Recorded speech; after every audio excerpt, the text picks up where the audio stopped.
This program contains commentary and opinions for education and entertainment. Guest views are their own. Viewer discretion is advised.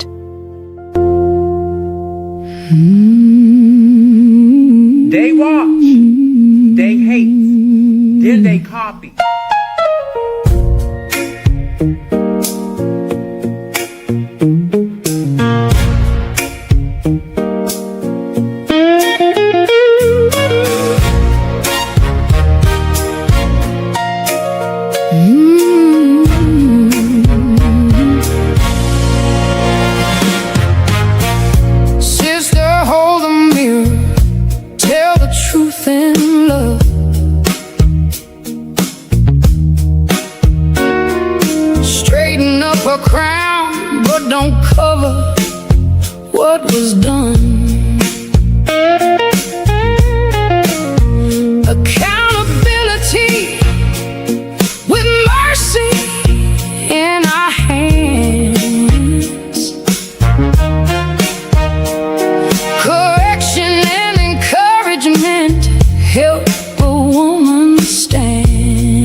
Hey everybody, welcome to Relative Vibe, where the vibe is always positive. I hope everybody is doing good on tonight. Hi everybody on the panel. Shouts out to everybody that is tuning in. Make sure y'all hit that like button to subscribe to all the channels that are on there. Everybody on the panel will be linked in the description. And I am going to introduce the panel so far. We have some people that's going to come in a little bit late. So let's get started. For my co-host and Mr. Crunchy. Mr. Crunchy is chilling with us today. Mrs. She Said, the Shame Lady, is in the building. And we have one of the ladies' first regulars, Miss Politically Skipper, is in the house. Hello. And we have a newcomer that's on the panel. Miss Slim J is in the house. Hey, Slim J. We didn't scare her too much. She came back. Y'all. Also, we have one of my favorites, one of my favorite brothers. Uncle Ricky is in the house. My problem child number 47, CEO, is in the house. Don't forget, don't think I ain't forgot to do punishment, but just because it's Sunday, I'm not going to do it, okay? And we have another brother. Brother Shizzy is in the house. And we have somebody in the back already. We have, Coco decided to show how. Coco is in the house. Thank you for coming. Thank you, sis, for coming. I knew this was gonna be hard for you, but thank you. So guys, make sure you guys hit the like button on all sides. You're watching the show. Everyone that's on Team Fatty side, the show will end on his side within 45 minutes. And so we want you guys to come over here onto Relative Vibes and watch the show. Continue to watch the show on this side. The show goes for today is always the same: 15 memberships and $80 towards the paper child. $90 towards the paper child. Huh? Okay. All right, guys. Let's get started because we know everybody got a lot to do. Excuse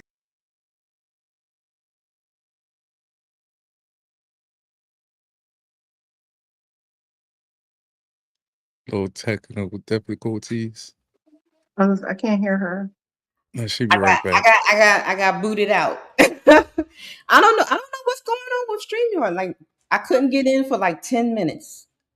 I couldn't get into the stream. So y'all can see me now, right? I'm in. Yeah, we see you. Oh, all right. Y'all excuse the noise now. Mr. Caleb was doing his thing in the kitchen. He called himself cooking. Okay. So yeah. Okay. We're gonna start with our first icebreaker. I have a question for the ladies.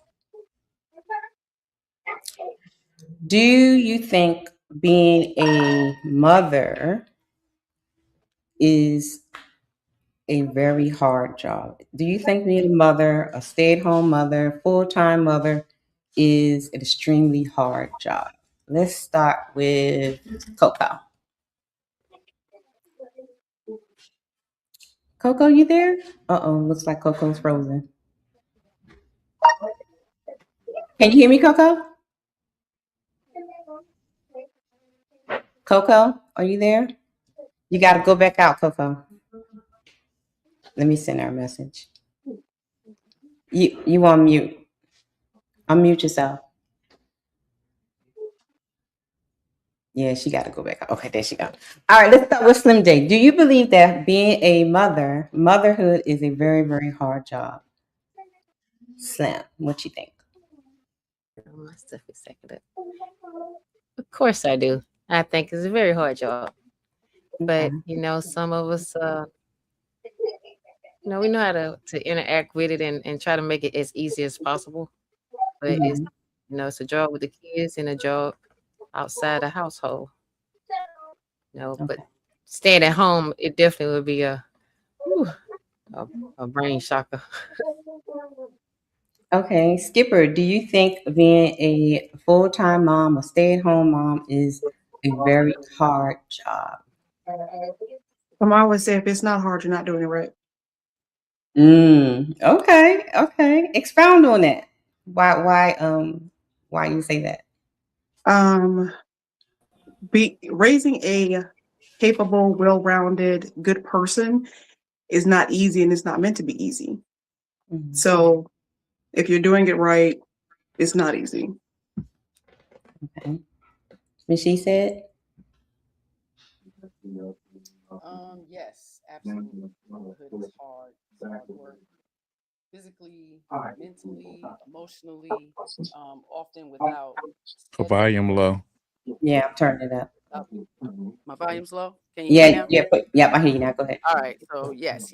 Motherhood is hard. Y'all know it's hard. It's hard physically, mentally, emotionally, without breaks, scheduled breaks, or guaranteed recognition. But hard doesn't mean impossible. It means it requires some preparation, some support, patience, sacrifice, and a lot of wisdom. Mm-hmm. So it's very hard, yes, in any way, shape, or form of being a mother. Coco, do you believe that being a mother, full-time mother, is a hard job? Yes, it is. It is the most taxing and the most rewarding job ever. So I agree. Okay. So yesterday on the Versus, shout out to Queen Queasy, made a statement. She said that being a mother is harder being a man. So let's check out what she said. And I want to hear what y'all thoughts are. Y'all ready? Here we go. Since you say women are the leaders and all these things, Chiki is of the school of women are empowered, women have jobs, women are making money. It's very okay for a woman to take care of me. I'll be house husband and you go do about your business and you take care of us and we do the things that y'all supposedly going to do. Would you be okay as a queen, as the leader, as the matriarch to take care of a man and go get the bacon while he's at home doing the traditional roles of woman? Would you be okay with that?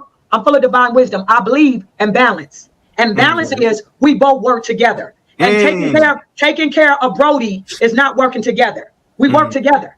And however we massage it and however it happens, it just happens. But to take care of a man, no, that's not balance.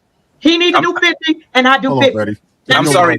I'm sorry, ask Chief. a question too. Cheeky. I'm trying to tell y'all, bro. Y'all ain't got to Okay, believe so me, bro. Cheeky. You ain't got to believe me, bro. Wait, Doug. I didn't finish with Cheeky.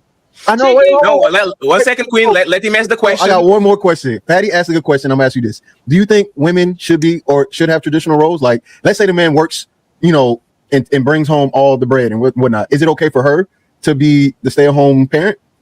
Yeah, if that's what she chooses to do, but it's not natural. Where's the balance? Wait. Where's the balance in that? What do you think what do you think the balance would be for that situation?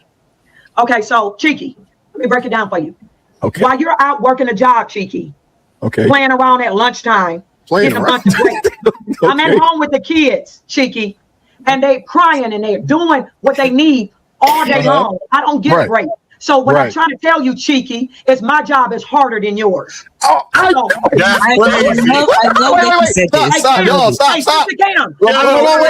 Nobody. Stop. Wait, hold on. You lay low. Dunk, before you go any further. Patty, this is not new. I've brought this before. Let me ask you this. Let me ask you. You told me this. You said your job is harder. So since your job is harder, shouldn't a man do it? You're incapable of doing it. Why? That's not what. Listen, Cheeky. Nature. Wait. Men can't take care of the kids? Don't interrupt, Cheeky, for a second. Okay. Nature did not give you what I have to rear children. Let me break it down for you, Cheeky. Okay. You're moving on a linear level. Step 1, I can't do nothing until step 2, you think linearly. The woman is moving from emotion to intellect to intuition. We moving like a damn cyclone. We can handle all the kids. You're incapable of it, Cheeky. Cyclone. Yes, we're moving like a cyclone. And you are not able to do what we do. Stay on the left side and get out in the field of work.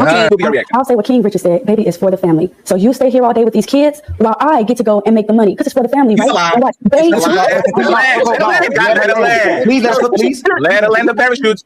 Let's just push it to 4 days because children are not easy to take care of. You guys, maybe y'all don't understand it because you're women that's the ones watching the kids, but it is not easy to sit at home and watch and cook and clean and do everything on someone else's command. I'd rather be out there making the money, right? Coming home when I want to come home, doing it how I want to do it, taking whatever hours of the time that I want to take. Yeah, you be happy with that? Okay, can I please say something? I need clarification. Tyranny, you and the sisterhood are ready to go work and be outside of the house 12 hours a day, get on shitty transportation on the subway, eating shit that you packed on the day before in the lunch, 30 minutes, doing all these so your lovable husbands and boyfriends can stay at home, play PlayStation with Fatty Jr., take him to the park, ride bicycles and play soccer and all these things. Y'all are ready. Tyranny, y'all are ready to shake on it right now. I would love to go be I would love to just be a career woman. Your ass sit at home with these motherfucking kids, cook breakfast, lunch, and dinner, snack time, clean up behind them, put them to sleep, run around the house. I would love it. And you men, Last question. That's why you choose to not do it. Last question. What's stopping you from doing that? For being a career woman and get a guy that wants to be a babysitter and that's it from that. Because of tradition. Tradition. So, ladies, if motherhood is so hard, why don't we give that job to the men and we go make the bacon? Skipper. If motherhood is so hard for these ladies, why don't we just give the kids to the men? Let them stay home, be house husbands, and we go out and work. You on mute, sis. Can you hear me now? Mm-hmm. Yeah, we hear you now. I don't believe just because something is difficult, you hand it to a man. It's not that motherhood is supposed to be easy.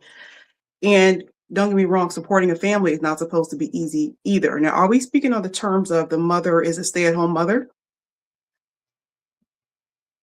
Yeah, you can go with that. Stay-at-home mom, yeah. Because there's a difference. If I'm asking, right? Yeah, stay-at-home mom. Because I see more stay-at-home moms complaining about staying at home, being a mom, than the moms that are working and just doing motherhood part-time. More stay-at-home moms are complaining about motherhood than anything, which is that's why I brought this question, because I was like, why are they complaining about staying home with the kids? And then most of the time the kids are at school. So what is the disconnect here? Do they really just want to go out and work? Or is it that motherhood is that hard they don't want to do it? What do you think? I don't see that show up in my real life where the actual stay-at-home moms are complaining. I see more working moms complaining about the workload. But each of it has its own different difficulties. There is a difficulty in actually trying to raise a good human being, even if they are going to school. And the difference is the job is, to me, a little bit more serious. I don't get to fail at my job and just get another job. I have to be good at this. I have to give somebody my best every hour of the day, no matter how I feel. And that is a little bit different emotionally and mentally than going to work every day. I've done both. So I would say it's not that it just they're very different and they have their different difficulties. So let's take the stay-at-home mom out of it.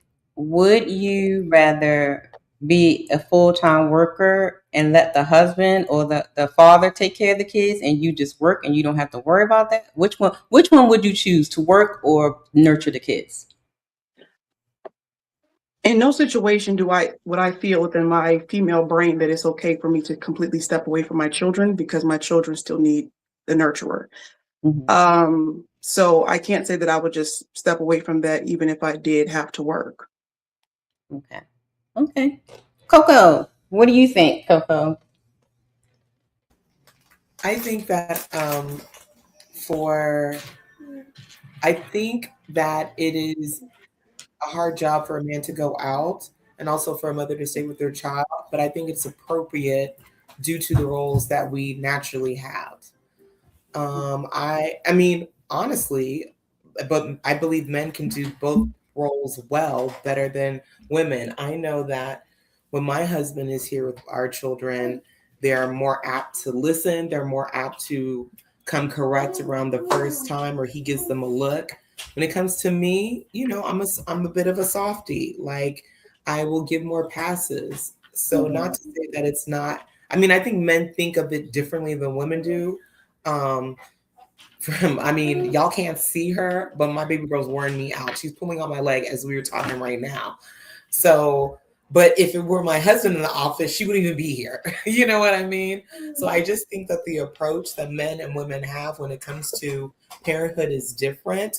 But I would not, we're both working, but in terms of he shoulders the majority of the financial responsibility. And I wouldn't want to have that responsibility at all. I have a pretty flexible schedule, which allows me. Hi. Exactly. Which allows me to deal with her and my work. But in terms of what he does, I wouldn't want to, girl, get off the camera. I wouldn't want to switch positions. And I'll land on that. Okay. Go ahead, sis.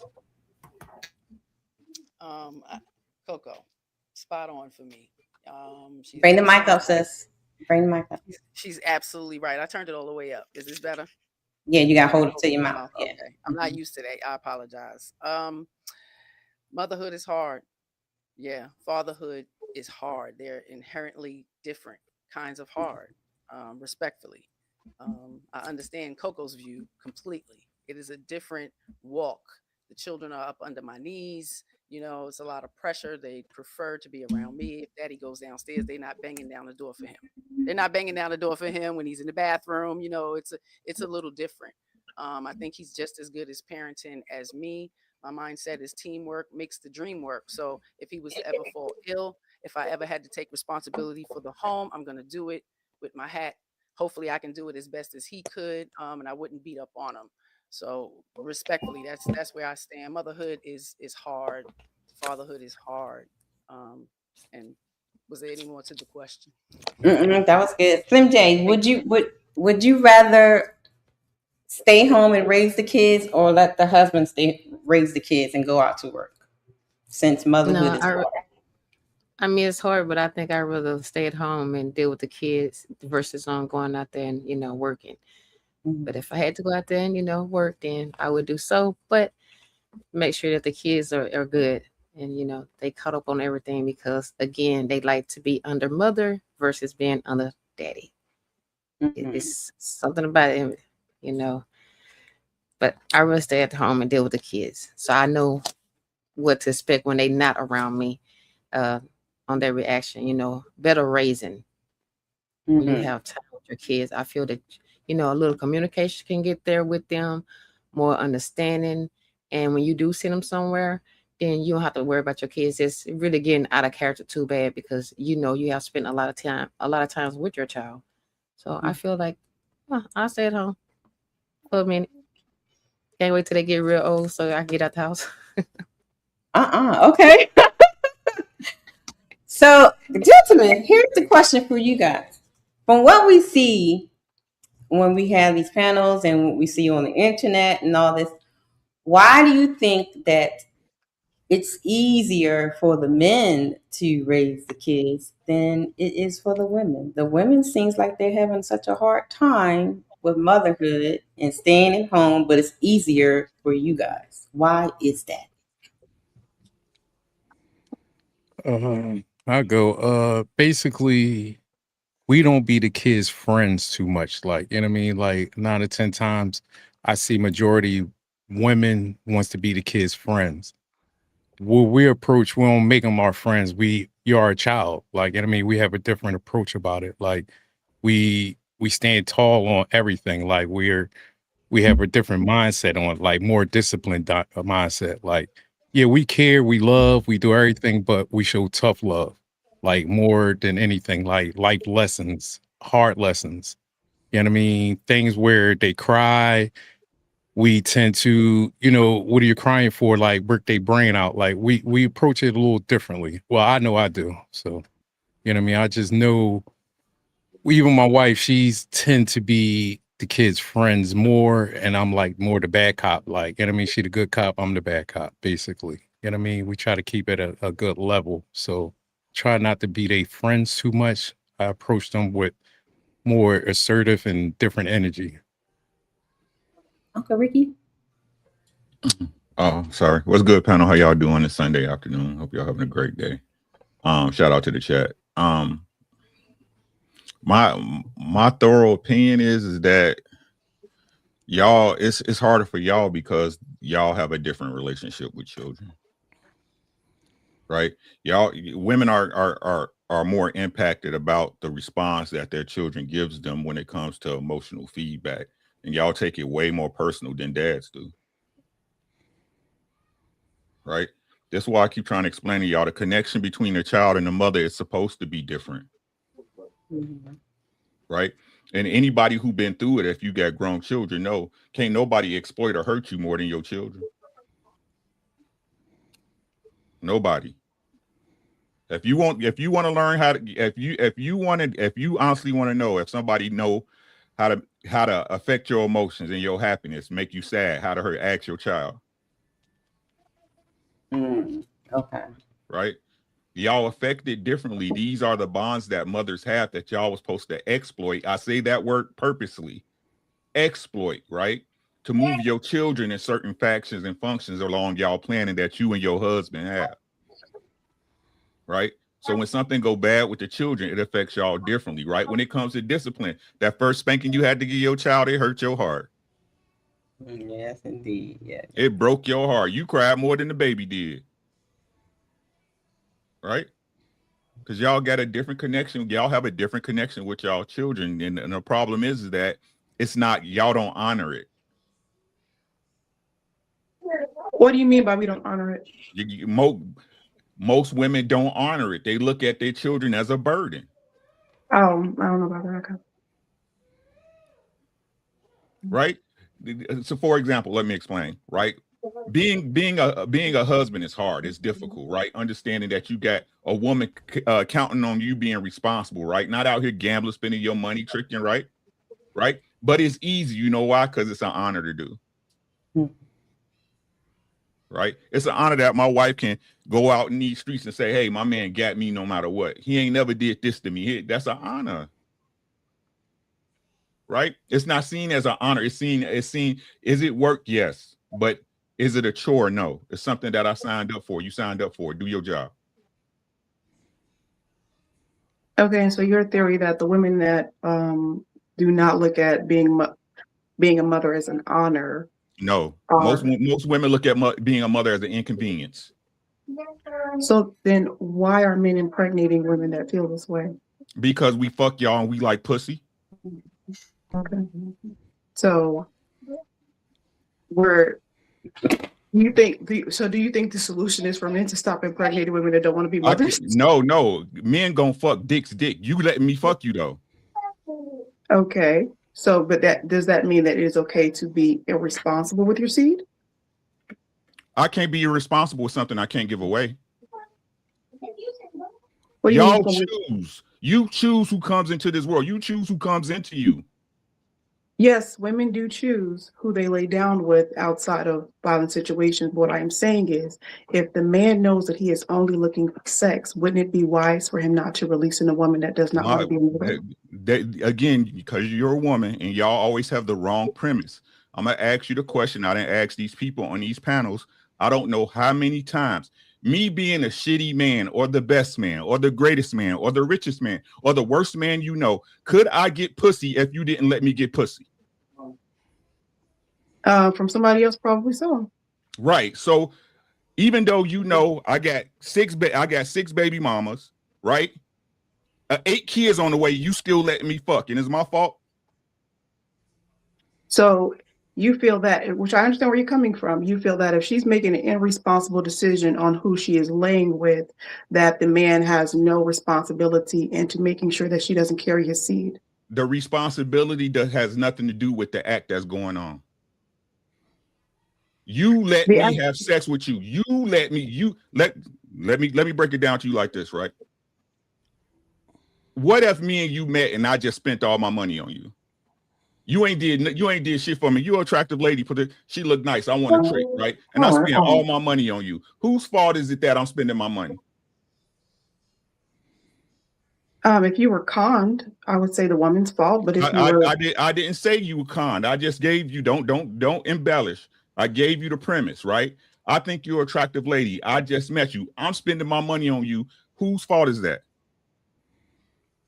I guess that's on the man. It's his money. Right. It's your coochie, right? I don't speak vocally about sex, but yes, the woman. It's your vagina. Mm-hmm. Thank you. Can we move on? Again, I will agree to disagree there. I think the responsibility. Women always do. It's cool. Women always do. Yeah, I think the responsibility falls on both. I think it's silly of a woman to bring a child into this world from a man that is not displaying. Well, for a man, it's not her husband. I agree. Yeah. But you're because you're a woman and you want to put the responsibility of your vagina on a man. You're not going to agree. Can't. Listen. We don't get there if I can't lay with you. I understand that, but so what's the argument? So what's the argument? I'm going to explain what the argument is. If you are as a man laying with a woman that is displaying bad decisions, right? Because she's laying with you and she doesn't even know you, why would you then give her the opportunity to bring a child into this world to make more bad decisions? She already made a bad decision by sleeping with somebody that she didn't know. So why give her the opportunity to even become a mother? Because that's what happens when you have sex. That's what happens when you have sex, like in release in women. There's ways to greatly. But the burden falls on the women more than the man. See, this is what I be talking about, right? The one thing you were supposed to be responsible for as a woman, you want to put off on me, right? There's no need for me to have discipline if I can't fuck you. It's crazy how this your premise never applies to incels and men who don't get sex, right? I mean, I assume that men that don't get sex are not paying for it, but nonetheless. Right. Hold on. Don't move it. I'm not about to move it. Yes, you are. Stay. Let's stay in the moment. Just like you said, an incel, the only way he can get sex is if he pay for it, right? Right? I'm assuming yes. I don't know. Right. But I'm assuming. But if listen to what I'm saying. If he doesn't have any money to acquire sex, how does he have sex? I'm not sure. He doesn't, right? He has it with himself because no woman is giving. Don't give me no vagina. Let me earn you as a man. I agree with that on the sense of. So what's the argument? I'm telling you, it's your vagina. It's your body. If you as a man are meeting a woman that clearly makes bad decisions. She clearly makes bad decisions. She barely knows you and she's willing to sleep with you with no condom. Why would you then even release in somebody that makes bad decisions? So more than likely she's going to make a bad decision by having your child, and then make a bad decision in the process of raising your seed. Why even give her the opportunity? Well, can I speak real quick? No, wait, Coco, give me a second, 1 second. You got kids? I do have children. Was he you let him busting you, right? This is not about me. Make a general statement. It never is. It never is, right? I was married with my children, so make a general statement. I'm making a general statement when I come across the That's fine. When I come across the general women that should have never had the opportunity. Let me finish. That's right. That man should have never had the opportunity, right? The man should never had the opportunity to have sex with a degenerate woman? With the woman, period. If I'm not going to take care of my kids, if you don't know where I stand as a man.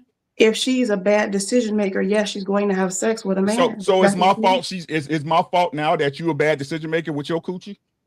It's your fault for giving her the opportunity to even become a mother, because you see she makes bad decisions. It's like, why would I give this woman don't even know me from a can of beans. She finna let me have sex with her raw. She probably letting a bunch of other dudes have sex with her raw. Why would I even give her the opportunity to carry my seed and bring a child into this world, knowing that there are financial incentives for her to have the child? So even if she doesn't want to be a mother, there's incentives for her to have a baby that she may mistreat and she may look at as a burden. So let me not even give her the seed, because it starts with me. So again, let me refresh the question. With all that being said, with all that, could that happen if that woman don't let me sleep with her? Even the irresponsible one. Again, she makes bad decisions. She's going to sleep with you. Please answer my question, right? Even with all that said, even the irresponsible woman, if she didn't let me sleep with her, could I? No. Thank you. Let's move on, please. So, okay. So because she lets you sleep with her, you're released of all penis discipline to make sure she doesn't even have the opportunity to become a mother. Well, again, the issue is that both of them are bad decision makers. Yeah. Both of them are just bad decision makers. But who does the onus ultimately fall on? The women. So the women have to be selective in who they choose to lie down with, because if pregnancy does happen, more likely than not, you will be responsible for that child, not the man. Well, the man will still be financially. If I was a dude, I would never. Like, why would I risk? I don't care how them back shots looking. I'm not risking paying child support with no crazy woman and have her carry my sleep. I know she's a bad decision maker. She slept with me after knowing me for 6 hours. But we are not the men. We are not the men, though. I would never. Exactly. We are not the men. So we have to be more selective in who we give our womb to, because the people carry more of the burden physically, mentally, rearing the child 8 out of 10 times. So I understand. Yes, you should not lay up with the degenerate man or whomever. They both do bad decision making, but the onus is it will ultimately fall on me. It will impact me worse than it will impact him. I think that is a matter of point of view, but I'm glad we both agree that they're both bad decision makers. But that's a matter of opinion of who is going to affect worse. So I got a question, Skipper. So do you think that the onus is more on the woman, or is more on the man, or is it equal? I think it's almost equal, because again, it doesn't matter how fertile her soil is if he doesn't give her a seed. And if you know that she's a trick off, if you know that she is a bad decision maker. I came across one mom on social media cursing in front of her kids for a second grader, acting crazy. And it's just like, who gave her the opportunity to be a mother? Who actually said, I'm going to release in this? She already got other kids that's acting crazy. I clearly see she's a bad decision maker. I clearly see what type of mother she is, but I'm going to release in her because these back shots are looking great. So you're saying that men that have babies with women that have multiple kids already, that are clearly bad mothers, are choosing to not practice discipline and making more children with these women. Is that what your biggest argument about? Yes, like when a woman is displaying, like if you knew, in my opinion, if you knew as a man that this is a hoe, and I'm just trying to get my rocks off. This is a hoe. I can see she operates like a hoe. She moves this way. At least have the decency for humanity not to impregnate her, because she clearly makes bad decisions. And you know she has a financial incentive to have the child. So even if she doesn't want children, she has a financial incentive to have a child. Why should So he I'm have like, the decency? Why should he have the decency? If he's a bad because decision it starts maker, why with should he him. have the decency? Because men are leaders, and it starts with them. Not We all don't men have are leaders. we don't have the option to have children. I don't have the option to be a mother if a man doesn't give me a seed. And so at You the very allow him least, to give you the seed. That's crazy. That's crazy. and I You would like talking to add, backwards. and I Talking would like backwards. to add, knowing that she has a financial incentive to have the child, and knowing that she makes bad decisions, and knowing that you have no intentions with her, at least make some attempt to not just How many women make these bad decisions? In your opinion? If I was to give a percentage, I would say about a third. So 25%. A third. 35%. 33.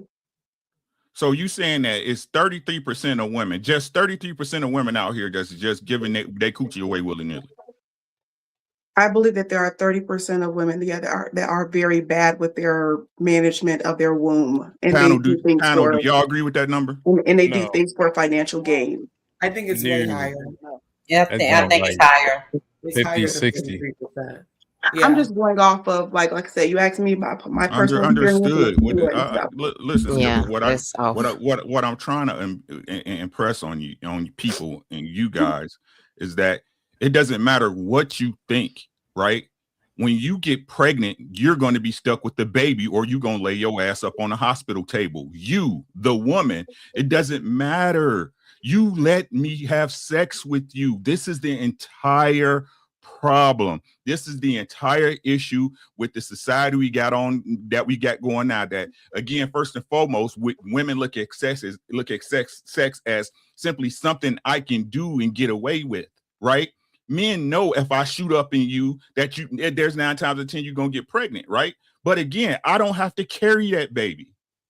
I don't have to carry it, right? Again, you want those things should be established before me being there, making sure that you're not just there for financial gain and all that other stuff you're saying. That's supposed to be established before you let me have sex with you, right? Again, you're saying you're speaking in generals, but you're actually speaking from your point of view, because hopefully you wouldn't let no dude that's a nobody just shoot up in your box, right? But most women do. And no matter what y'all say, these things have been going on since the beginning of time. We're not gonna change. Men love fucking women. Men love shooting up in women, right? When your man met you, he wasn't like, oh, she has a great personality, I wonder if she can make a great omelet. He was like, I'm trying to hit them cheeks, right?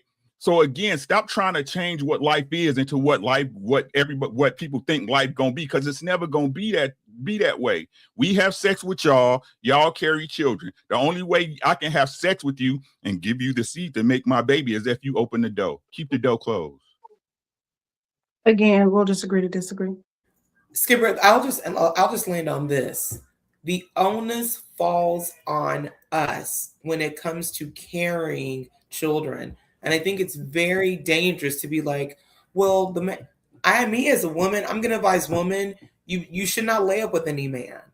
You should not lay up. Yeah, he may look good and all this and the other, but you should not lay up with any man, because there is a chance that you are going to have a child with this person, and the burden will fall on you. I don't care what anybody says, and it's dangerous to listen to anyone that says otherwise. The burden does fall on the woman in terms of who she has a child with. Okay, so I never said I would not advise women of that. I religiously preach to women, protect your womb. But I will also tell my son, my brother, my cousin, my nephew, don't just bust up in any woman. Don't ruin your life like that. It's going to cost you many years.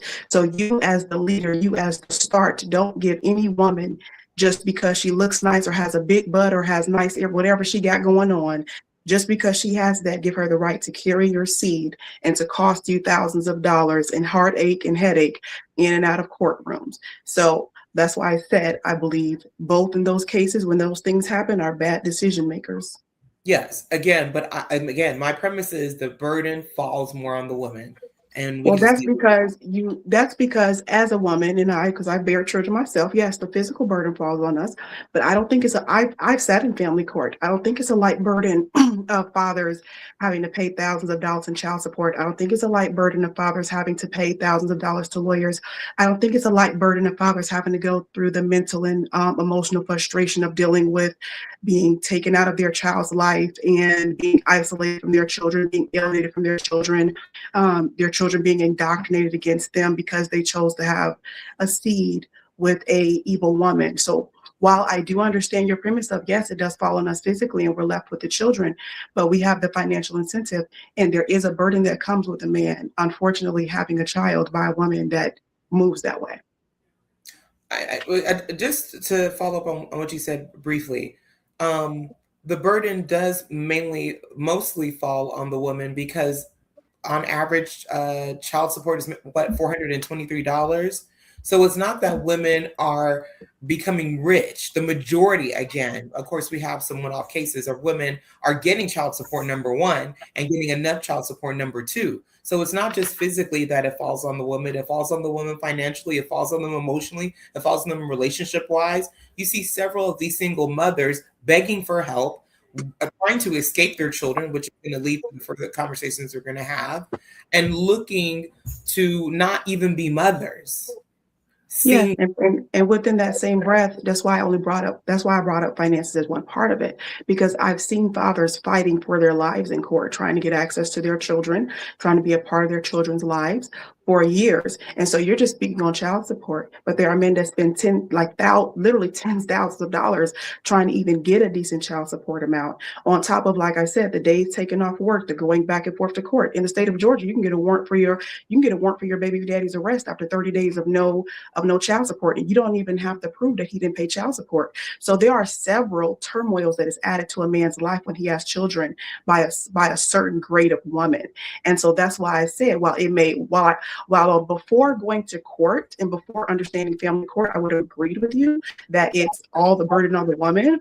But after seeing what majority, after seeing what fathers go through to try to be a part of their children's lives when they slip up and have intercourse with these type of women, I would say it's pretty balanced. I disagree. It's not balanced at all. I'm not saying fathers don't fight for their children. They absolutely do, but it's still not balanced in terms of where the courts are when it comes to that fight. And again, it will still land on the woman a majority of the time, not the minority. Let's get Sis in there. Sis? Her point of view is not up for debate for me. I do know women who see this as a minority, but it's actually the majority. If we're talking about 100%, if it's 51%, it's the majority. And it's a lot of women who have a mindset that it isn't a come up. The trickery, right? Didn't we have, who was it? Drake put some hot sauce in condom, and a coochie got hot because she was trying to steal his seed. Like, that happens. So there are women who are out here as well, deceitful and looking to find a come up, so they're not innocent. And ladies, you are responsible for your damn vagina. Keep it closed.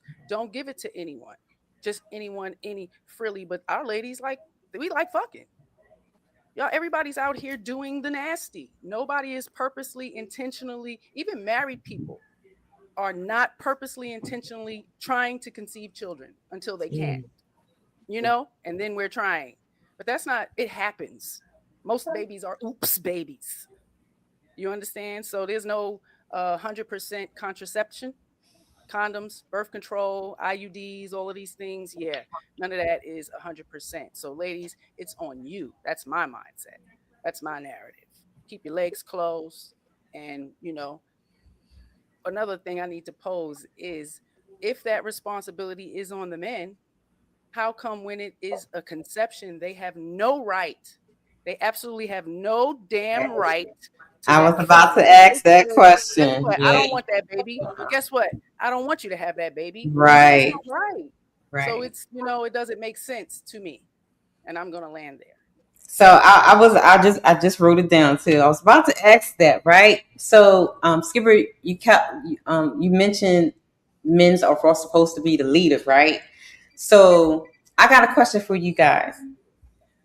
In this instance, if the onus, if you guys say the onus was on the women in this, bringing life into the world, wouldn't that make the woman the leader in this case?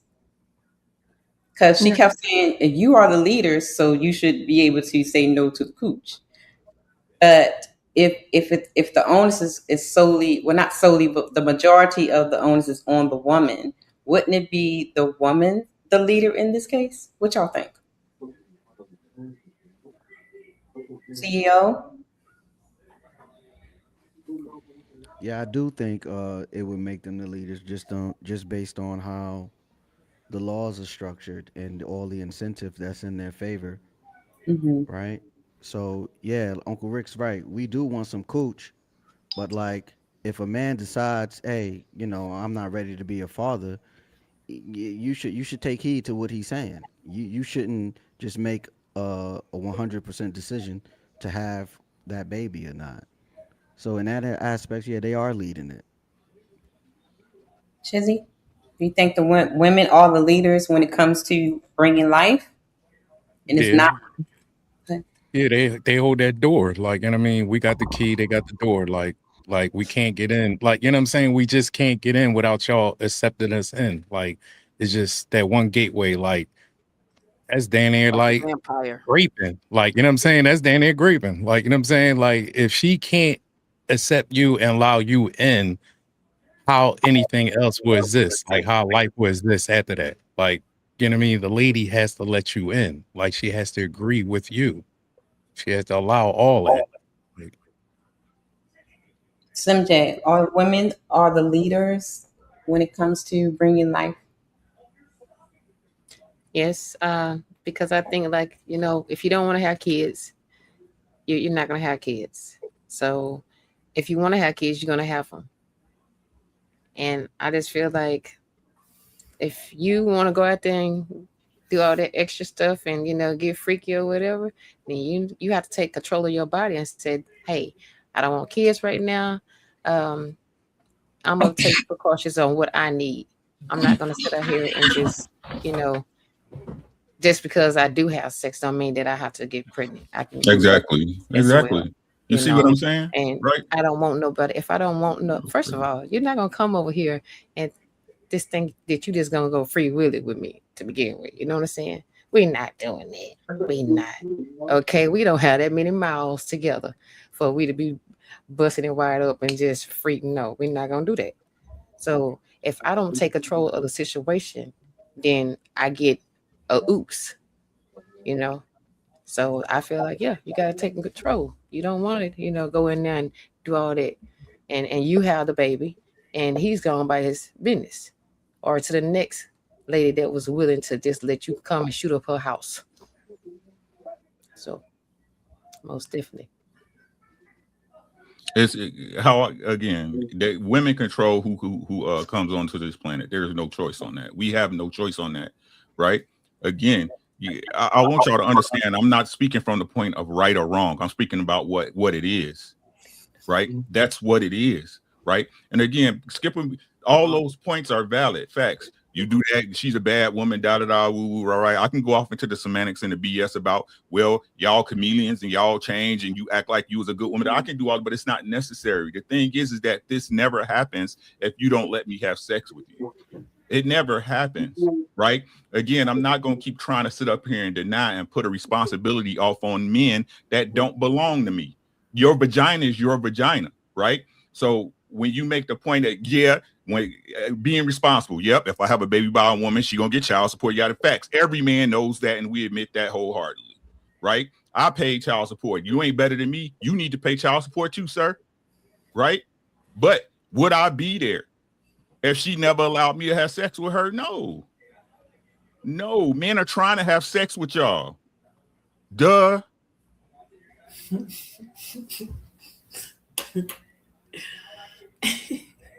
Wait a minute. You made me forget my question. I mean, you're proving my point, but I will agree to disagree.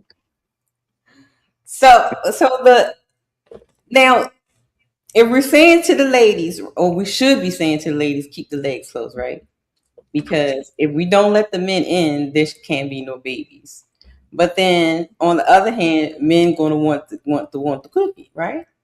So, question from a parent: how should we teach our young ladies and young men so they don't fall into this problem? What would be one of the things that you would teach your daughter or your son to not fall into this? Skipper. To not fall into what exactly? Getting a woman pregnant that's not a good mother. Like, what would be like? Because I think you got sons, right? So you know, daughters. Oh, you got daughters. Okay. What would you say to your daughter besides keeping your legs closed? What other things would you say to her to make sure that she's choosing right? I believe in parenting, you must live by example. And so that's what I do. You must carry yourself a certain way and hold yourself to a certain regard that you want your children to hold them to. My daughters have seen me live a certain type of life. And I tell them this is the way that you want to move in life, because you don't gain anything from being promiscuous. You don't gain anything from sleeping with a bunch of men.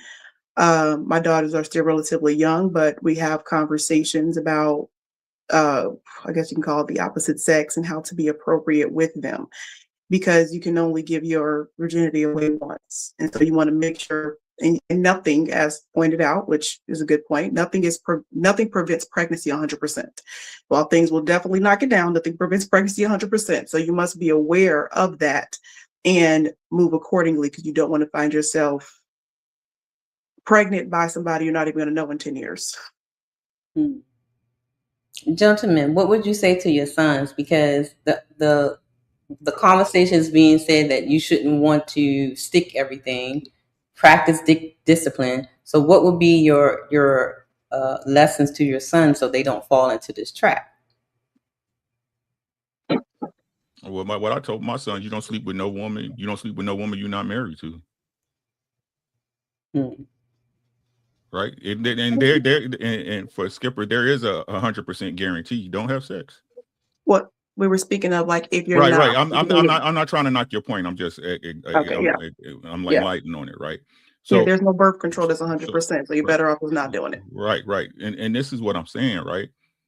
These things are gonna happen. What I tell my daughters the same thing, right? And I prayed and hope she didn't meet a guy that she liked enough to go against what I said. Right? That's all you can do. Your children going, hey, red is circular because what? It's true. Right? All you can do is set an example, like politically said, and show your kids the way and teach, and hopefully they come back to the foundation. But every single one of us was 18 at one time or another, or 16, and thought what our mom and dad taught us didn't make sense to us, and we knew better. Well, I would say I feel like a lot of parents, what generation was that before millennials? X? Gen X. I feel like Gen X did definitely, I'm speaking of the Black community because I'm Black and I know more Black people. I feel like Generation X of the Black community did a terrible job of preparing young girls for motherhood, for being wives. I feel like many of them didn't prepare them for either. And so that's why we are where we are. I've spoken to a numerous amount of adults, Black women, that were taught little to nothing about how to navigate relationships, navigate marriages, emotional control, coping mechanisms, how to be a mother, the process in which to prevent. Of course, they understood the basics, but the long-term effects of having children by someone that is not fully committed to you. I've spoken to a numerous amount of Black women, and very few of them had an in-depth conversation with their mothers or grandmothers regarding that. So I hear what you're saying. So I think majority of us up here is Gen X. Do y'all agree with Skipper that the Gen X generation pretty much failed on that aspect? I think we're fixing it better because the generation before us was the epidemic of drugs and everything else was going on. So we kind of learned from that a little bit and starting to share it with our kids, like the experiences and things that we witnessed as we growing up. Cause I try to share that with my daughter, like always bring my daughter around, you know what I mean? Tell her like, you know, you see her, you know what I mean? She got those kids. You think you want to walk around like that all day? You see him, all he doing is hollering at girls all day. That's how you want to be Like, you know what I mean? I try to give her more examples of anything. Like Rick said, like once she leave that house, it's all up. You know what I mean? As long as she's under my covering, I try to talk to her as much as I can and try to give her much knowledge that I have, try to avoid from that, like the responsibility part of having sex and things like that, you know. But the generation before us was kind of crazy. It was the epidemic generation. Gen X, we was like the after that epidemic, right? It's boomers, then Gen Xers, then millennials. All right. Right, and then Gen Zers.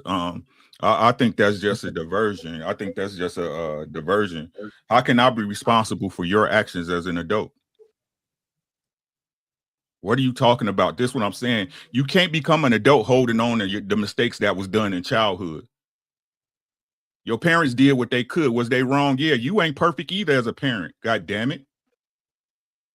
Your kids gonna be, hey, you know what? Your grandma didn't know. You got to learn it on your own. You're an adult. Stop blaming your parents for what you supposed to pick up. Hey sis, my childhood was fucked up. Are you speaking to me? No. Oh. Right? My childhood was fucked up. Y'all know the stuff I went through, right? But you know what I did? I chose to be better. Yeah. I chose to let the bad stuff show me what not to do. I didn't sit and wallow in my misery saying, my mama did this or my daddy didn't do that. I'm an adult. If you still blaming somebody for what you going through for when you was little, you still a child. Get over it.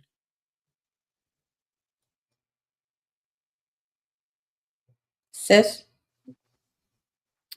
I think it's disrespectful to continuously blame generation after generation. We're not fully equipped with all of the information of what they had to deal with, their mental, physical, psychological, religious aspects, none of those things. So we were the generation who was the only generation smarter than their parents.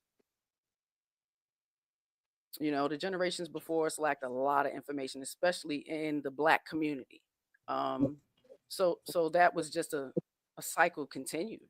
And we're here today. It's still, that game is still in play. It's just different players. Nothing's changed. So, man. All right. Ali sent in a question, guys. So let's look at his question. Ali said, if I'm a bad father, is it my fault or the woman should have chose better? If I'm the leader, should she accept I don't want to be a good father and deal with what comes with me? She chose, right?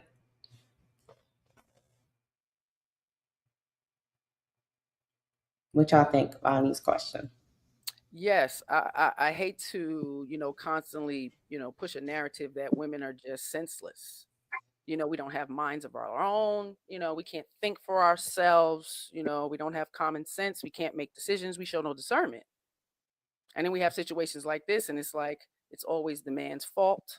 And I don't believe that. I'm raising 3 daughters here, 2 grown, and the consciousness of giving them context to everything as they're growing up, like she said. So I do agree with politically Skipper. While they're growing up, giving them context about boys and stuff, never, claiming hate. And, a lot of people do that because look at the music that they're hearing right now. So a lot of women are absolutely raising their children to be whores and scammers and situations like that. So we have to understand that that's a part of our society that's going on right now. Everyone is not in a good position to be a good parent, and the blame falls on each one individually. But when a woman makes the choice for a man, she's going to have to deal with the consequences behind that. She's going to absolutely have to deal with the consequences behind that, and they may not fall in her favor. So all of this needs to be told. That's the knowledge we need to give our daughters, what we didn't get. Like Ricky said, we had a blueprint of what not to do because of all the trauma and all the shit we had. We had to pull our boots up. We had to get it together. We couldn't run around making, excuses for what happened to us. We had to do better so we can be better for our children and raise them and give them the information that we didn't get, because it's there. These idiot boxes hold a lot of information, and if you choose to look and seek, you shall find. That's it. So, Ali said that question was for Skipper. So let me read it. Let me show you the What is question. the question? Here he goes. He said, if I'm a bad father, is it my fault or the woman's? The woman should have chose better. If I'm the leader, should she accept I don't want to be a good father and deal with what comes with me? She chose, right? So I want to make sure I understand this question. Are you saying that if a woman was to sleep unprotected with a man that's already a bad father, should she accept the fact that he's a bad father? Yeah, I think that's what Ali. Look, hey, Ali, hey, I'll drop the link because I mean, because in that case, like the situation, the question, Ali. like I just explained it in the case of the female. I mean, she's obviously on slow. I can't say the R word. She's obviously slow. Oh, okay. So she's slow. I thought she did say that. Okay. Okay. I don't, because like I said, in my personal belief, I don't believe in laying up under a man that doesn't want to be an active father. Right. Why? But I understand that there's individuals that unfortunately they didn't have my type of upbringing. So that's why I said, unfortunately, some of those individuals, it's like if you are approaching it as a man, Ali, and you only wanted to bust a nut, and you have no intentions with her, and you see her house is nasty, her children are unmannered, why would you release in her? Why? Because you see she's fertile, you see she's nasty, you see she makes bad decisions. Why would you put your seed over there? That's all. Before I let Uncle Ricky go, we're going to close. Everybody's on Team Fatty side. We're going to close out that side. The link is pinned to the top, and the stream will be redirected to this side to finish watching the show. And they're putting the link inside the chat too as well. We're going to end the show on Team Fatty side, so everybody come over to Red Lipstick Vibes to see the rest of the show because it's about to get interesting. We're going to talk about Miss Lindsay in about 30 minutes. Okay. Go ahead, Uncle Ricky. No, I was just gonna clarify what Ali was saying. Again, he's saying that even with those situations and the dummies and the retarded girl and all that stuff, or the good woman who got pregnant, right? Because good women never do it, right? So, as a woman, should she, because it happened, right? Should she let him be a father and stay with him and listen to him, even though he's a bad man or a bad father? No, if he's a bad father, like I said, you have to be slow to lay up under him anyway. Right. Understood. Right. I'm not. I conceded that point already. But you knew she was slow. Why you getting slow? Why are you over there getting slow vagina? Why are you doing that? So the deed has been done, though. Again, like I said, I'm looking at it from my female brain perspective. Why would I be releasing in a slow chick? I don't want my child to be slow. I don't want my child to be raised by nobody that's slow. So I wouldn't be releasing in a slow chick.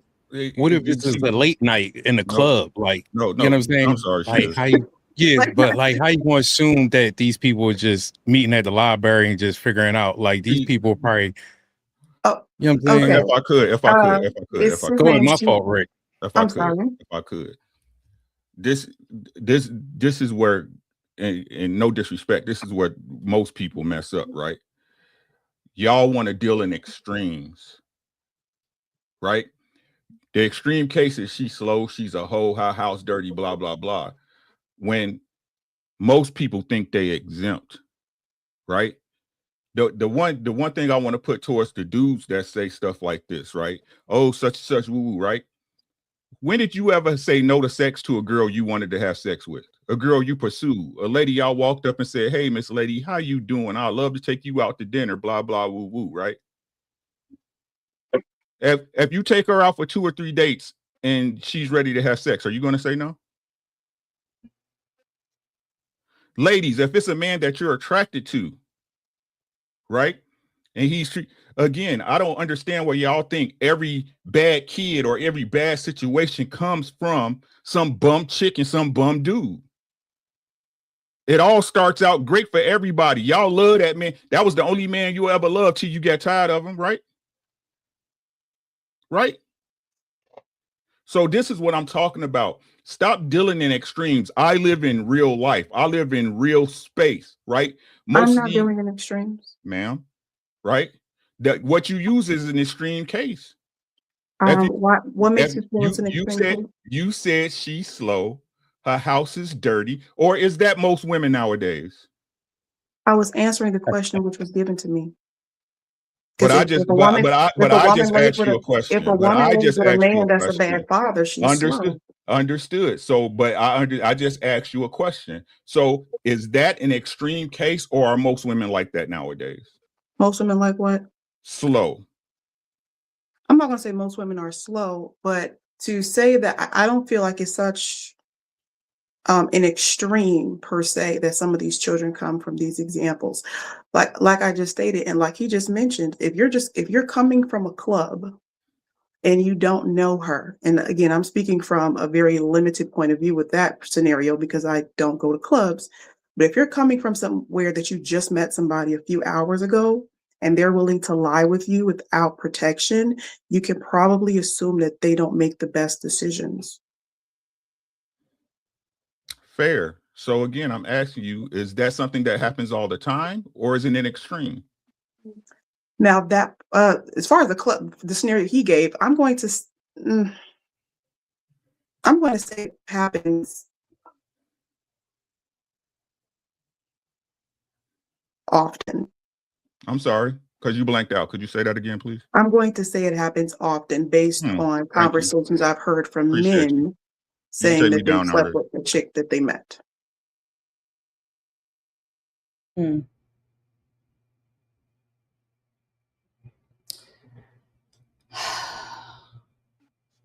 I'm not even gonna ask that question. Never mind. I'm not even gonna go there. We gonna be no. But again, to shit. I don't know how to say your name.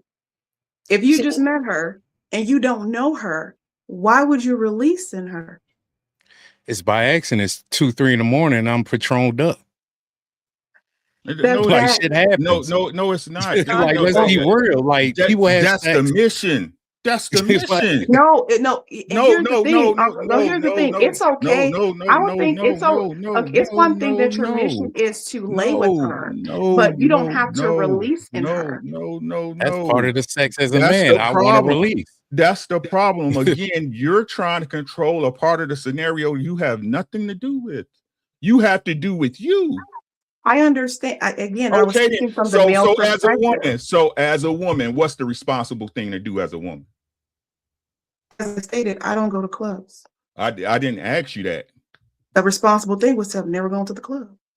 And never what? I just said never gone to the club. Right, because if you never went to club, what wouldn't have happened? Oh, you wouldn't be in the midst of men looking for easy sex. Thank you. But again, it's okay that you want. Maybe you're not understanding. I understand that there are men out here with little d discipline and wanting sex. It's one thing. She don't have discipline either. She let me in the house. You can't just say the man. But she's a bad decision. Listen to what I'm saying, honey. If your goal as a man is, I want to sleep with her, I have no intentions for her, I don't even want her to know my first name, then why would I put something in her that gives her a 15 to 25% chance of having a lifelong hold upon me if I'm only looking for one night? I can still lay with her and pull out and dramatically lower my chances of ever having to speak to this woman again. Everything except not be available as a woman, right? Again, the woman is already slow. So when I'm speaking of the man, hold up, shiz, please, right? So hey y'all slow. So right? If you're simple to you just met yourself. Hold up, sis, right? So again, you said this, not me. You said this. So the majority of women are doing this, correct? No. I would say hold on. Don't run it. Don't run from it. Answer the question. I'm not saying don't run from it. Are doing this. What I'm saying is it happens often. But just because it happens what is often often? Since you want to play semantics, what's often? Just because it's happening often doesn't mean it's different women. So this could be happening within the same group of women, because as I believe, like I said, compared to my POV, it's about a third of women, and those third of women is happy. They're doing it a lot. So that's what I am saying. And so within that regard, if you know that she makes bad decisions, you want nothing to do with her. Then my thing is, why releasing her? This is crazy. Because you can still have intercourse with her without releasing her, dramatically reducing her chances of ever contacting you again.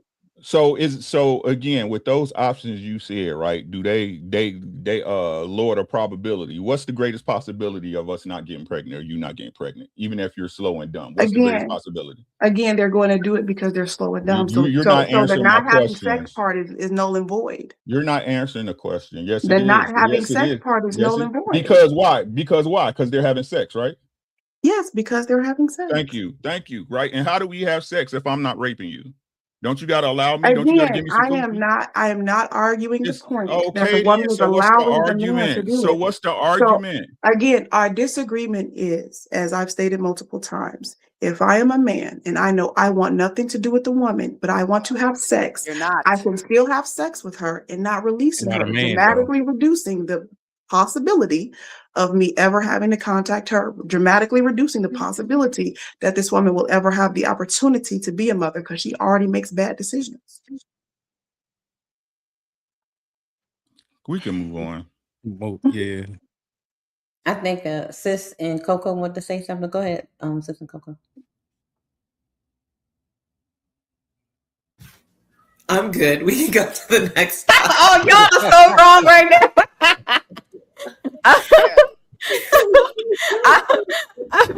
Ali says, if women are slow, men and the government should control women, right, Skipper, to help them. That's not what I said. Right, so especially when they are the leaders. Oh, okay.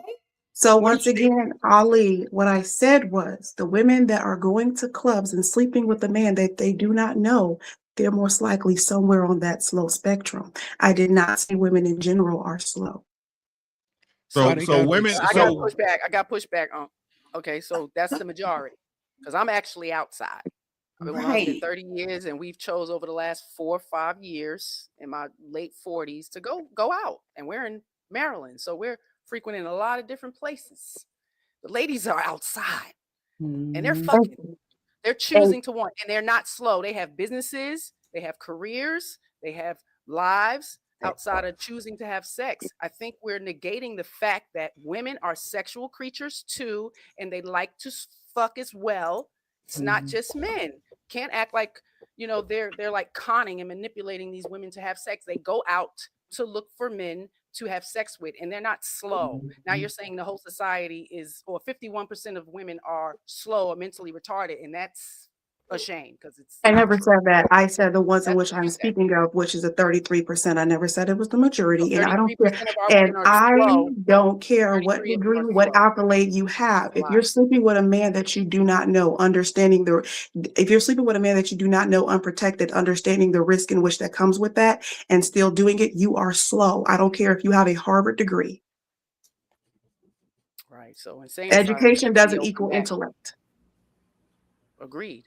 So you are a large percentage of slow women out there, y'all gentlemen. Protect yourself by any means necessary. And that's still not 100%, right? No, nothing is 100%, but not doing it. But I would rather 0.001% than 15 to 25%. Of the world as we know it. Like I was saying, that's what I would. Because if she's gonna make a bad decision, she's gonna make a bad decision. I'm not gonna give her the right to make a bad decision with my seed. Oh my god. Oh my goodness. Offended by everything, responsible for nothing, boy. That shit crazy. I'm still trying to understand that. Why is it because men say we are the leaders that women tend to try to push all the blame on the man?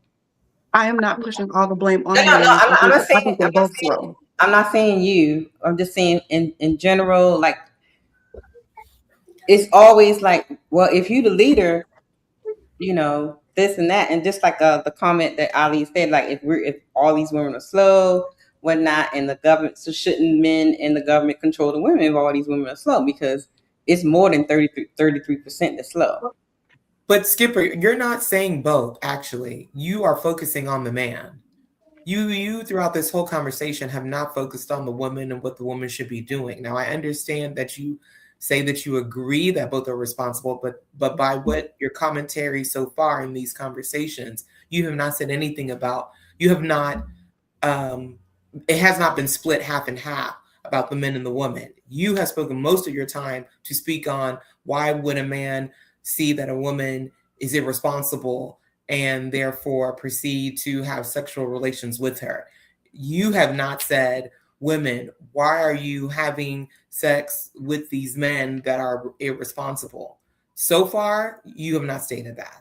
So your time has not been split 50-50 on both. It has been that's because the other side has already argued. There's no need for me to argue that side. The other side has already argued. That would be beating a dead horse. As I stated before, both people are responsible. But what I disagree with is putting all of it on the woman when you walk into something understanding what your intentions are, and you walk into something pretty much understanding this person doesn't make good decisions, and then do something and then say, oh, well, you made a bad decision. Well, I knew you was a bad decision maker when I laid with you and you didn't know me.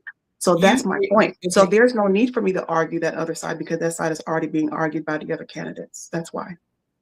Okay, so you're saying, dude, on this panel, you're not talking about generally in the West about the argument. You're just talking specifically on this panel, because it has not been argued that women should be more responsible, generally speaking. It has always been argued about deadbeat fathers, and men should make better decisions, and men should be responsible for their children.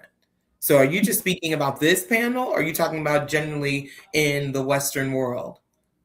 To answer your question, if I come across a woman complaining about her baby father, I tell her to choose better. If I come across a man complaining about his terrible baby mother, I tell him also choose better. Okay, you're taking away from this conversation. I'm saying in this conversation so far, so far you have not, because the only reason I'm pushing back is because you said that you think it's 50-50. That has not been your argument so far in this conversation. And I've answered that question. I said the other people are already on that side, so there's no need for me to argue that side. So that's why I just gave you the scenario that I gave you. I understand that, but that is not what you've been doing. It would make sense. It would make sense if you just said, look, I believe it is both a man's fault, but I'm here to argue this position because y'all are always talking about the women.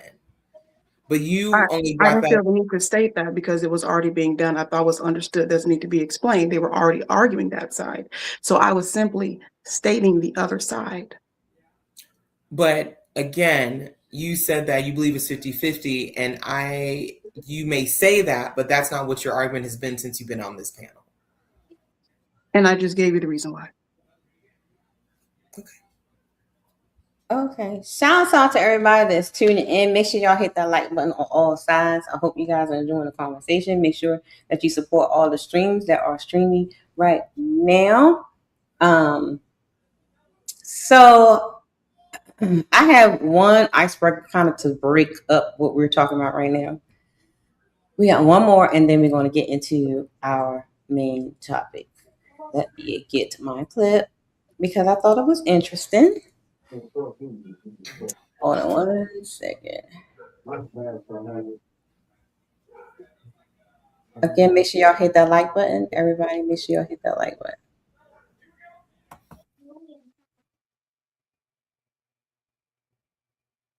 Why I can't find it when I want to.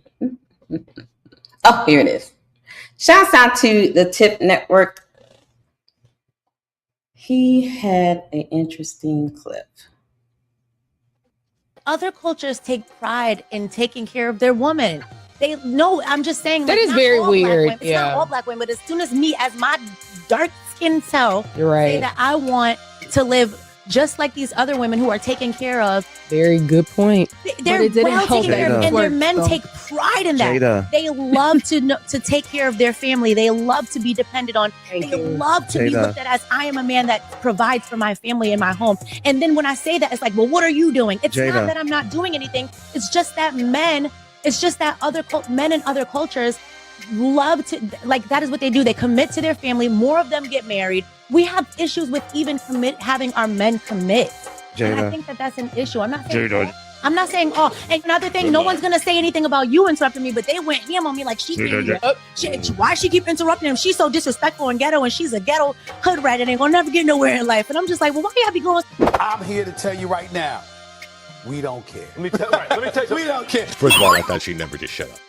But we had to cut her off at the end because she was just going to keep talking and keep complaining. Do you know that less than 25% of American households survive off of one income? And out of that 25%, less than 13.7% actually earn over $125,000. And the higher you go, the lower that percentage goes. She's not talking about being taken care of with a $52,000 a year salary or an average man's salary. She wants above average because she feels like she's above average. Of course, she needs to be above average, but here's a problem. And what's going to happen is that the gentlemen who do have this money, they're going to want somebody who's super cooperative, and they're going to want somebody who did something that she didn't do here, something that she's already showed, she's already, foreshadowed she's unable to do. They're going to want somebody to Just shut the fuck up! Shouts out to Tip Network. My buddies over there, they're doing a great job. I will leave their link for the so you can subscribe to their channel. So, just to break up the monotony, as my brother he said would say, women want to be taken care of, and they're jealous about the other cultures of men taking care of their wives. So, ladies, question to you is,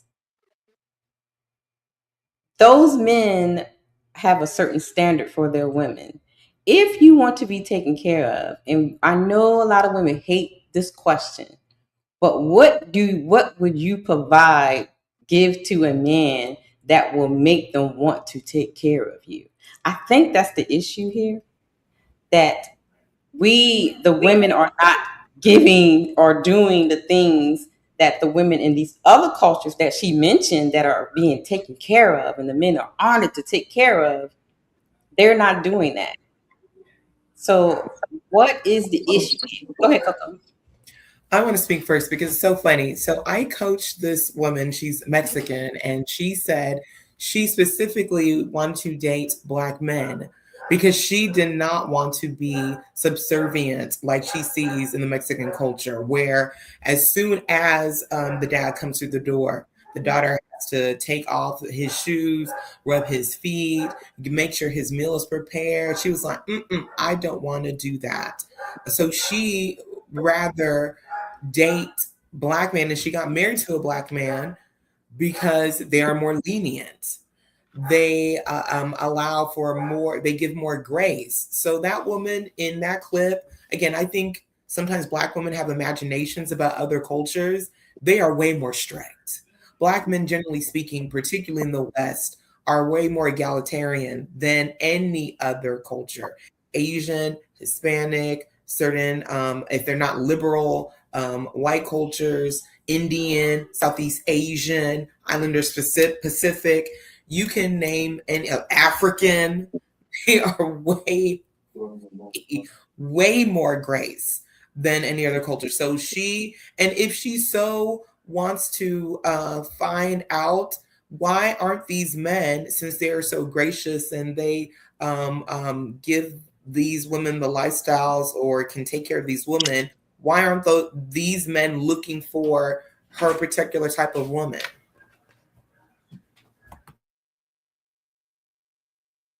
Sorry, and to answer your question, what are they doing different? I told you. I can't say baby kid. Oh my goodness! Anybody want to answer Coco's question? I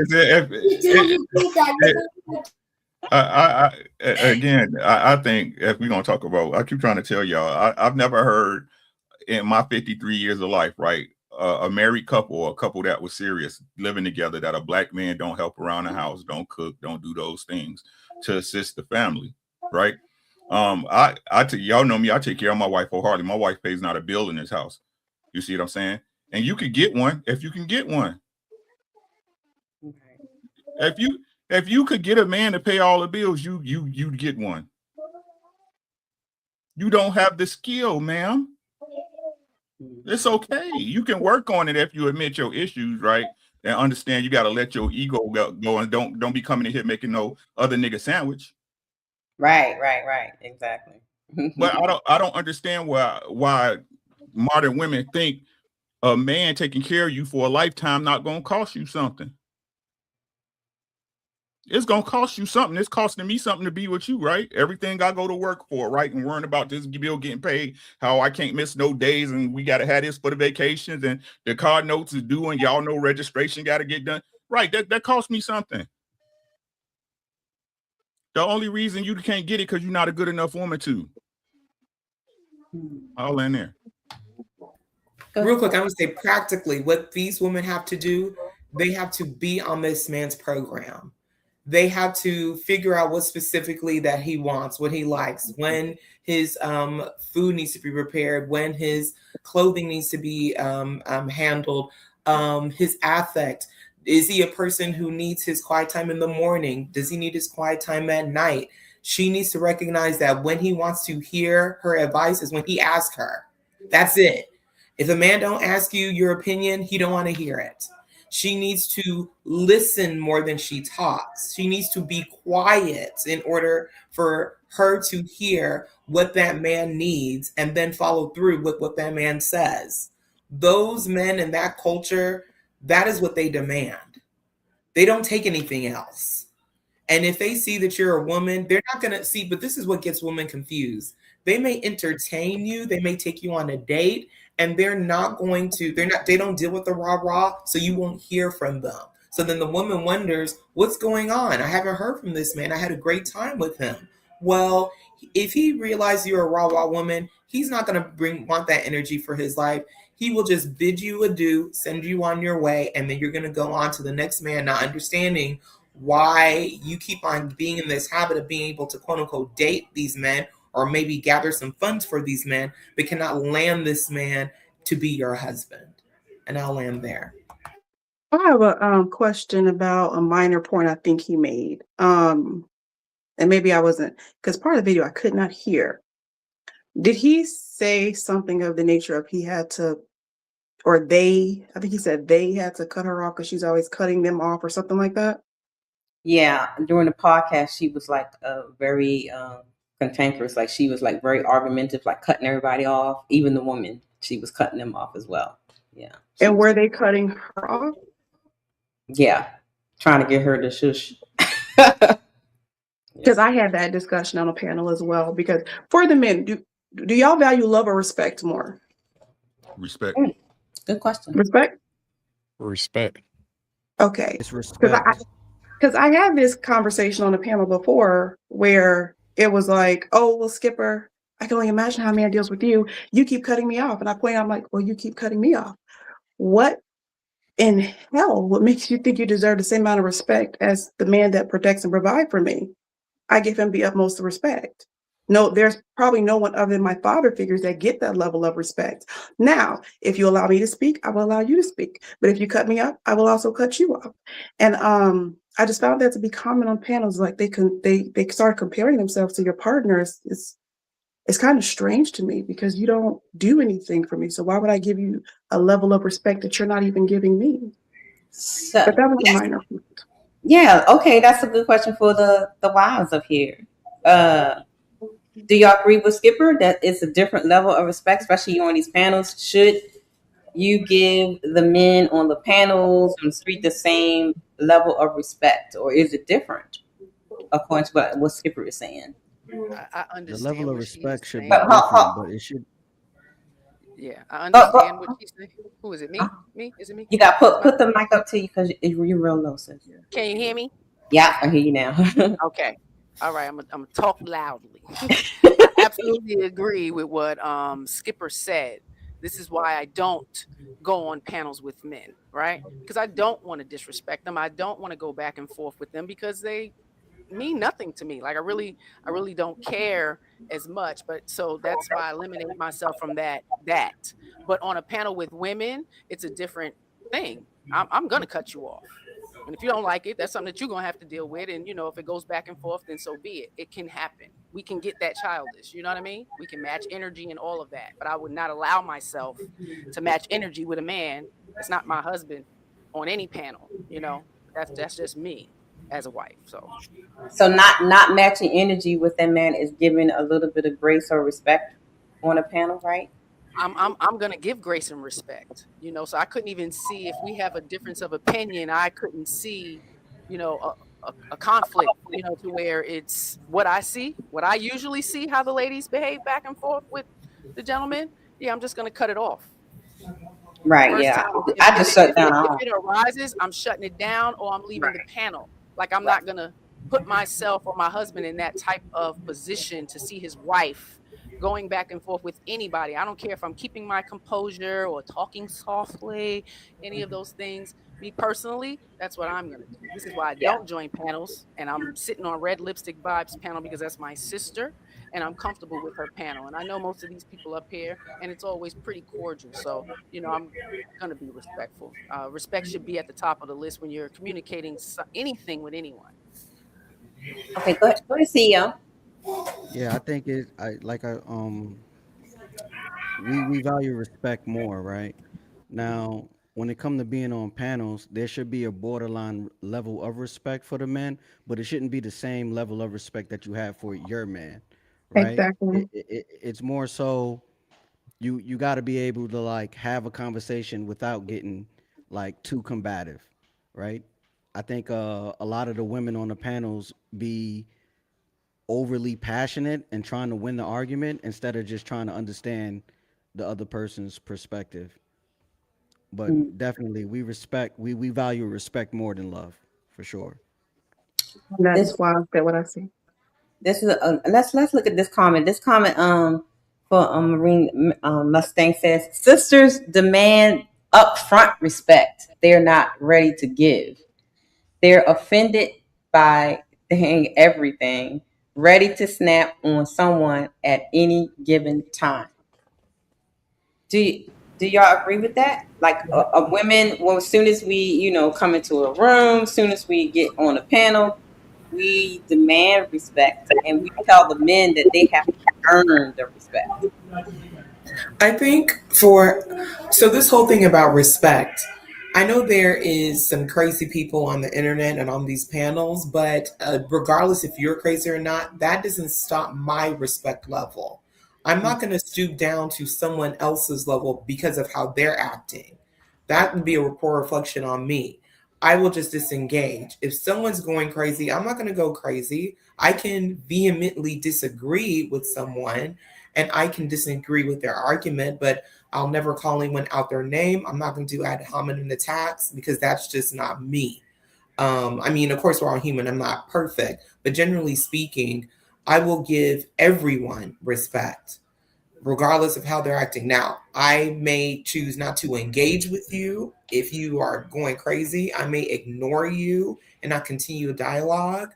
But my husband gets the ultimate respect, but I do respect men. And what I tend to see, if you respect men who have some sense, again, they will respect you. Even if for women though, if you disagree with women and are speaking in a respectful manner, they're going to do one of two things. They will grant you that respect, or they're going to do some digs, some pot shots, some pew-pews on the side. They may not say something directly because I'm not cursing you out and call you B and H's, but they're going to attack, do some type of personal attack. That's what I've seen on these panels when it comes to women having disagreements, is particularly with my view. They're going to call me a pick-me. I mean, it's in my name title.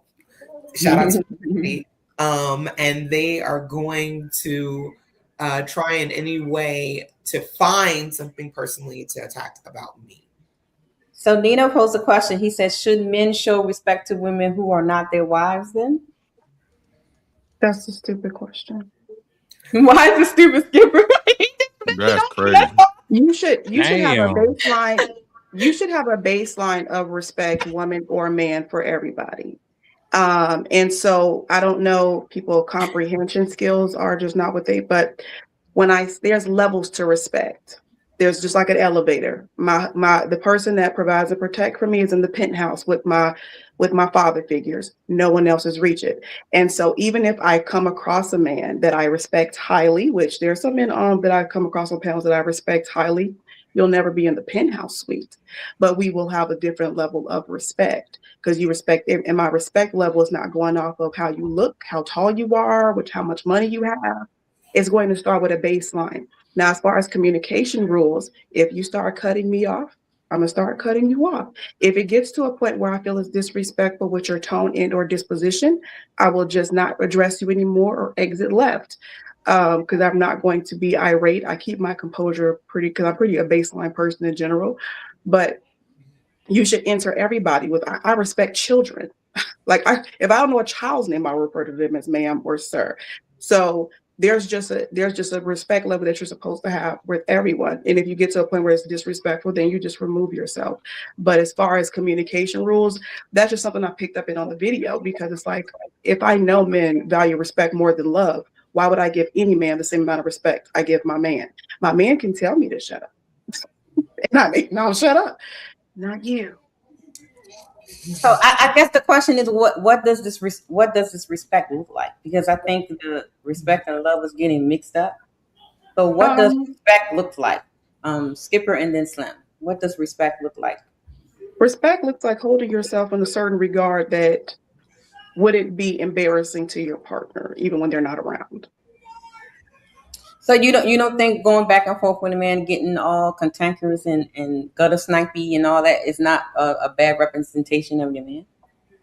As far as the gutter snipey or whatever that means, I think that can be embarrassing. But if you hold your composure in a certain way where your composure is still, like I said, your dignity is still intact, and cut it off at a certain level, because there's levels to everything, I don't think that was embarrassing at all.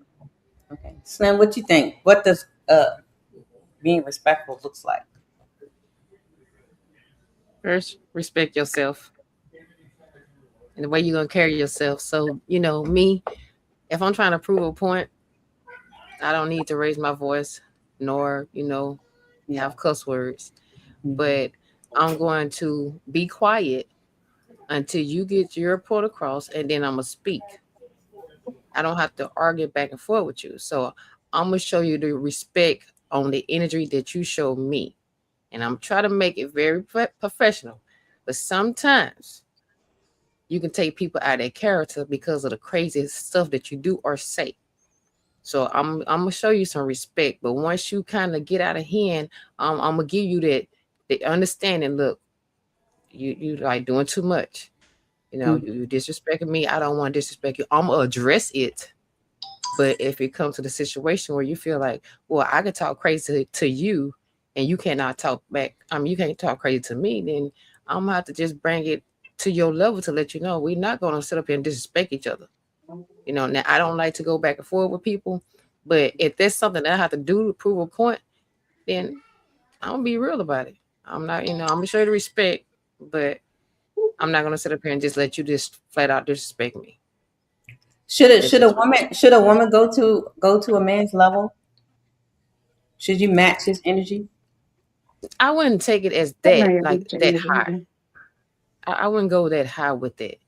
Because a man can get the yelling, he can get the talking loud and everything just to bring you down, just put like that fear. When a man get the yelling real loud, you're like, oh, okay, so let me let you calm down, get yourself together. And then I'm still going to come back and say what the hell I want to say. But I'm going to try to keep it in a respectful way. You don't have to just really get out of hand with people. The energy that you give me is what I feed on. But I know how to sit there and just, I don't have to go this hard with you. I can just shut it down. Because my grandma always told me, it takes two fools to argue. So I don't have to, go there with you. But like I said, I will calm down and I will wait and I will come back and say, look, this is what I was trying to get you to understand. But if it's somebody that's out there, because I done been out there, young, and I done guys say something stupid to me, and of course I pop back off at them. But that was before I got wiser with how to carry yourself and how to show yourself the respect. You know, you go out there and give people good respect, then they'll come back and give you good respect. Did this young woman ever define what she meant by soft life? Who said that? The woman in the video. Did she ever define what she meant by like having this soft life? I didn't actually see that part when she actually talked about what is soft life. So I don't think she actually went into it. But they were talking about how the other cultures take care of their wives, take care of their women, and they take pride in it. And they're saying, you know, why men in the West don't do the same thing. And the men were saying, because y'all don't act like the women over there, and y'all act totally different. So she was kind of, going back and forth with that. So, CEO, you want to say something on this? So before we go to the main event? No, we can move on to the main event. Thank you. All right. Shouts out to everybody that's tuning in. Make sure y'all hit that like button on all sides. All other content. You got something to say, sis? Go ahead. I do have a comment on that. Okay, go ahead. To her point. Go ahead. I didn't get to respond about what to pour into the man, or to get him to take care of you, or be willing to take care of you. Respect him. I think that was at the top of the list, right? Respect, especially how you speak to him, how you disagree with him, and how you represent him to others. That's top of the list. You give him peace at home. Peace at home. What that look like? Not meaning you suppress yourself, but that home isn't constantly a battlefield. That's not peace.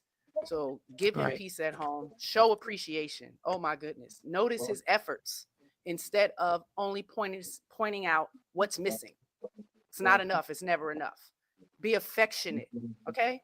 Physical touch, intimacy, hugs, kisses, attention, just genuine desire for him absolutely matters. Okay. Believe in him. That means encourage his goals. Remind him of his capabilities when life beats him down, because it will. If y'all are together a long time, these things may be possible. So believe in him. Keep your ass together. Keep yourself together. Mind, body, spirit, those children, emotionally, physically, spiritually, intellectually. Don't abandon yourself while loving him. Don't do that. Be dependable. Let your word mean something. Okay, stand on your word. You have to communicate directly. Protect the relationship. That looks like don't invite outsiders into every disagreement or publicly embarrass him. Yeah, serve each other intentionally. Sometimes you cook. Sometimes he handles something. Sometimes you carry him.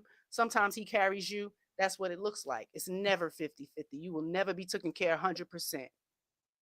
You might have to do 80-20. You might have to do 70-30, 60-40, but it's unrealistic thinking, unrealistic wanting, unrealistic mindset. Like like she said, it's a lot of slow women out here. So you ain't gonna get no man. You might get him to screw you, but maintaining him and keeping him and having him take care of you, that's a whole different ball game, honey. Indeed. So yeah. Good luck, ladies. And I would like to add for this because I know this soft life is a new thing for women.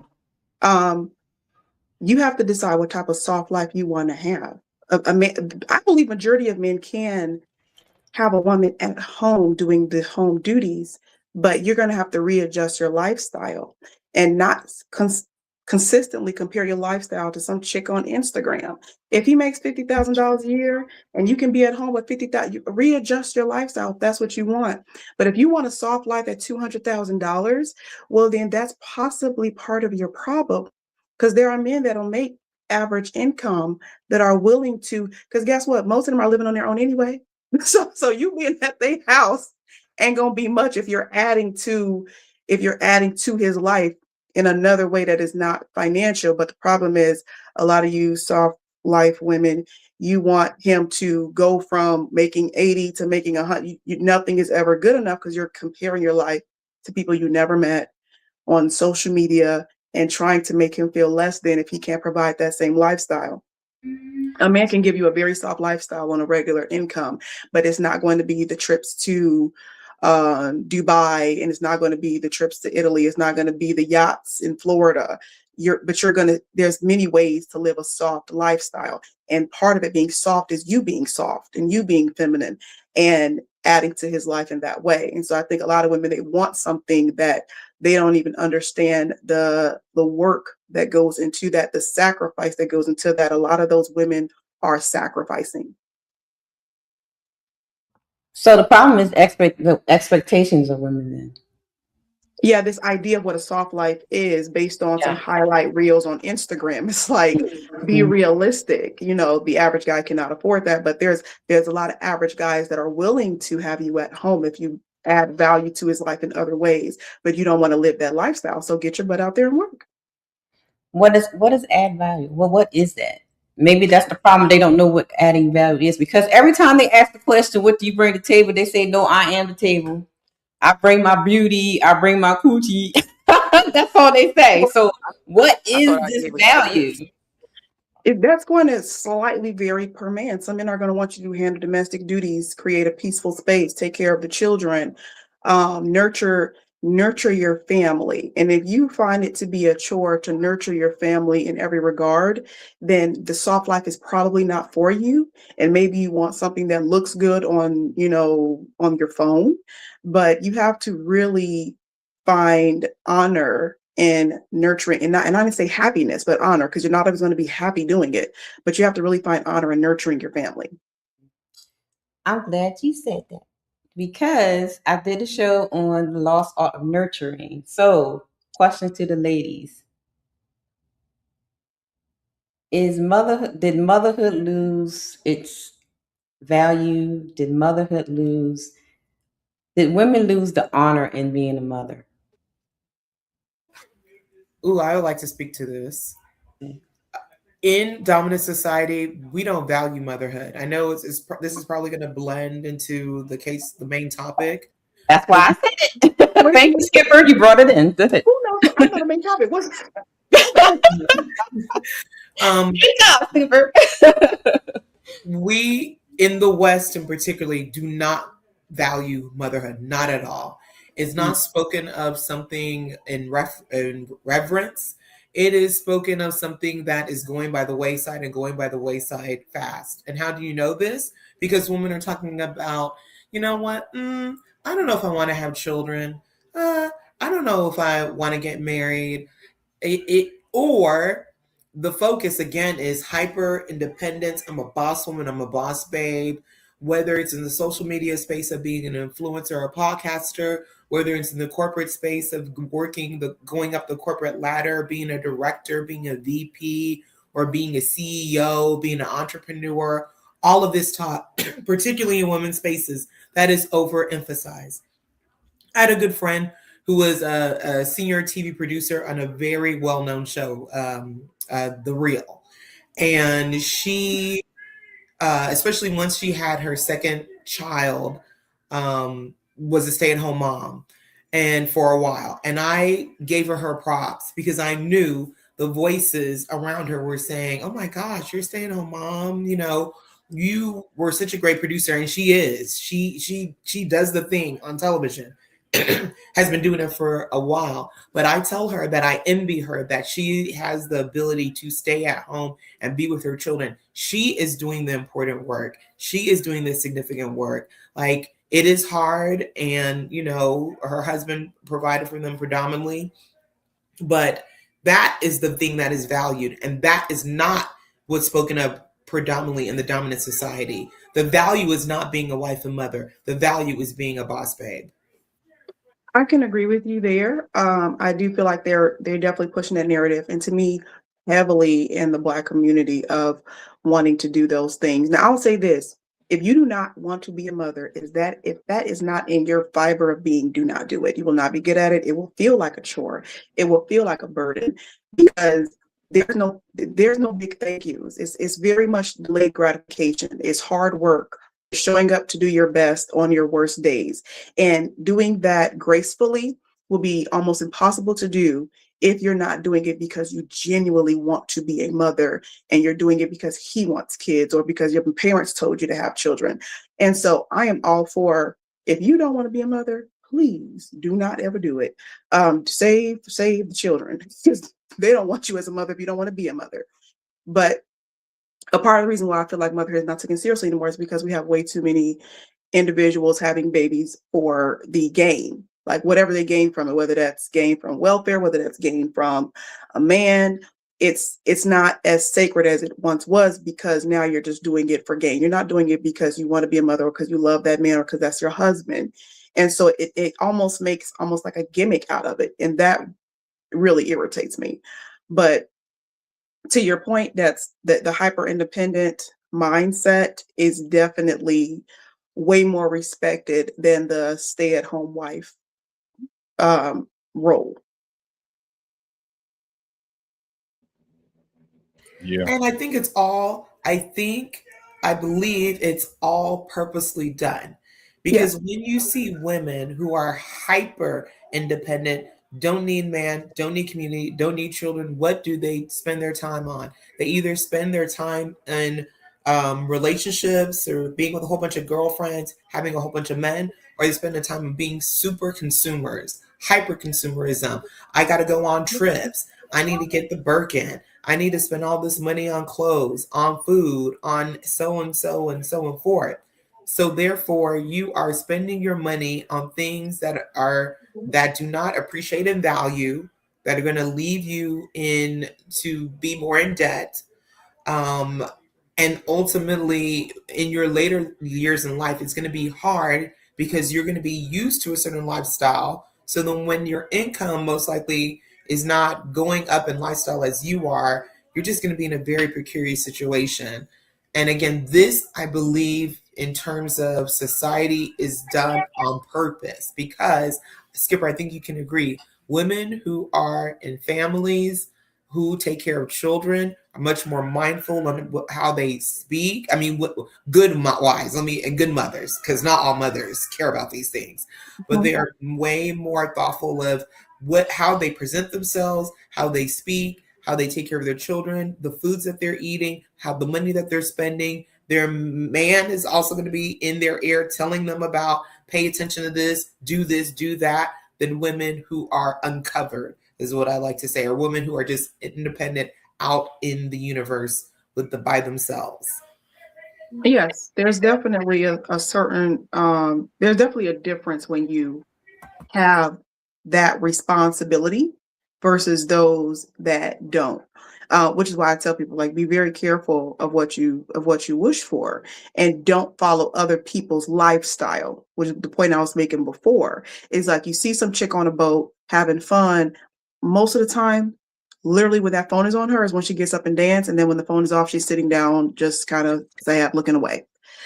So be aware that is just not always, sometimes perception is reality for some folks, and you have to understand that is not reality.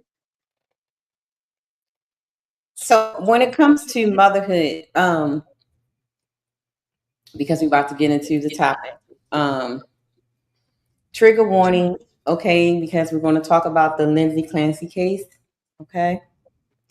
The woman that killed the kids? Yes. Oh, okay. Yes. So which one? Is that the white one? Yeah. Okay. It's gotten interesting since this case has gone to trial. When it comes to motherhood, how can I say it without being flagged on YouTube? I'm trying so hard not to. Good girl, say it. That's crazy. Yeah, without being penalized around here. I see mothers, like I said, mothers don't have honor in motherhood anymore. And you know what? I'll just save it. Let's just go into the clip. Just say it. Just go ahead and say it. I mean, hey, the mothers ain't shit out here, okay? They just like the worst mothers ever. say that. I mean, you know what the thing is, to that point, you're right, because I truly, and this is why I stepped in and said, I feel like there are so many women having babies that don't want to be mothers. Some of them are pressured because the man wants children. Some of them are pressured because their parents want grandchildren. Some of them are just told, oh, well, you know, you're less of a woman if you don't have children. Baby, if you don't want to do this, do not do it. It is not easy. It is, your body is forever changed once you have a child. So you should not do this if you do not want to be a mother. This is a lot of work, and it never gives up. It like I keep on. I have this falsehood of like, okay, it's gonna be easier when they get this age, and when they get to this, I'm like, well, this is a whole new level of hard. It's not hard. It's not the same hard, but it's a different type of hard. And it's so it's like, don't do this unless you genuinely in your heart want to be a mom. And so I feel like those mothers, they don't want to do it, and they did it for the wrong reasons. And now it's like, this thing is an inconvenience to my life. I can't move how I want to move. I can't go where I want to go.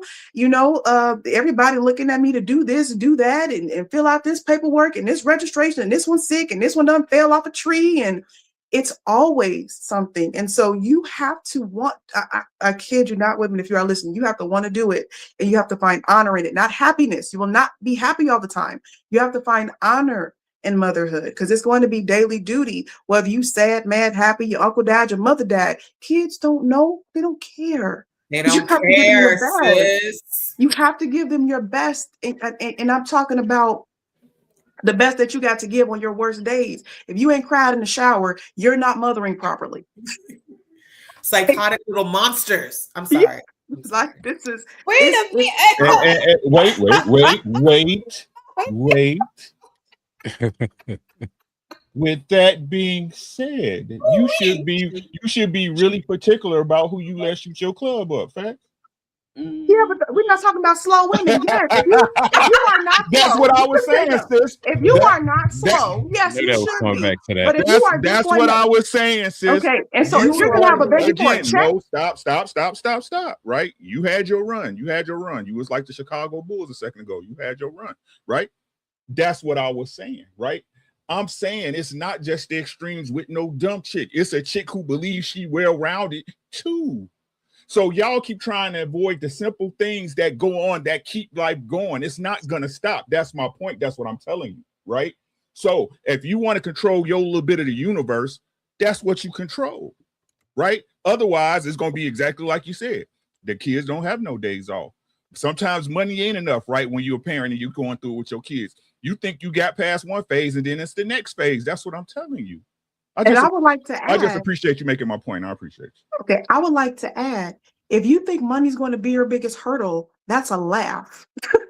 like the money will come and go. That's the emotional and mental part is what's going to be the daily breaker of trying to manage other people's emotions and then manage yours. And then if you have more than one child, you have to code switch, because you can't be the same parent to every child. Different children are totally different. So you have to switch. This child needs more emotional support. This child needs affirmations. This child needs more hands-on support. This child struggles in school. This child excels. You have to be able to switch that. And so if you ain't about this life, I highly guess you don't sign up for it, because you're going to be terrible at it. And I'm not going to let my kids play with yours. Look at Coco. Hey, Coco. That's hard. Not all kids should play together. Houses or come to your house. I'm sorry. I total agreement.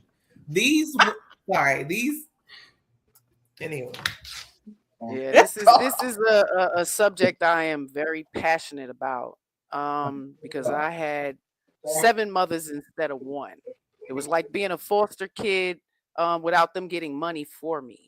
So thank God for the 6 other women in my village, not aunts and uncles or godparents, just my friends' mothers who, took my mom under their wing. They didn't judge her. The times are different. Women are not as nurturing as they once were. Right. Because nurture is an option now. It's an option. It's not a requirement, because nurturing, it requires time. It requires presence, patience, emotional maturity, and a willingness to put another person's development ahead of your immediate comfort. Mm-hmm. My behavior affects everybody else. And we're not paying attention to that. The survival replacing the village support. Everybody's trying to do it on their own, flossy, like you ladies said, you know, showing off for the gram and all of that. I think they have a loss of reality. Honestly, a lot of women are living in delusion. You know, like the young lady Skipper said, they lack the knowledge. And for how do you not know what it entails? This duty Can I and put a pin in that? responsibility.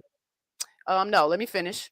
The independence, it becomes confused with not needing anyone. Yeah, that's a falsity. Technology competes for attention. Man, they be competing for attention. It's crazy. So you can't compete with your children. Parenting has become heavily peer influenced, like she said as well. So that has a lot to do with it. And let me just add this. Society is changing. Women are not having children. This is why they overturned the Roe versus Wade. Because a lot of the white women are choosing to not have children, and now our young Black women are choosing to not have children. So now it's being a conscious choice, and the children are being created, because everybody's still fucking. That's the reality of it. Motherhood isn't itself has been undervalued. Again, there's no honor, and it's being shown by the women before us. If my mother made us seem a burden or it was just too much, and then she's telling you and pushing at the children, you know, don't be a mother. Like that's like a burden. This is the mindset that it's creating. There is no honor, even when they are creating the lives, right? At the moment, it's an honor. It's an honor at the gender reveal. It's an honor at the baby shower. But, you know, once the honeymoon phase is over, it's a done deal. The baby starts to talk. It starts to cuss because that's what they heard you say. They start saying no and showing you a mirror of what you've shown them over the year or two. The lack of respect off top. If your baby disrespects you, it's because you've been doing that. Your behavior affects other people. So our women are definitely not as nurturing as they want to think, right? 70% of them are leaving their families or, you know, enacting divorce. So I'd have to say it's a choice. And they all ain't slow. Delusional, maybe. I wanted to comment on the independent thing because I feel like that was definitely predatorially spread in the Black community. Let go of this independent mindset. There was a benefit to having a village, and sometimes your village was not even related to you. It was the old lady that sat on her porch that was able to correct your child. This independent, you got nothing. People need people. I had this mindset because I'm from the city, and the city is like, okay, you got to hold your own. But it's like, no, there's a benefit of having a village. There's a benefit of having elders to pass down wisdom to you. It is this hyper independent, which I feel is going to completely crash with this digital revolution that we're in. Is going to completely crash because you're going to find out very shortly as artificial intelligence take way that you need people. Yeah. You need people. And this, I just cannot even go into enough of like how stupid that independent mindset is. And it doesn't mean that you need to be so codependent on somebody that you can't, you know, live your life without them, but understand the value of a village in your life. So let us get into our main event. Oh, Athena, if you're listening, I sent you the link. I don't know why the link was not working for you, but it's the same link as from last time. All right, trigger warning. Trigger warning, trigger warning, trigger warning. First, I'm going to play the clip of what happened, and then we'll, you know, talk about that. And then I got some questions because, child, we got some delusional. It's a mass delusion going on in this over this case. Okay. All right, here we go.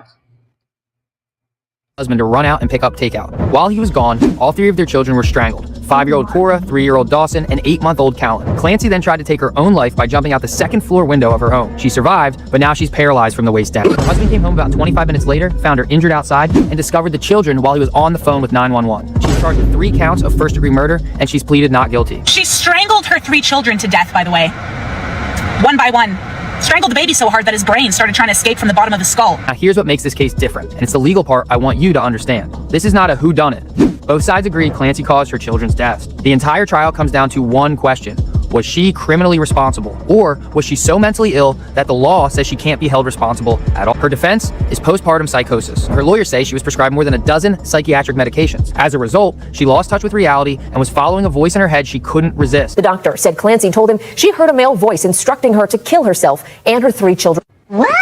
Prosecutors say it was planned, that she waited until her husband was gone because she knew exactly what she was doing. Something that surprised me about this case was the statement that Patrick made just days after the killings. Now, as we said, Patrick was the one, he discovered his children in the basement.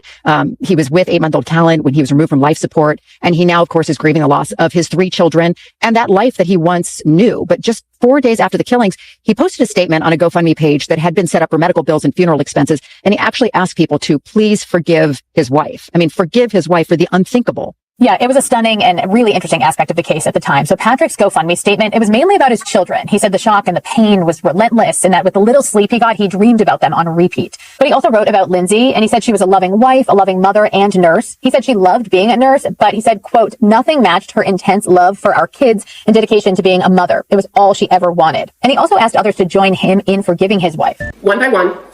Let me just stop right there because it's something that Skipper said earlier about you. If you don't want kids, you be prepared for. So this woman wanted children badly. She wrote about it for years, even before she got married. She wanted these children. So keep that in mind. She wrapped exercise bands around each one of the kids' necks and pulled until their little bodies were limp and lifeless. We are here, ladies and gentlemen, because they are not. They were strangled, deliberately and meticulously killed. The defendant made claims she heard a voice, and that voice told her that it was her last chance, that she had to kill the kids so that she could kill herself. This was not a woman in the throes of psychosis on January 24th, 2023.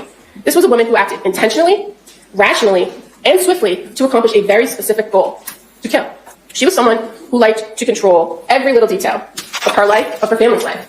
Somebody extremely controlling, meticulous, and manipulative. This was a woman who no longer liked the life she thought she wanted. It was getting harder and harder to control. She made a choice, a deliberate and intentional decision that she did not want to try anymore. And when she saw the opportunity to escape, she made the selfish choice to take it, and to take Cora, Dawson, and Callan first before attempting to take her. All right, I wanted to get everyone's initial thoughts on the case. Let's start with CEO and Ms. She Said. Strangling a baby so hard that the brain is trying to escape from the skull. That's a lot of force, and it's unfortunate that them kids lost their lives to their mother. I think she needs to go to prison and get the help she needs in prison. Ms. She Said, initial thoughts. Man. Physical punishment is what I say. Bring her out in the street. But let me be clear. I do believe, mental illness is real. I do believe there is, postpartum psychosis is real. Postpartum is real. Psychosis is actually to the extreme, right? Very, very small percent. Postpartum is absolutely real. I do believe women deserve help, but none of that makes what happened to those children acceptable. Nothing. So horrible act, horrendous, and did you say the father asked for everybody to forgive her? Yes, I wanted to ask the fellas about that. Go ahead. Yeah, we not forgiving. That's a deadly sin, right? Yeah, no, we not forgiving that. She should spend time in jail, whether it was psychosis or not. You still did the act. All right. Uncle Ricky and Slim J, initial thoughts on the case. Go ahead, Slim. Oh, sorry. Yeah, I'm actually doing T-shirts as I'm listening and trying to interact with you guys. Yes, I really think that she should, go to jail and do that time and get help, as she said, because it's like, excuse me, every time the clear side do some shit like this, they always got this thing is, they have some kind of mental health. Not saying that she didn't, but it's like they always, make an excuse of why they do this stuff, and I feel like with the first child, was it something going on? The second child, was it something going on? Then the third child, is the husband not knowing? Just like the Angela case in Texas. No, was it in Texas? But anyway, the lady that drowned her 5 kids. Mm-hmm. They had 5 kids, and you telling me that you did not know that your wife was going through this problem? I'm gonna share some information with y'all. Keep going. Like, if you see that your wife is going through stress after having her kids, then okay, maybe we shouldn't have no more kids. Maybe we should try to get you some psychologist help. We should, to focus on you getting better, not having more kids and bringing more, stress to her with her having this problem. But instead, they had more kids, and she went deeper and deeper into her mental issue that she had going on. I just feel like, yeah, go to jail, get the help that you need, and you can think about this, through all the time with the 3 accounts. Just think about it. I understand she wanted kids and everything, but just because some people want kids don't mean that they have that mind state to go through all the stuff they go through with kids. So she probably was ready, on paper, but she wasn't ready physically, because it caused her to break down and take 3 innocent kids' life. They should have got help before we came to this 3rd child. That's what I'm saying. I was gonna say something, but I'm gonna wait. I'm gonna wait till everybody give their points, and then I'm gonna share some information about the case and some of the points that you asked in the chat. Go ahead, Uncle Ricky. I pray for her. I pray for her to go to hell. Okay. I pray for her to go to hell. Repeat this. Why you just ain't jump out the window first, bitch? This again, pay attention. It's cheap, but it's expensive, but it's cheap to say. It's cheap as hell, but it's expensive. You jumped out the window because you knew you did wrong. I don't want to hear this psychosis shit. I don't want to hear that shit. Is it psychosis when these women leave their kids in the house for months on end and this shit and toilet shit? Was she psychotic then? Is it psychotic when they leave their kids in the house and go on a cruise and be living their best life on social media? I don't want to hear that shit. She should get the death penalty. Imagine them babies' last moments. Yo mama looking in your mama's eyes as she chokes the life out of you.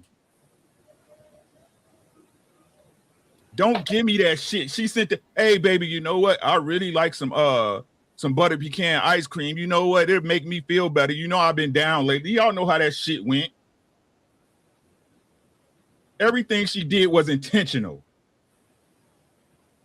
Every single premeditated step. She should get the needle. I pray for her to go to hell. Again, I guess he picked wrong, huh? This is the problem.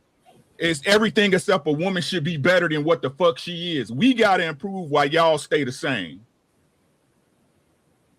He should have made sure. Did y'all know that he was going and he took off work and stayed home and helped work? Yeah, I was waiting.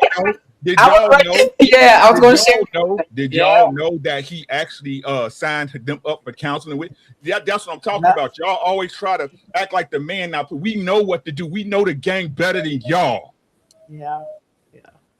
We know our job, bitch. What is your fucking job as a woman? Number 1, protect the kids. Number 1, protect the kids. Now everybody want to have an excuse. You know why, Red? You know why? So they can have that same grace extended to them when they hurt their babies, right? We're going to get to that. Grace extended to them when you see that little boy walking outside with a diaper on in 30-degree below weather. Exactly. Y'all ain't shit as women. Somebody need to say that. Y'all are bad shout out to Bumquisha. Y'all are bad representations of women.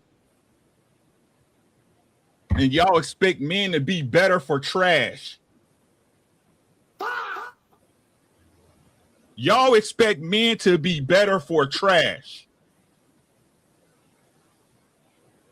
They should give her the needle.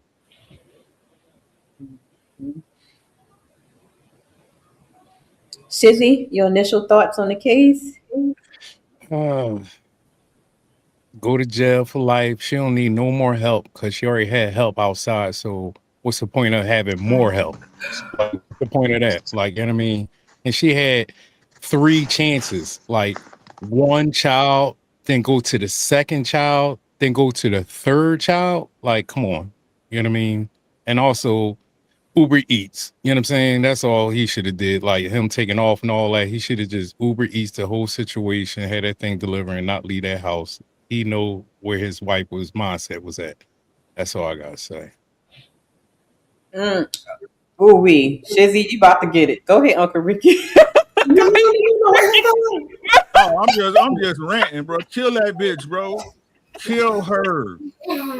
Murk her. Whatever you gotta do. But hey, she need to get up out of here, bro. Get another napkin. She need to get up out of here. I ain't disagreeing with that. I'm just saying he just knew his wife mindset. Like you taking off work, doing all this extra stuff. Like I don't think no man. Wait. I would say. Hold on, y'all. Let Coco because she's been waiting, y'all. Hold on. I would say, hey baby, we'll close the door. I would say that I don't think that's the most extreme thoughts that a husband would think that that's even a possibility, even if a woman is going through postpartum or has some psychosis. That's not the thing that he's gonna think is gonna happen when he leaves his children. That's not what he's gonna think is gonna happen. Yeah, I see that.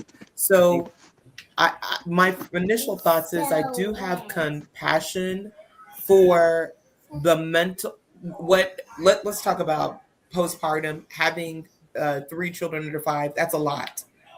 You feel like you are going crazy dealing with these children. So that's number 1. But I also believe in justice for those children and also compassion for that husband. Like, I don't think we focus on mothers a lot of times when it comes to rearing children, and for good reason. But I don't think we focus on fathers and what they go through with dealing with us and our emotions, knowing, okay, should I say something? Should I shouldn't say something? Am I saying too much? Is she gonna pounce at me? I don't know how to deal with all this, so I'm gonna just back up, like how she won't do. But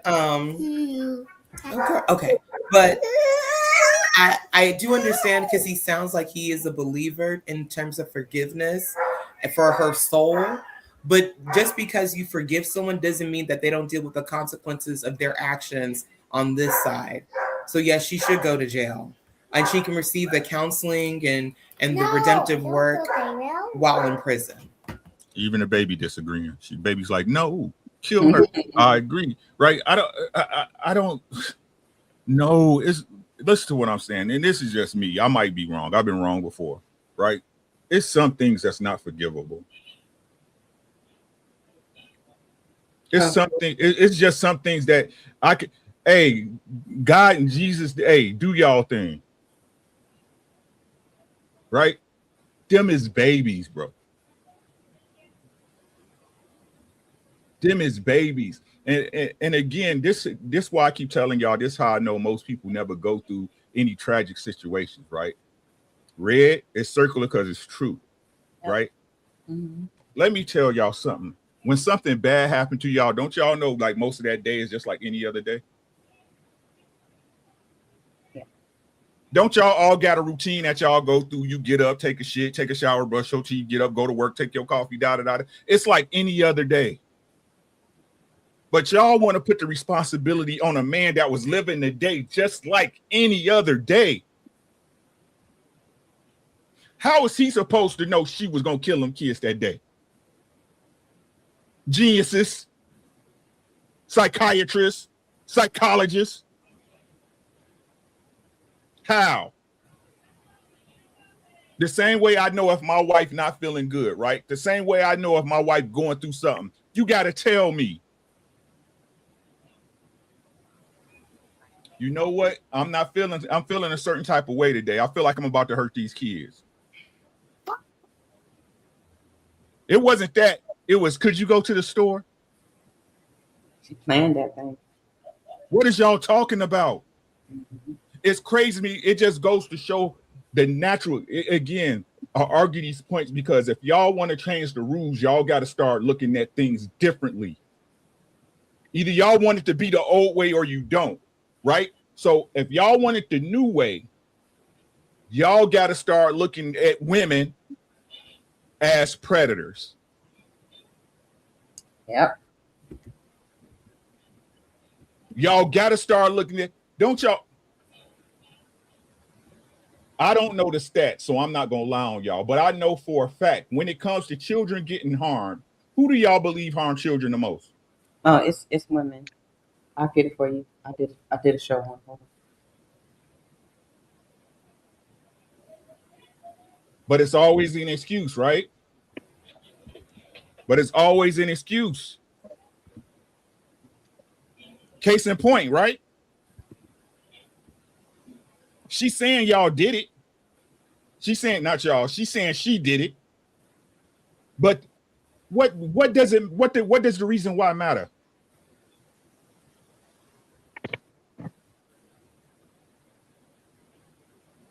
Y'all need to stop this shit as people. Y'all need to stop this shit as people.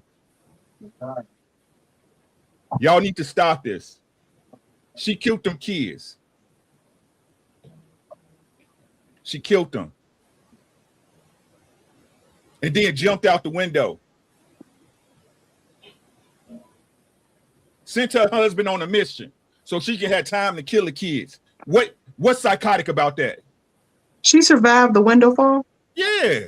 Paralyzed. She's paralyzed from the. And she had all those pills. Skip. Look at God. Look at God. So let me add some information because everybody's kind of digging into it. Okay. So though for the people that's blaming the dad, okay, according to the court documents, he took off 12 weeks to help her. Took off 12 weeks from work. Knew this was going on. He even hired a nanny. He started to stay home from work to help her with the children. The mother-in-law also was helping with the kids. She would take the kids so that she can have this break that y'all say y'all need all the time. However, here is some information that kind of makes everyone culpable right now.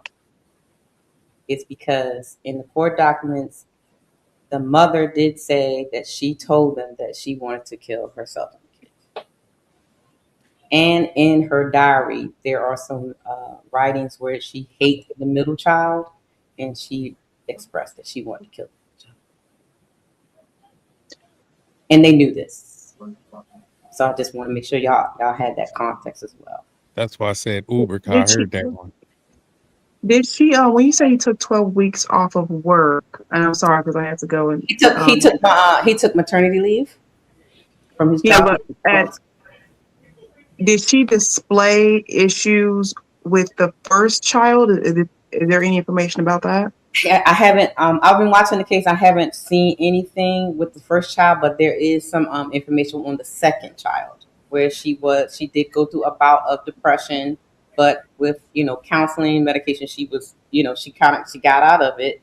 And then with this child, it seems she's been going through more of PBD. And the last doctor, I believe it's the last doctor, help me, I think if I'm wrong. The last doctor, the doctor before that, did suggest that she may be bipolar. So she was on, and then she was on 18 different medications. And so she was on these 18 different medications prior to the third child, but not prior to the first one. Right. However, she's a nurse. She's a whole nurse. But that's why I said that's why I said earlier, I don't care about her. You should know the side effects to all these medications. You should not be popping them like Skittles. This is why I said This is why I said what I said earlier, and I say it often, and it's not to belittle anyone's academic accolades, but just because you have a degree or even pedigree doesn't mean you're intelligent. Facts. And I would say this, and people get upset with me when I say this. If you want to have a family with somebody, y'all need to go ahead and get everything looked at. I don't care how cold that may come off. I understand when somebody says, and I've heard men say this, I don't want a sickly woman to have my child. And I get it. Go get all that stuff looked at, because this is crazy, but I don't care what's her reasoning for doing it. She just needs to go to hell. I really don't care what she was going through. Honestly, I don't. You took time to kill not one individual. You took time to kill 3 people. I don't care what you're going through. You are a danger to society. And the fact that there are white women standing around showing up for her in protest, crazy. Their husbands, we're about to get to that. Their husbands and their child fathers need to be at the courthouse yesterday. Because like, what are you actually supporting right now? What are we talking about? We're not talking about a little incident where you just snapped and slapped the hell out of the child and she's 2 years old and they fell and hit their head. Okay, maybe I can understand that. You had a real bad moment. You're still a messed up individual, but you killed 3 kids. Your own children. So let me give the stats. So Uncle Ricky, to your point, 37 to 40% of women mistreat, abuse, or kill. It's 37%, 30% to 40% are women that mistreat and harm their children in the United States. That's sad. I told you about throwing them slow. Yeah. Let's get Athena. Let me get your thoughts, because I'm about to play the clip of the mass delusion we got out here. Okay. I mean, go ahead, Athena. So you covered a lot of the things that I was going to talk about, how she had a nanny and all of that. So here's the thing. I do understand postpartum, but I don't think mental health should get you out of dealing with the consequences of your actions. Like, sorry that you were mentally ill. You should still get the death penalty. You should, I'm sorry, Uncle Rick, you said the needle. Absolutely. Especially when it comes to children. It was 3 innocent children who, those kids can't fight back. I mean, the way, and I don't know all the details on how she did it. If she did it in front of them while they were watching the other ones or what, but even so she killed them by their ages. So the other kids were sitting there looking at her strangle the other kids with the exercise cord. Jesus. And because the father loved the little boy, because that's a boy, she put him in his office, I guess, to spite him. Yeah. I think the needle is too nice. Yeah, where are you going? No, stay right here on this ghetto rock and suffer every day. Put her through hard, back-breaking labor until she eventually just dies. The bitch can't walk. So how she gonna go through it? Okay, well, make her do labor that's hard for your hands. Make her do some hard breaking labor that's hard for your hands. I don't care if you just sit on the ground and make her move a rock from right to left. Like the needle, the death, that's way too peaceful. You need to be on this ghetto rock doing ghetto things. So she was really mad at her husband. Wow. That's crazy. He took 12 weeks for her. Yeah. She had a husband at home with her. And I don't agree that. Hey, wait a minute, Athena. She had a village. She had What's the excuse? What's the She had more than a village. She had more than I ever had. Let Athena go. Go ahead. Oh, so she really has zero excuses. And I think we were talking about her being a nurse. I'm pretty sure she's a labor and delivery nurse, isn't she? So she knows all about postpartum. And she was documenting everything, right? And here's the thing. I understand, like, because people are like, oh, she planned it. Well, schizophrenics can also plan things. They're chaotic, but they can still plan things, little bits here and there. But I don't care. I don't care if you're schizophrenic. I don't care if you have whatever it is going on. It's not an excuse. And I hate to say that they need to make an example out of her, but she needs the death penalty. People need to see that there are consequences for their actions, because I think what people are seeing is, oh, well, I could just say I'm crazy. And murderous, evil people can get away with whatever it is that they want. She was on, I think when they did the toxicology report, 6 different drugs were in her system.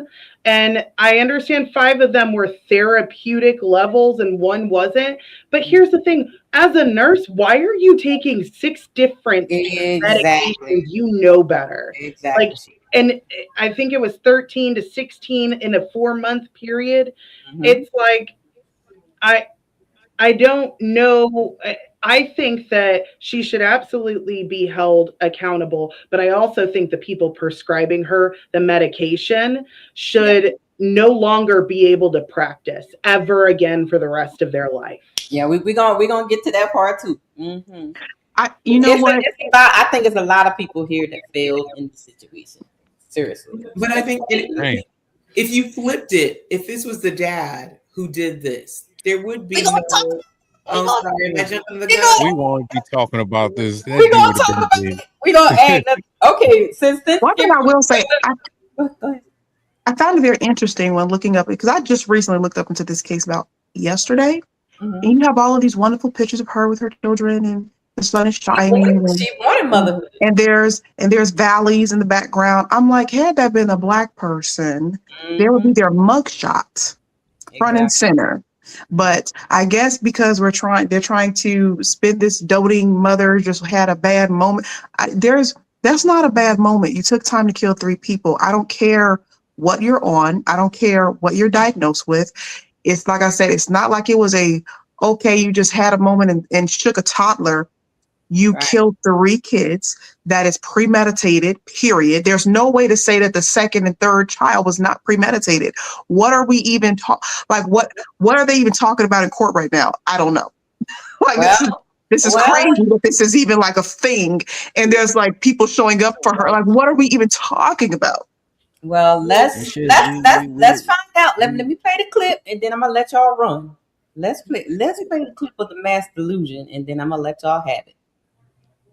Having a support rally for Lindsay, the woman who took the life of her 3 kids, not saying she's innocent. They're saying they understand why she did it, that postpartum was the cause and that she deserves more help. This many women in one place at one time who may understand all of us on a level that others don't. So on a level that others don't understand, you're having a rally about how y'all all thought about getting rid of your kids. Okay, maybe she killed her child, but men don't understand how bad postpartum depression can be, and there needs to be sympathy and empathy for her. She killed 3 infants. Where is the sympathy and empathy for the infants? Postpartum depression is a psychosis, and it needs to be empathized with. Okay, what about the people with mental health problems that shoot up schools or become terrorists? Do you think we should have empathy for them?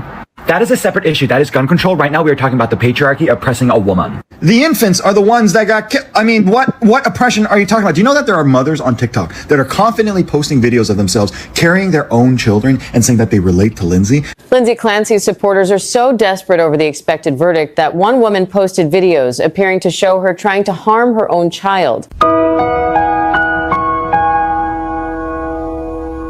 People began to imitate Lindsay Clancy and declare their eternal support for her. Some women have begun posting so-called postpartum rage videos on social media. Some scream next to their babies. Some deliberately act as if they are losing control emotionally. Others even let their children cry beside them while they continue recording themselves on camera. Some say they are doing this to help more people understand what postpartum rage, postpartum depression, and postpartum psychosis can put a mother through. Large crowds dressed in pink gathered to show support for Lindsay Clancy, the mother on trial in a murder case.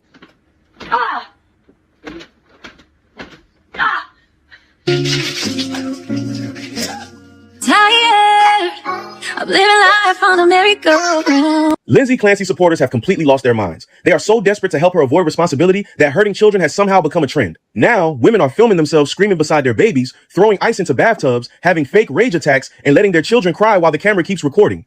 Then they call it postpartum rage and expect everyone to support them. Sorry, but what exactly are we supposed to support here? A terrified baby being used for content? one single mother of 6 word viewers so much that they called the police because they thought she might copy Lindsay. A Miami mother also set a fire inside her home and poured hot wax onto her young daughters during a breakdown. It's unbelievable that there are still people who believe Lindsay Clancy is innocent, okay? Patrick Clancy used Jedi mind control to make Lindsay kill the children and then erased everyone's memories. Are we seriously at this point now? The Lindsay Clancy trial is a perfect representation of how women will do absolutely everything in their power to absolve other women of guilt. I had a few other clips where women were actually. I could only put the one in there because it was kind of blurred out, but there were actually women actually hurting their babies and things. They're literally doing this on the internet in support of this woman. Lock them up. I'm trying so hard not to get emotional. I'm like, oh my God. Services not beating down the door of these women that's posting these videos. I'm gonna say this. So wait a minute. Hold on, Skipper. What did you say, CL? I couldn't hear you. I said, why is Child Protective Services not breaking down the door of these women that's posting these videos? Facts. Because obviously we gotta report it. Why? No. Why? Obviously, they're showing signs that they don't have the mental capacity to take care of these children and willing to post that on social media. So why isn't anything happening to these women that's posting these videos, or should I say, participating in this new trend? We don't Where's know. the accountability for this? We don't. It take a while for CP. As someone who's worked for the state before, depending on the level of abuse, sometimes it does take a bit longer. But we don't know. Hopefully, because unfortunately, if these women do those things, it being reported, we may never know. In terms of what social media likes the extreme. So unless it's an extreme case, most likely it's not going to be highlighted. Coco, and this is what social media is not the extreme. Social media simply broadcasts what people do in their lives. It's not the extreme. When I mean the extreme, I mean like in terms of it being like this person from TikTok got arrested, CPS came, and then we found out, those type of stories. In terms right. I got you. My apologies. Right. So again, I want to refresh is that again, people, especially when it comes to things like CPS, and this is my beef as a whole, as the foundation of what's going on with modern women, right? Or I should say part of the foundation. The very systems that are used to help and protect, they abuse. Right. This is how you know the difference, in my opinion, between a good woman and a bad woman. Right. If you eliminate all the excuses and give her the space to be a woman, if she doesn't feel into that, she's not a good woman. Right. This is what bad women do. Bad women. So especially in her case, right? She had every possible advantage, right? A husband that loved the kids, made enough money to provide her what she needed, right? And what happens is that in most cases, not the exception, in most cases, right, when a woman has everything at her disposal, she destroys whatever that is. She destroys it. For us, this was gonna cook your noodle, and this was gonna get her in court, right? How can she be psychotic when she journaled everything? How can it be something that popped off on that moment, right? When she journaled everything. That's intent. That's intent. Yep. That's forethought. But like I said, the reason why these women cheer, right? Because more than likely they done murdered some baby on a hospital table already. Mm-hmm. This what y'all don't understand, where my body, my choice leads to. Just the same way that the sexual revolution got women out here just giving their cat away is the same way it's happening with birthrights and children. You make the connection? Yep. Every freedom that women have in mass, they destroy. Every free agents of chaos. This is why y'all should be pregnant and in the kitchen. This is why y'all shouldn't vote.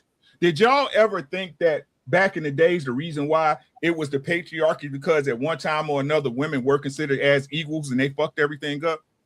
Mm-hmm. They tell you about it in the Bible, right, Athena? Yep. I know that women are easily deceived. I think idle hands are the work of the devil. And I think there are way too many people in the US that are idle. And they're just on social media, chronically on social media, and they don't have anything to do. And what do? They just scroll and watch whatever. So there are several retired CIA agents, and one thing that they discuss is how short form media is one of the fastest way to brainwash people. And I do believe that women are more easily deceived. So if they're just idle, they don't have anything to do, and then they're on social media. Question when you're done, please.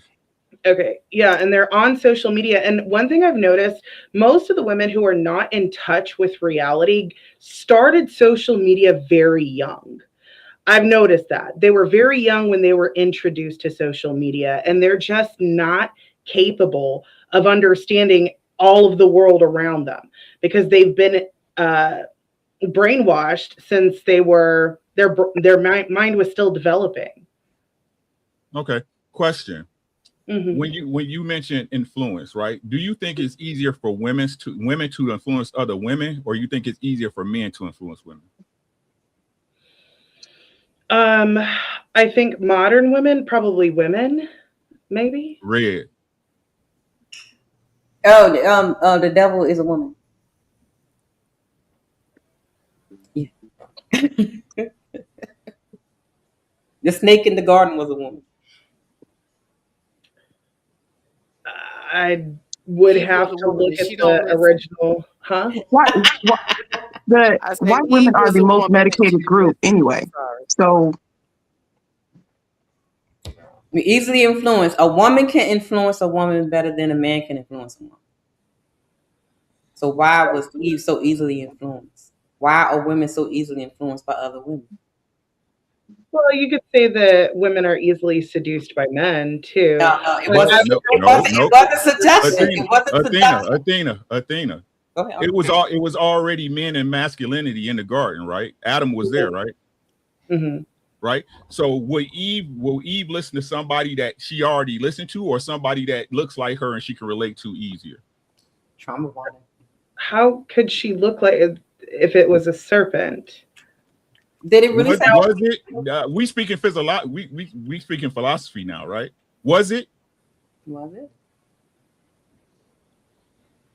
I mean, according to scripture, I would have to look at the Hebrew whether it refers to it as a female or male. I actually haven't ever looked that up, so Athena. I can't talk on that because I would have. Right. But wasn't Lucifer considered the most beautiful angel of all?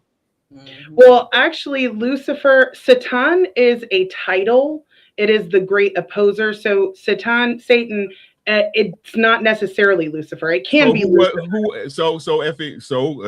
we're gonna philosophize about it, so it could possibly been a woman then, correct? It could have possibly been female. I have to look it up. That I never even thought about that. I will definitely look that up. Okay, let's get up the Bible for a second. Let's get back on because we be all night with the Bible. I think that first of all, white women are the most medicated group demographically, and as we see, this was majority of white women behaving this way. So if you remember, like back in the day, where a good chunk of white women had nannies. Do we know about this? Oh yeah. And so their nannies pretty much did all the heavy lifting when it came to children. And I'm not even talking about like rich white women. We're talking about like kind of middle class white women would have black nannies. I have this idea that there's a huge chunk of Caucasian women that don't have the capacity to deal with children difficulties. And that's because they never really had to. They had black women nursing their children. Like they had black women nursing their children. Like that's insane to me to think of another woman giving my baby to another woman so my baby can be fed by this woman. So I feel like that goes into it as well. But I don't care what she was going through. You kill 3 kids, you're done. Like, you're a danger to society. I don't care. And all these women that saying they can relate to her, like I said, they need to be checked out to like if I was their husband, if I had a child by them, I'll be at the courthouse tomorrow because that's strange. And I've seen postpartum happen firsthand. And again, I understand that it can be different per woman. But as far as like thinking that that said child was in danger, I didn't think that. I thought that she just didn't want the child. She didn't want the child around her. Like that's really what it was. She didn't want to hear the child. She didn't want the child around her. But as far as like strangling the child, that like, and then strangling another child after that, Yeah, I don't care. Right. I don't care what you say, lady. I don't care what you say. And then your reaction afterwards was to punish yourself by killing yourself. So you know what you did was wrong. You're a danger to society. You're a danger to yourself. And any woman supporting her is really definitely suspect. I don't care what the father didn't or didn't notice or whatever, so have you, because at the end of the day, you made those decisions and you did those actions with your own children and you didn't snap out of it. You tried to kill yourself and you were found. You didn't snap out of it. So no, you need to be locked away for the rest of your natural born life. Like, you are not, and I don't even think they should kill you. I think you should really just be doing something that you just loathe doing every single day until you drop dead, because that is awful. And I don't know what is going on in his brain. He's talking about forgive her. Sir, you can forgive her if that helps you move on in life without committing suicide, but that's you. Yeah, and then you had to understand that was days after the fact. So he's, you have to understand his emotional state at the point, at that moment. He can go to hell. He can. Yeah, I think they could still get some sweat equity out of this woman. They should have her sweat equity. I think they should have her paint the interstate with reflective lanes, since she's easy to roll. Oh my God, y'all are so bad. Have her paint the lanes. I'm with him on the road down there in Florida, nice and hot. I don't care if she's stamping. I don't care if she's stamping license plates until she kills. Make her do something. Let's give Miss She Said let her get in because she didn't get a chance to say anything right. Go ahead. Man, the mass psychosis of women. Yes. You seeing it. You see the video. I'm not calling them. I'm not calling it. You see it allegedly. But why? Oh, let me say this. And just in case you guys didn't know, I had a whole lot of clips, and there were several Black women in these clips as well. But I had to shorten it for the show. So just know it's not just white women that's doing this. Black women are doing this too. Yeah, I seen one that was blaming the husband. But okay. Why are so many women emotionally compelled to identify with the woman who committed the act instead of identifying with the children who suffered from it? That's crazy to me. Those children suffered. I don't care about her and her state of mind and her emotional, none of it. I care less. I'm with Ricky on all of what he said. Have we become so focused on understanding women that we become uncomfortable holding women accountable? I'm not trying to understand you. Accountability is what needs to be up front. I don't care why you got there. You're going to sit in this. She should definitely be rotting in jail forever. Do we sometimes confuse empathy with agreement? Yeah. We are at this point, the way these women are. Y'all are agreeing. Like you think it's okay. It's not. It's no compassion for the children. Compassion for her. No compassion for the children. Who's running society? This is crazy. Ladies, we need to stand in this shit. That don't look like nurture of children and family. There was a Black woman that recently was let go for, I think she drowned her baby. Yeah, actually, it's two recent cases. COVID. One was the she one got off because of COVID. Yeah, she said, did she have the vaccine? What was her argument? Yeah, she had it was COVID psychosis. Yeah, COVID psychosis. No, but in a real sense, because I sat down, I had a live with Dr. Parks, and she did mention Not that this is a cop-out, because they still need to go their ass to prison. But she did mention the fact that we have a lot of toxins around us all the time now, and we don't even recognize it. And it is messing with our brains, and we don't even know. We have I'm talking about, if you think about it on a daily basis, if you live in an apartment with, let's say that cheap polyurethane flooring, and then you got polyurethane paint, and then you got polyester on, and then you done ingested several grams of some BS that you're not supposed to even have in your system. I mean, the level of toxins we have is almost insane, to the point where even in the womb, male fetuses' hormones are starting to align more with female hormones due to all of the hormone disruptors and the toxins that we're around on a daily basis. And I actually looked this up after you said it, and it is very much true. It is almost insane the amount of stuff that we have around us that are messing with our brains. And that doesn't even, we didn't even get into the whole, well, y'all spoke about it, but I'm not even speaking on the whole social media aspect of it as well. When you mix that in with somebody that's already suffering with mental illness, it is a recipe for disaster. You have to almost unplug and remove so much from your life if you have somebody with those type of mental illnesses already going on, because all of the off-gassing, the ish in the water, the ish in the food, they're most likely going to go crazy. And so it doesn't surprise me that we're seeing more people literally, what they call it, crash out. I'm talking about people working at fast food places, throwing grease and just all types of stuff. I'm like, people are really losing their minds left and damn right. It doesn't surprise me when you look at what's in our, definitely here in America, what is in our air, food, water, materials in our house, things that we put on our body, our clothes, our underwear, our bras. It is a recipe for people to start just literally crashing out. Well, she was deliberately putting all these toxins in her body willingly with those pills. I have a question.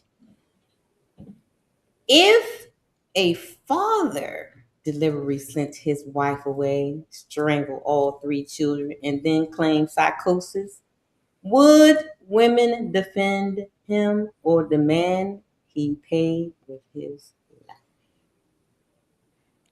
They definitely gonna demand he pay with his life. Pay with his He's a life, yeah, but monster. he's not attractive. Men don't He's a get the monster. same grace. We don't get the same grace as women do, right? No matter what our mental struggles are. I heard someone mention that the lady has bipolar. I have bipolar. You don't see me strangling kids or taking medication.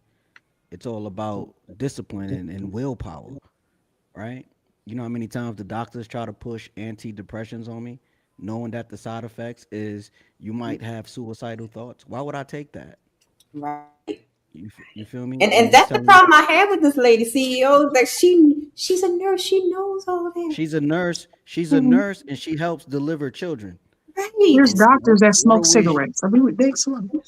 What are we doing here? Like, I think all of these women need to be under surveillance, right? Everyone at the rally need to be under surveillance. Everyone who posted a video need to be under surveillance, because it's a strong possibility that they're going to hurt their children and use this case as case law to get off.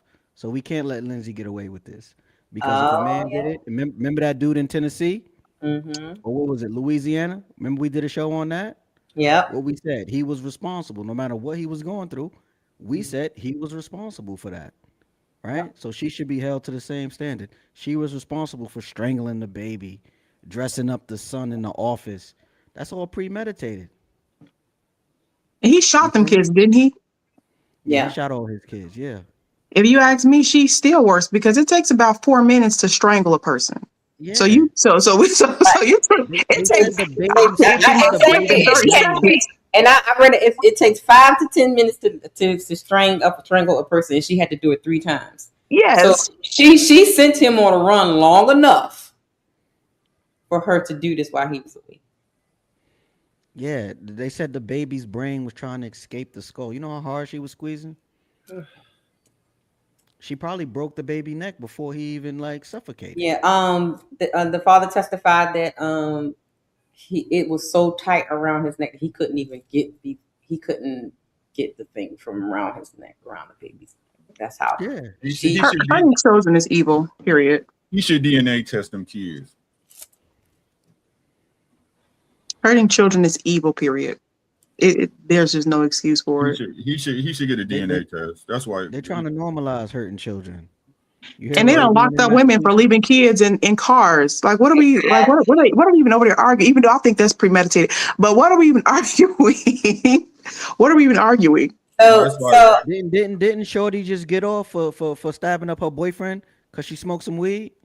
Yeah. So the girl in Florida? Yeah. It was. Yeah. Isn't this? She got 6 years. No. What is this? No, there was a case where the young lady she stabbed the guy, but she said she was high. She was her weed was laced, and so that's why. Hey! This show is a lot of slow women. That's all I'm saying. Shouts out to Skipper. Skipper said they slow, but CEO brought up a good point because I want to talk about this. So let's talk about the verdict and the impact that this verdict is going to have, right? If this woman, I want this question to sizzle in your spirit while I play this clip, and then we're going to get out of here, y'all. If the jury finds Lindsay not guilty, is that justice based on mental illness or proof that female suffering can produce a level of legal mercy most men will never receive? I think it's the latter. Right? Hold it, because I'm gonna play a clip because this man's had an interesting take, and I want to bring it to y'all and see what y'all have to say. A lot of women are going to die if Lindsay Clancy is found not guilty, and I will explain. But before I do, let's read this DM I got. Says, you're wrong. You've been wrong a lot when it comes to women. A lot of women think Lindsay Clancy should go home because she was suffering from postpartum psychosis. It's not even in the DSM, and it's a serious mental disorder. You are opinionated about the education, without the education, and have tunnel vision, and seem to really despise women on a deep level.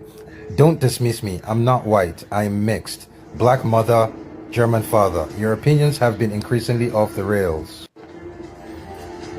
I'm sorry for whatever woman hurt you, but it's not all of womankind. Research the hormone fluctuation during normal postpartum, let alone psychosis. She made almost 300 attempts to ask for help. Called hotlines, therapists, family members. You couldn't handle the pain, the hormones, the societal pressure. I used to understand your content. You've lost the plot and your research sucks, and your baseline education is even worse. Go with grace. Read some more books. Okay, you bum biracial bitch with a white father. Let me explain why I said a lot of y'all are going to die if she's found not guilty. It's simple. A lot of women, like you said, postpartum psychosis. If she is found not guilty, a lot of women are now have an excuse for postpartum psychosis. That's fine. You have an excuse. Postpartum psychosis is the reason you killed. You're forgetting another thing. Self-defense from postpartum psychosis. Now you don't really need to have it. Now we have evidence that postpartum psychosis gets you into a rage. All you got to do is have that baby, and that nigga will kill your ass. He will kill your ass, and self-defense, postpartum psychosis. If this goes through, y'all think it's going to give you an opportunity to commit crimes and go with postpartum psychosis? You forget that you still are physically weaker than men. You forget that men are still men. You forget that the world is still evil. If they give you an opening for postpartum psychosis, it gives every man a self-defense charge for killing your ass as soon as you have his baby. Thoughts. Let's start with Shizzy and CEO. What do y'all think about his assessment? I mean, I think ain't no more excuses. The case study with that, and guys is going to study that, and all them domestic problems that women and men have in the house. I mean, now they can use that against them. Like, she had postpartum. I don't know, she was going to kill me. Yeah, this is about to get ugly. I hope that lady's guilty, so we don't have to go through all this butterfly effect things going on. Like, just hope she goes guilty and just rot in jail and just keep it simple. It was CEO. it's three cases. This is one of the three. It's three cases that I like follow and worried about the case law being on record. Right? It's Tory Lanez with the lack of DNA on a gun before you could get charged with it. It was the Johnny Depp case with I forget the lady's name. And it's this case right here. I mean, if women are saying that, which is sometimes true, postpartum depression or what are they calling it? Postpartum psychosis is a thing and they're admitting to it and they're able to get violent and all that. Yeah, we will use that as an excuse to take you out legally. Mm-hmm. So I think they got to be careful with how they moving with this one. Sis. Wow. You saw me at the end of the video. I said, wow, damn.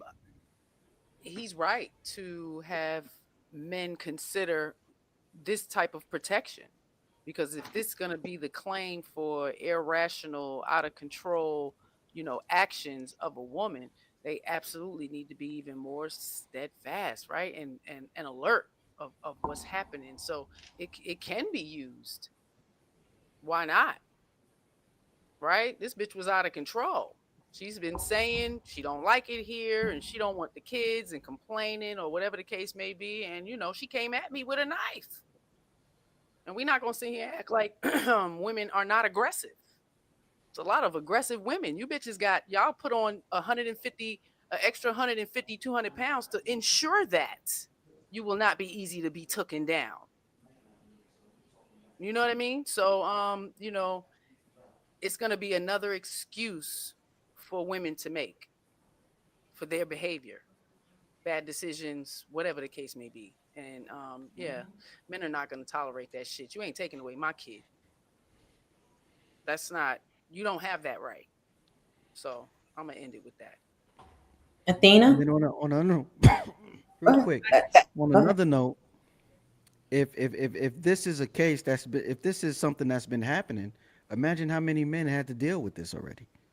Mm-hmm. Right? Who had to go through the courts and get the short end of the stick and pay all this money.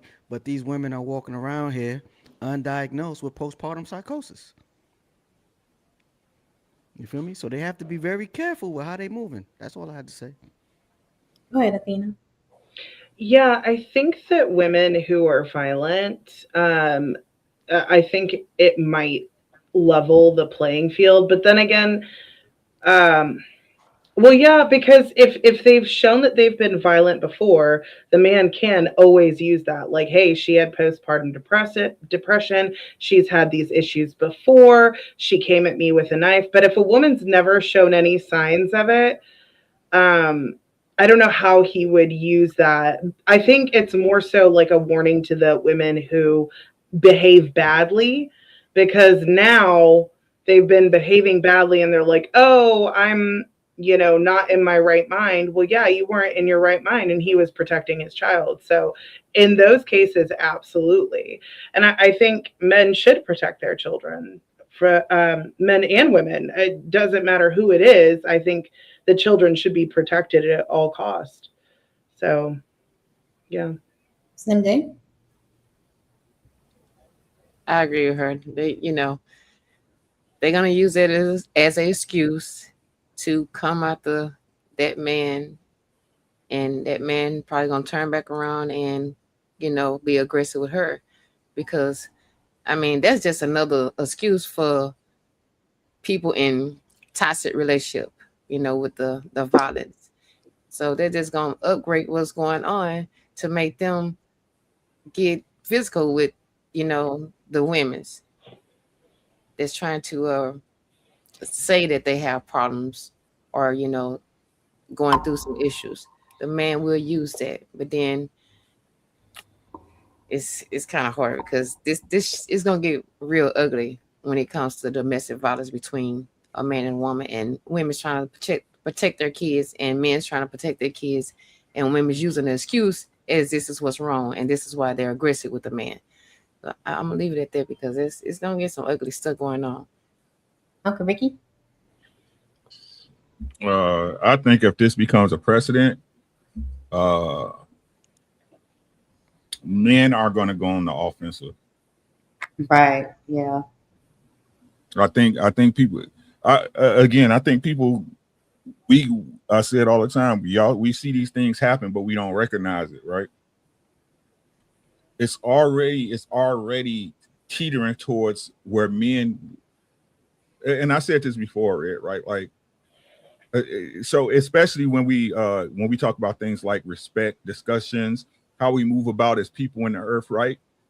If y'all don't see this, I don't know what to tell you. It starts with the simple things like men not opening doors for women,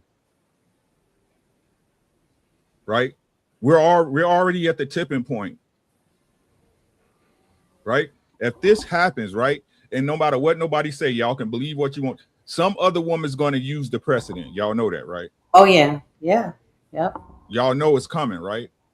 And They once all gonna start using it, right? The proof is in the pudding, because you got these goofies out here saying that, hey, I understand, right? So what's gonna happen is that y'all really gonna have men start looking at y'all as equals. You not no victim. You not weaker than me. You not no. And I keep trying to tell y'all, women, please heed my words. If y'all ain't listening to nothing I said today, listen to this, right? Y'all are not ready for the level of violence that men can produce. Mm-hmm. I'm going to say it again for y'all in the back. Ladies, you are not ready for the level of violence that men can produce. There's nothing scarier than a man you can't get the fuck up off you. I think they got a taste of it in the Olympics with that male boxer. They caught everybody, the whole world saw a sample of what can happen. Remember that boxer punched that lady? She said she'd never been hit that hard in her life. She quit the fight. Just a couple punches. But here's the other side, and I just put the link in the chat. If you have not looked at the content on Red Dropping Gems, men get postpartum too. Yes, we do. The link is in the chat, so you can view that show. Men get postpartum too. So can they use postpartum psychosis when they knock you out?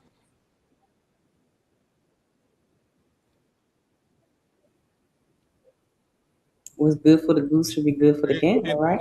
And this how I look at it, right? And this is me being real with y'all, right? Mm-hmm. And shout out to my boy Poppy Blanco and Tio, right? Yeah, the law's the law, but after a while, I don't give a fuck starts coming in effect. Right? When in your life, right, you think you're doing everything you're supposed to do as an adult and a man, and you see everything stacked against you, right? And you see no win on the other side of it, right? I don't give a fuck start coming into place. That's where men are getting to.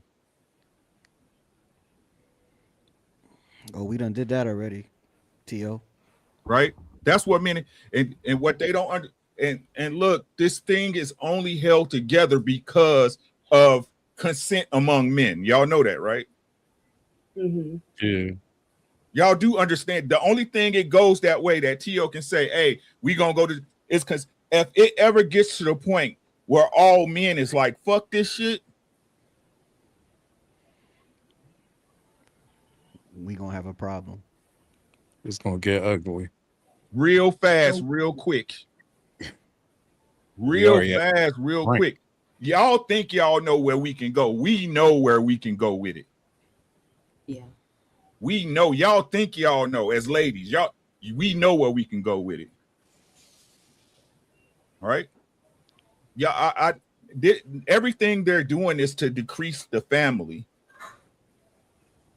Everything they're doing is to move away from the nuclear family. All this does is put more doubt in men and women's heads. That's all it does. Right? Men, they said it right now. What the one dude said, hey, I broke up with dude said, I'm breaking up my girl because they agree with this bitch. I'm breaking up with my girl because she agree with this chick. Yep. Smart move.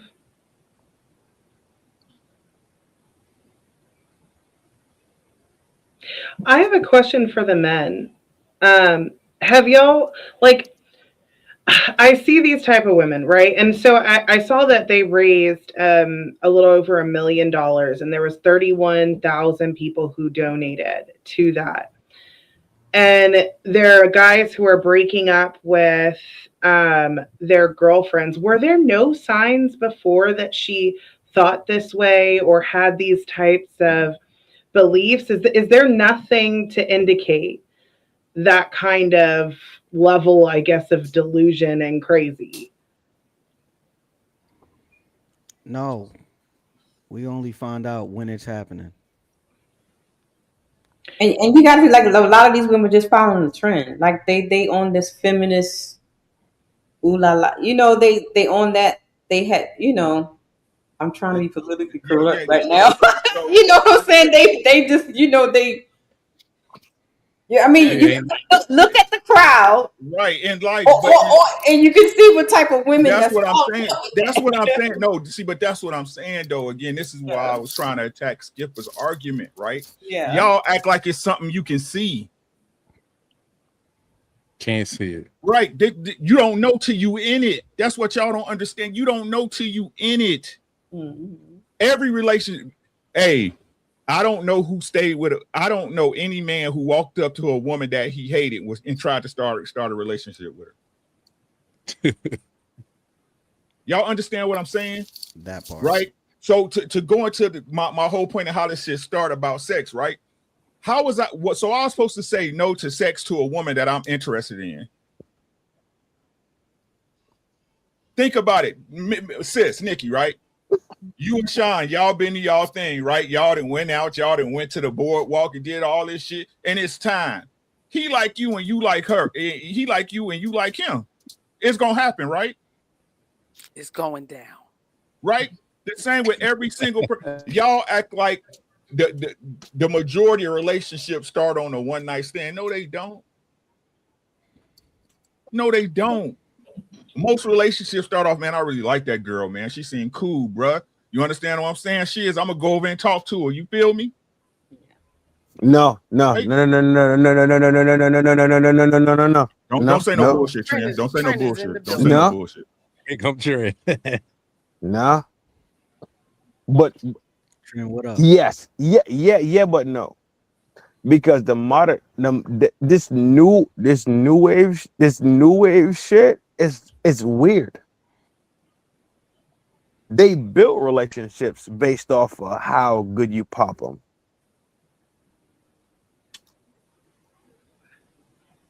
They're not building a relationship based off of what the shit we thought about, dog. And you know that. Okay. You know that, Aki. You know that. They're not talking about the fifth time date type scenario. And how you know that. But maybe I stepped too fast. Yeah. Because I do know you do know that. And then how we ended up with our old ladies it wasn't the first run. You smell me? So what is it that you disagree with?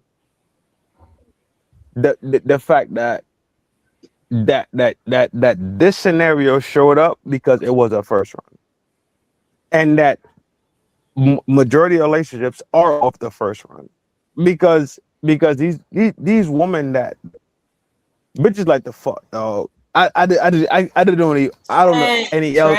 We do too. I don't know no other way to say it. Trend language. Yeah. I got you.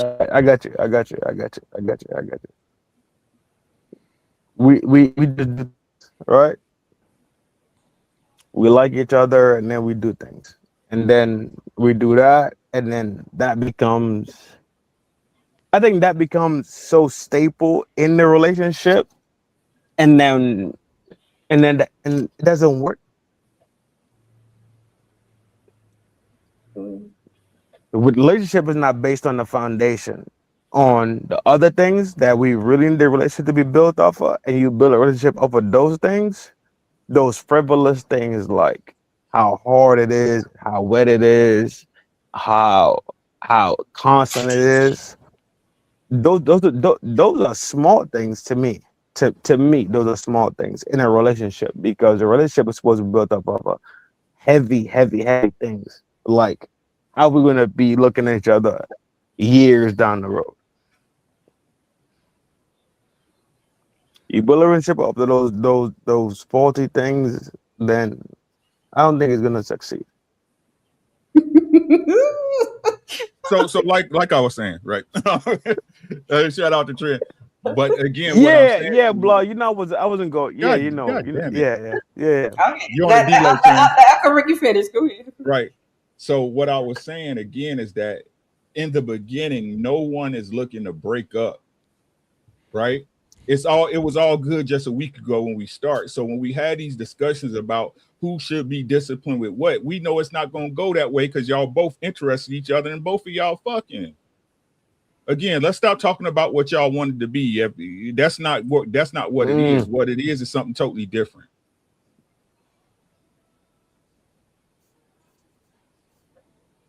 I think Skipper didn't get a chance to respond to the man. My fault. I didn't hear that part. You hear me? It's okay. It's okay. You late to the party. There ain't nothing new. Late to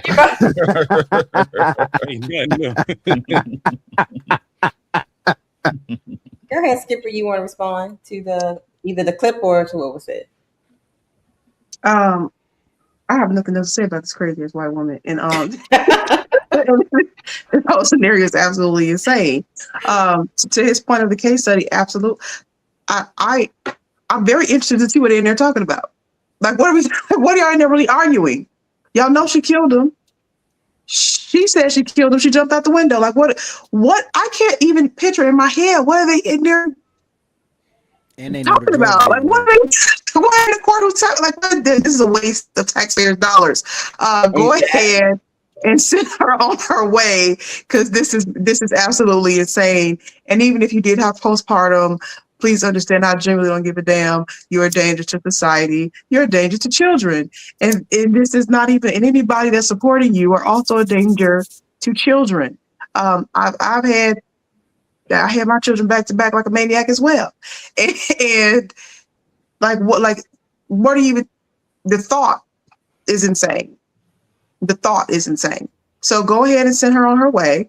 We're not going to play these reindeer games. These white tears are really strong, I see. But 3 kids is crazy. Like that is so insane to me. I can't even think of what they said in that courtroom. And I've been in the courtroom quite a bit. I can't even think what they argue. Like, what are we arguing? Like, what is being said between these lawyers? The argument is the reason of insanity so that she can get off. Basically, or how can you say you were okay, let's say you are insane. You're still a danger to society. You killed 3 people. You need to be locked up, even if you are insane. I get it. We had them asylums going on, and they was doing some effed up stuff. Hey, bring back crazy houses. So but hear me out. Sheesh. Some people need to be in the asylum. I understand that we had to release everybody because they were doing some messed up stuff, but humans have a tendency of overcorrecting. Some people needed to be up in there. Yeah. Seriously. And I'm not saying you should have been shocking them and having sex with them unwilling, but some people just needed to be up in there in a room all day so that they wouldn't harm nobody else. That's just the reality. And women that support, they need to reopen those. I really do think that needs to be a thing. Like, some people just need to go, or just compassionate, what they call it, compassionate suicide. Yeah. Let them go and get up out of here. I have one last question. Yeah. Do y'all know that it's like this? Hold on, Trent. I have one last question, and then we're gonna go around, because then we're gonna go to Nino Nation. Okay.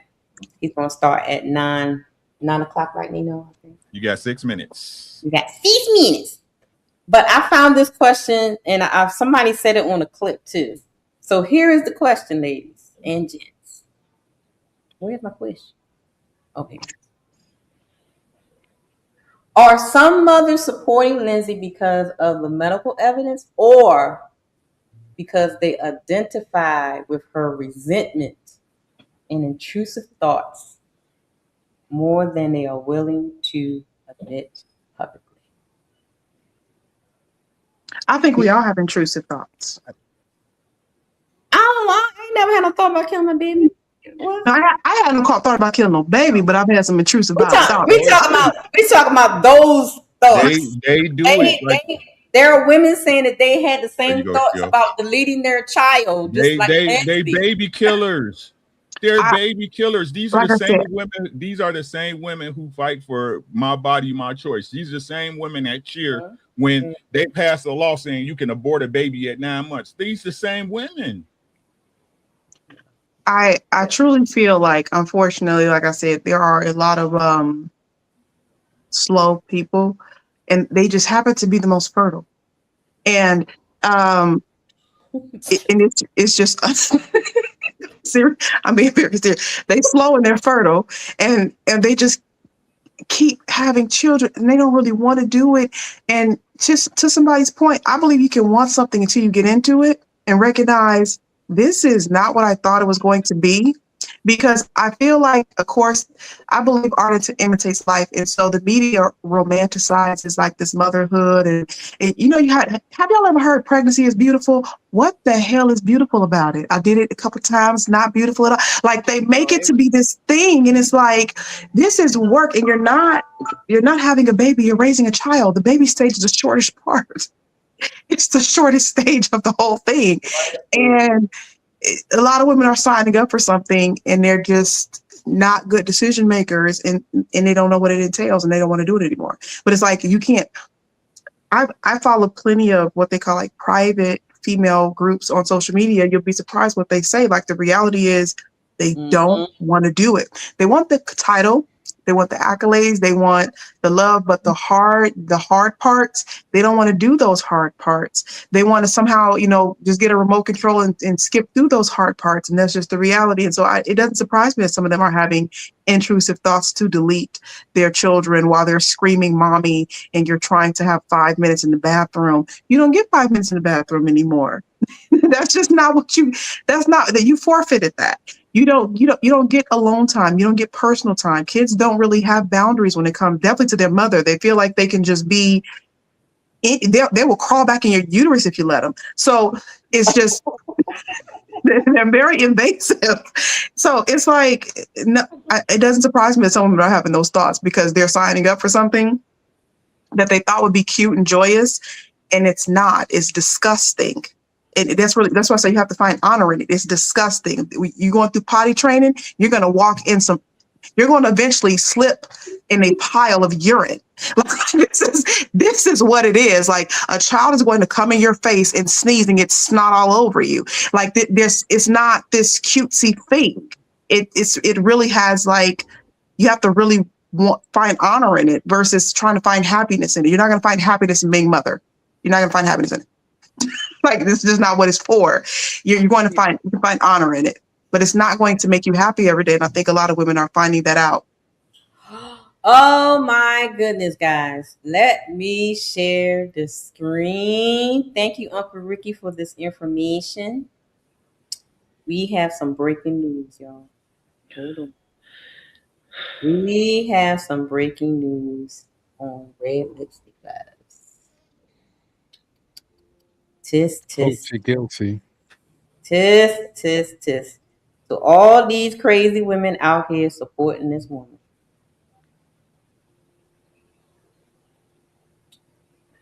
Take a look at this, y'all. Before killing her kids, Lindsay Clancy searched about hallucination, psychosis, and ways to die. Lindsay searched online about hallucination, psychosis, and the side effects of several drugs she was prescribed in the weeks before she strangled her 3 children in January 2023. Lock her up and throw away. Yes. So, like we said, premeditated. premeditated. It's obvious. There's no way that it's not. Like, there's just no way that, like I said, I can't even figure how they could argue that it's not premeditated, even if you're crazy. This Gone Nobody Girl cares. like a mug, boy. This is like Gone Girl. Y'all seen Gone Girl the movie? Oh, Loved yeah. it. Yeah, that movie was horrifying. I put it in the chat earlier. I love So it. they still outside the court system cheering on after that. Mm-hmm. Yeah. They want to be able to do it. Listen, They want to be there. But she explained everything that she was going to do to these folks. She explained everything. She wrote it down. She kept track of it. She know what the F she was doing. I mean, you can't sit up there. I mean, if you go through things, you probably, like, write it down just to not outburst, with the kids or take it out with the kids. But you sitting up here, you writing a whole damn book of how you going to mess these kids off. And then you had nerves enough to tell your husband to go to the store. So you already knew what you was going to do. It shouldn't be. I'm with the other lady, Skipper. It should be no reason we even going to court. Why are we wasting these people money? Your ass going to jail. You gonna get life. Period. It shouldn't be no kind of discussion. We shouldn't be going to court. It shouldn't be no jury, no nothing. Just straight to what Uncle said. Straight to hell. That's it. You sit up here and told these people what you was going to do. Yeah. Everything is in black and white. You need proof. There you go right there. Black and white. You explain everything. And those women that's out there, taking her side and everything, yeah, they need to get in line and go see some help too. Because I was surprised. They crazy. Go ahead, sis. Woman is crazy. Are we raising women who Mic up. There you go. Bring the mic to your face. Okay. There you go. Yeah, here you there. Go ahead. I don't like these mics. Nah, I'm just kidding.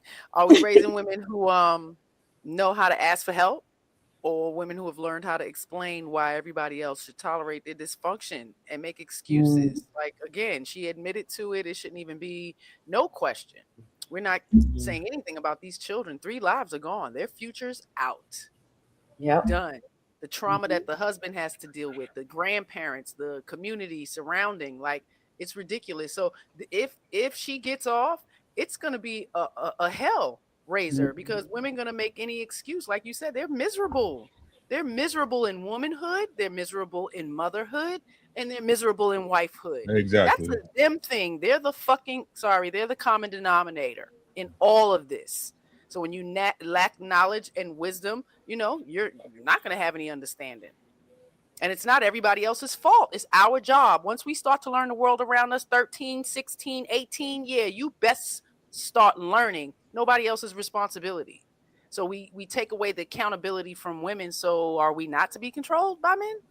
Should we? Should we be controlled? Our actions watched and surveyed every little thing. Because once we start to get irrational and out of control, it's a dead end street. You're not going to go nowhere but chaos and dysfunction. Until all of that is screwed up and then we find Christ, Yep. I'm just saying. Shout out to Tio. Tio said if she used the help she was getting as an excuse to use later to try and get off. Yep. Right. And my presentation is this, right? How far is it a stretch from abortion? Mm-hmm. Yep. It's not. Postpartum abortion, right? Because if you will kill a kid Massachusetts. inside, right, you'll kill a kid in your womb when that's the closest you'll ever be to that child at that time, right? What's the difference once it's born? Well, it's a living thing once it's born. It's a living thing in you. A living thing on inside. I can feel it. That depends on your perception of when life starts. It's all what you believe, right? Illusion that we keep teaching girls. That's what it is. It's not a life until it comes out, but it's a life. Once you can see. That's crazy. Now, it's not a baby till it pop out of you. I didn't say that, but I think it is. What you do, who you're around, what you're eating, how you're cultivating this seed. And if you don't want it, guess what? She ain't got to ask nobody. She can go under the table and get it done. Don't nobody got to know, and do it 6-7 times a year. And they think she's free of accountability. No, they learned to do it very young. Yeah, nothing's changed in 50 years. 15-year-olds were going to abort children, and they're still doing it now. And if it's not a child before it's born, what was the seed argument then? There's no honor if you don't look at it that way. So now that we have a society that says, Are you asking me that question? Fetus, I'm and it's putting it not out in the atmosphere. If you choose to answer, that's on you. Okay, I just wanted to know. But yeah, I just, as I said, I just think that that depends on your perception of when life starts. But killing a child, definitely a child of their age that can actually feel pain, is insane. And they just need to go ahead and tie her to something so she could just go ahead and stamp them license plates until she kills. Can I say something real quick? You, speaking from the medical professions, babies in the womb can feel pain. I just want to let y'all know that. Hey, Nikki, you garden, right? You garden, right? Yes, sir. So when you plant a sunflower seed, right? Is it pretty much a guarantee that that sunflower seed, if cultivated the right way, is going to turn into a flower? No, there's no guarantee. Germination is not a guarantee. No, it's no guarantee. The bird gonna come take the seed. Yeah. Right. But what if it doesn't? What if it doesn't? But if it doesn't, it's absolutely gonna do what it needs to do. Right. Yeah. So As long as it again, gets sunlight and water, even if it's deprived for some time. Right. So, and I'm using the example of a garden because, ladies, y'all are Mother Earth, right? That's the breakdown. That's y'all understanding of the universe, right? So if it's a seed in there and you know you pregnant, you know it's gonna be a baby, right? No, you don't know if it's gonna germinate or not. Yes. If you're pregnant, it's already germinating. Like I said, my opinion is, like I said, people have different perception on when life starts. My opinion is life starts when the baby can survive without the mother, which is around 24-ish weeks. That's when it goes from fetus to baby, in my opinion. And so most abortions happen in the first trimester. And while I do not support women using abortion as a form of birth control, I also do not support forcing a woman to bring forth a child that she does not want, because more than likely that's only going to lead to the abuse or neglect of that said child. So it's like a double-edged sword type of thing.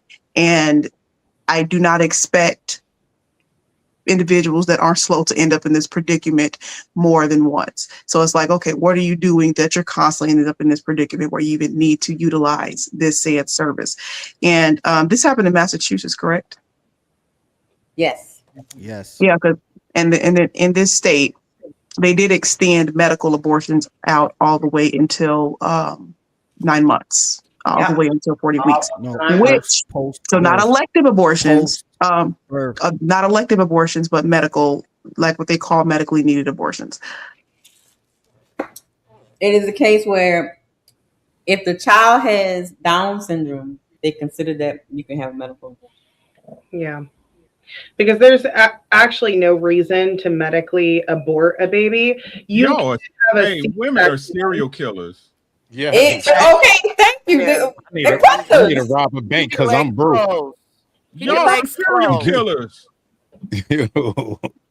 You know, there's a video of a man on one of these shows I watch, and he openly admitted that he impregnated 8 women and told all 8 of them. No, he impregnated more than 8 women, but he told the 8 that kept the babies to kill the babies, and he's more than willing to pay for abortions, and he just keeps shooting clubs and paying for abortions. So That's a great point. Stop. Hold up. That's a great example. No, that's a great example. Could that happen if they didn't let him have sex with them? They make bad decisions, as I stated. Well, they're both people. They make bad decisions. Both of them are making bad decisions. Y'all don't see the problem. We got a society Y'all of don't see the adults problem. making bad decisions, creating lives. I wonder how these children are being raised. Guess what? They're another adults excuse. Now. They're Another adults now. It's excuse. been Just like happening. Lindsay. Another excuse. Just like Lindsay. Well, Skipper, do you not know there's a woman that is trending now on the internet where she likes to get herself pregnant so that she can have abortions because she likes the way it feels? We just did that. No, I haven't heard of that, but I'm actually not surprised. Like I said, I'll send you the clip. I am not surprised because unfortunately, like I just said, some people were supposed to be in them asylums and they're just not. Some people were at the short table and got on the little bus growing up, and now they just integrate into regular society with everybody else. It's just it's what it is. Mm-hmm. Crazy. Whoo, we y'all. They slow. I'm gonna pray for y'all. I think they're evil more than slow. They're a little evil and they're a little slow. I've actually, because I've actually watched. I am a crime series. Like I watch probably every true crime series there is, and so I was actually very interested in watching the ones where people commit evil acts and they interview the families about how they were as children and things like that. Because I was wondering, like, were they born evil? Damn it! Like, how do you just decide to shoot up a church? Like, what goes on with you as a toddler that one day you grow up and you decide to shoot up a church, or you grow up and decide to strangle 3 children? Very interested in that whole, but they usually show signs of being slow and violent. Hey, tune in to Witching Hours. I talk about all that. I break it down, baby. I can tell you why they do it. How they got that. Remember that movie we watched on movie night with old girl down in Texas? Act like she was pregnant. Yeah. Oh, yes.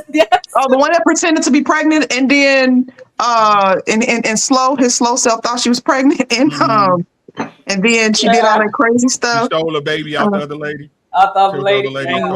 Changling. Yeah, and then the baby didn't even survive. Mm-hmm. Wasn't it called Chainling or something? No, yeah, it was maternity. It was something we watched. I can't remember the name of it. I know it's a movie just like this called Chainling. Yeah, I saw see that paternity photos done and everything.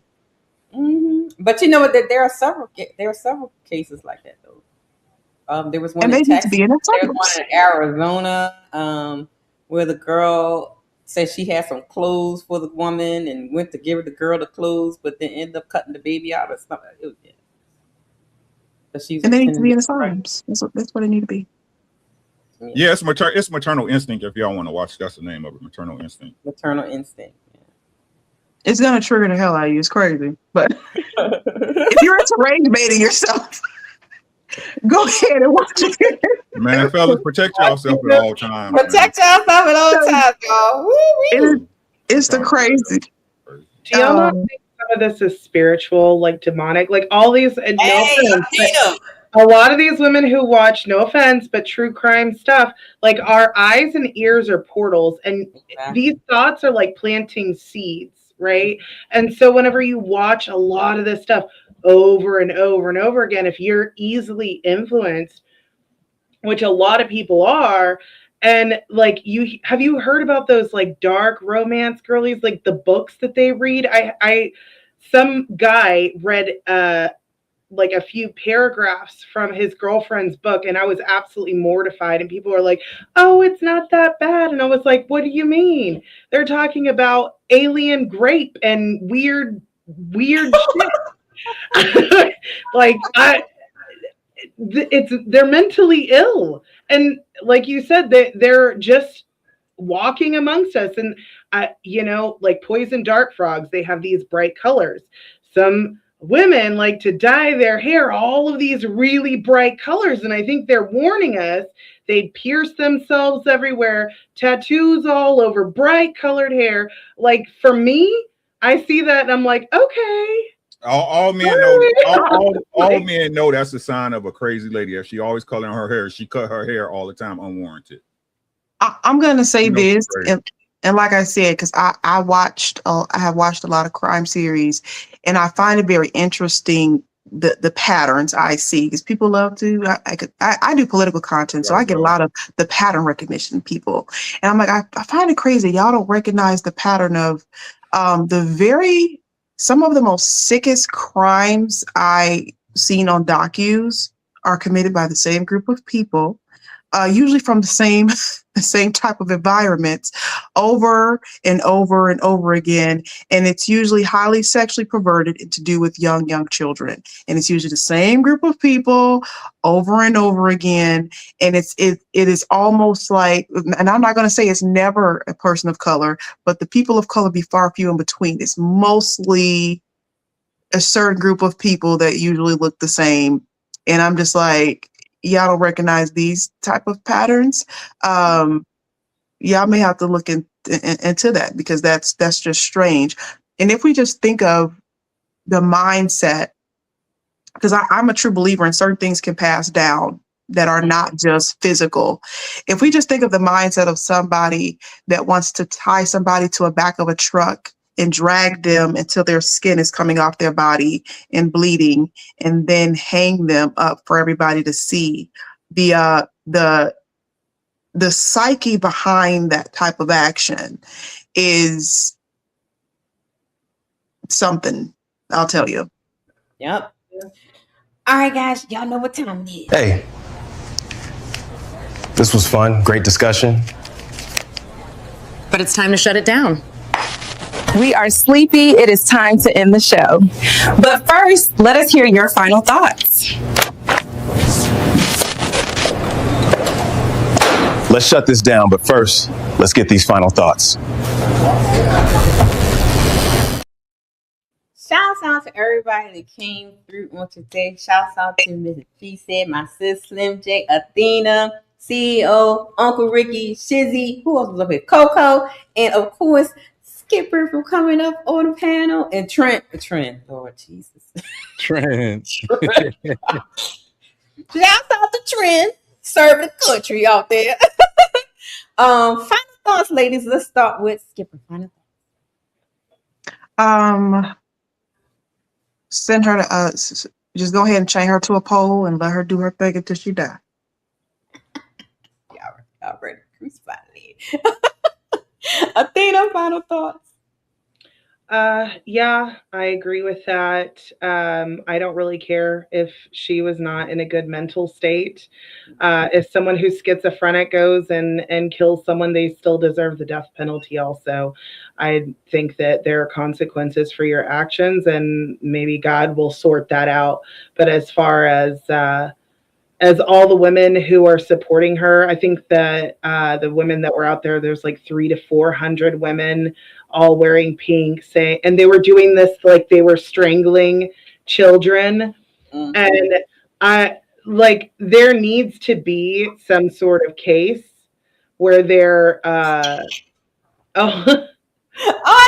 Ooh. Does it do that for everybody? Or is that just yours? No, it's just mine. Oh, that's so okay. Cool. That is really cool. But yeah, I think that people need to be investigated, because I think I'm all for freedom of speech, but these people are talking about harming children. And had it been men talking about this, they would have gone on a witch hunt. And I wanted to piggyback off a couple things that Skipper said, because I've been a nanny before, and one live-in nanny position, it started at 6 a.m. and ended at 7:30, and they put the kids down by 8. So they really didn't spend time with their children. And I remember actually I went on a vacation once, and when I decided to go out for a walk, she's like, well, what do I do while you're gone? And I was like, you're the mom. So yeah, I think a lot of these people, they don't actually want children. They want a checklist. They want the Instagram photos because they're addicted to social media. And I think a lot of these women who are supporting this are narcissists and maybe even psychopaths. Yeah, I totally agree. Slim, final thoughts? Yes, I think they need to just stop playing with us, lock our ass up, and throw away the key. Close case, period. Shizzy? That's it. Oh no, Shizzy. This is crazy.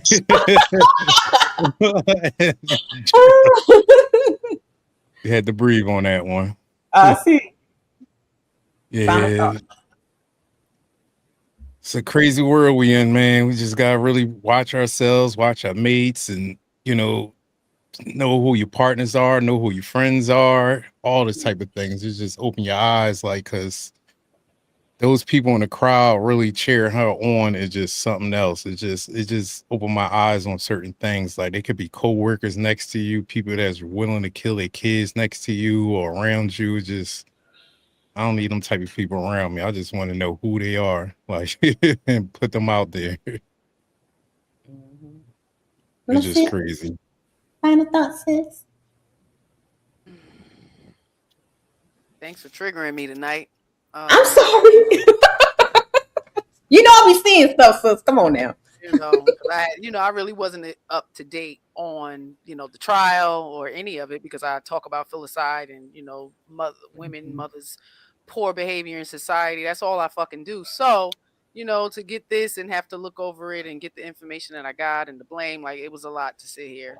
I really want women to have more compassion for themselves, but also women need to have enough wisdom to know when their behavior is becoming harmful. Like, I think that was one of the wisest thing I ever done was told my husband, it is my responsibility to protect you from me. Yes. Like, I say this to sis all the time. Shut the fuck up, Nikki.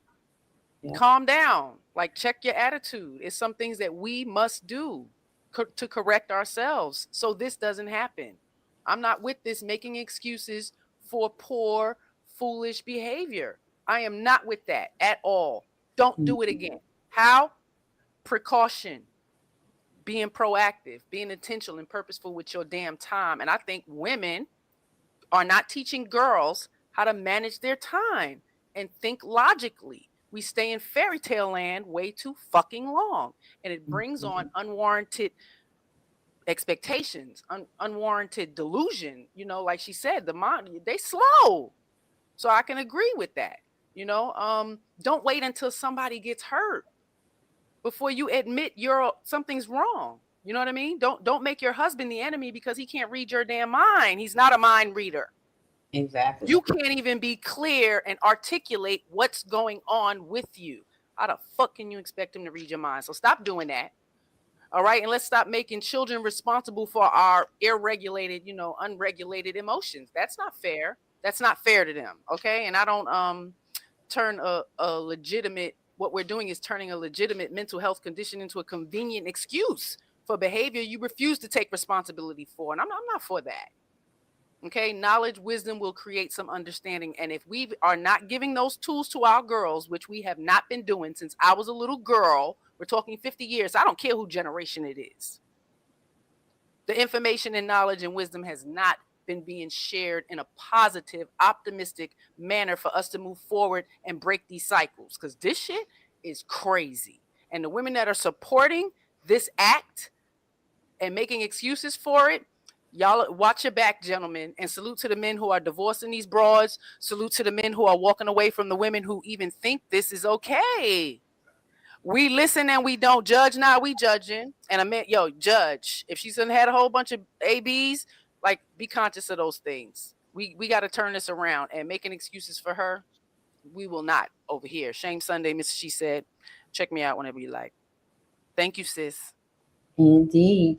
All right, Athena, Shizzy, I gotta drop it off because me and my sis got some business. Thank you, guys. Athena, bye, Athena. Hey, sis. I said to you when you first brought it to me, right? I said to you when you first, but I want to go far back to the baby showers. I want to see who was at her baby shower. They privated all her social medias, so I couldn't. Well, she ain't slow. That's not an excuse. Yeah, she's not slow. She ain't slow. She's smart. She a nurse. She got a husband. She was living the soft girl life. She had a village. So but Skipper did say, sometimes intelligence don't mean you're not slow. Shouts out to Skipper. So I mean, sadly, we need some guidance, and that's okay. It's not a weakness, ladies. We need some guidance. We need some structure. We need some damn discipline. And if you ain't got that, society is downhill. Boo, look at it. Yeah, it's going down. It's y'all fault to some degree. Sit in that shit. Stop pointing at the men. We not having that. I'm sorry. He said Casey Anthony all over again. Yeah. Yep, exactly. Okay, sis. Guess what? You gotta stay here and help me with these super chats. It's time for the super chats. Oh Lord. Shout out to everybody that supported the channel on today. Thank you. Thank you. Appreciate each and every one of you. Make sure y'all go back after the show, right? And leave a comment. That helps us stay in the algorithm. And then come back tomorrow and hype the video. Yeah, and come over to our channel and subscribe. Tribe Called Harris. Subscribe. Make sure you drop the links in the chat. Links is in the chat, y'all. Links in the chat, and all the content creators links will be in the description, so that you can go and check them out as well. Subscribe to their channels and check out their content. All right, let me see if my button's working. Can you hear that? All right, okay. All right, we ready, y'all. Y'all ready? Here we go. Okay, shouts out to Ali Turner for the 10 jewels. And then he came back with another 10 jewel gold coins. Thank you. And my buddy AP, accountability partner, sent a $5 super chat. He said, salute to Sister Red and the panelists. I have a hard time listening to this lead. Shout out to you. Shouts out to B's baby daddy. I think this is on Uncle Ricky side. He says all jobs are difficult if you are not trained, capable, or equipped. Some women just need to admit that maybe they are bad at being moms. Shouts out to you. Yeah. But the thing is, they're not going to admit that, child. Mm-hmm. And shout out to AP coming through with the $10. He says the majority wants to be a Peggy Bundy, but with Kim K lifestyle. Oh, Al Bundy's wife. Okay. Al Bundy's wife. Yeah. Oh, okay. Roseanne started the dysfunction of showing us family dysfunction. Yeah. Everything before that was pretty wholesome. It wasn't as, poor and desperate and the joking and the punning back and forth. Yeah. So shouts out to you, baby. Shouts out to Max Bag Alerts. He sent somebody some 250 jewels. Thank you, whomever you sent those to. Shouts out to TGs, sent the $2 on somebody's size. Avoiding Accountability 101 featuring Skipper. I cannot. Y'all leave Skipper alone, y'all. She did pretty good today. Shouts out to Marine Mustang for the $1.99. He says, my body, my choice, his fault. Ooh wee.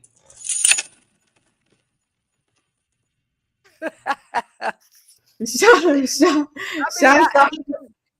I'm sorry. Like they don't see that. Do they not see that? It's crazy. Maybe they are slow. Everything is the man's fault.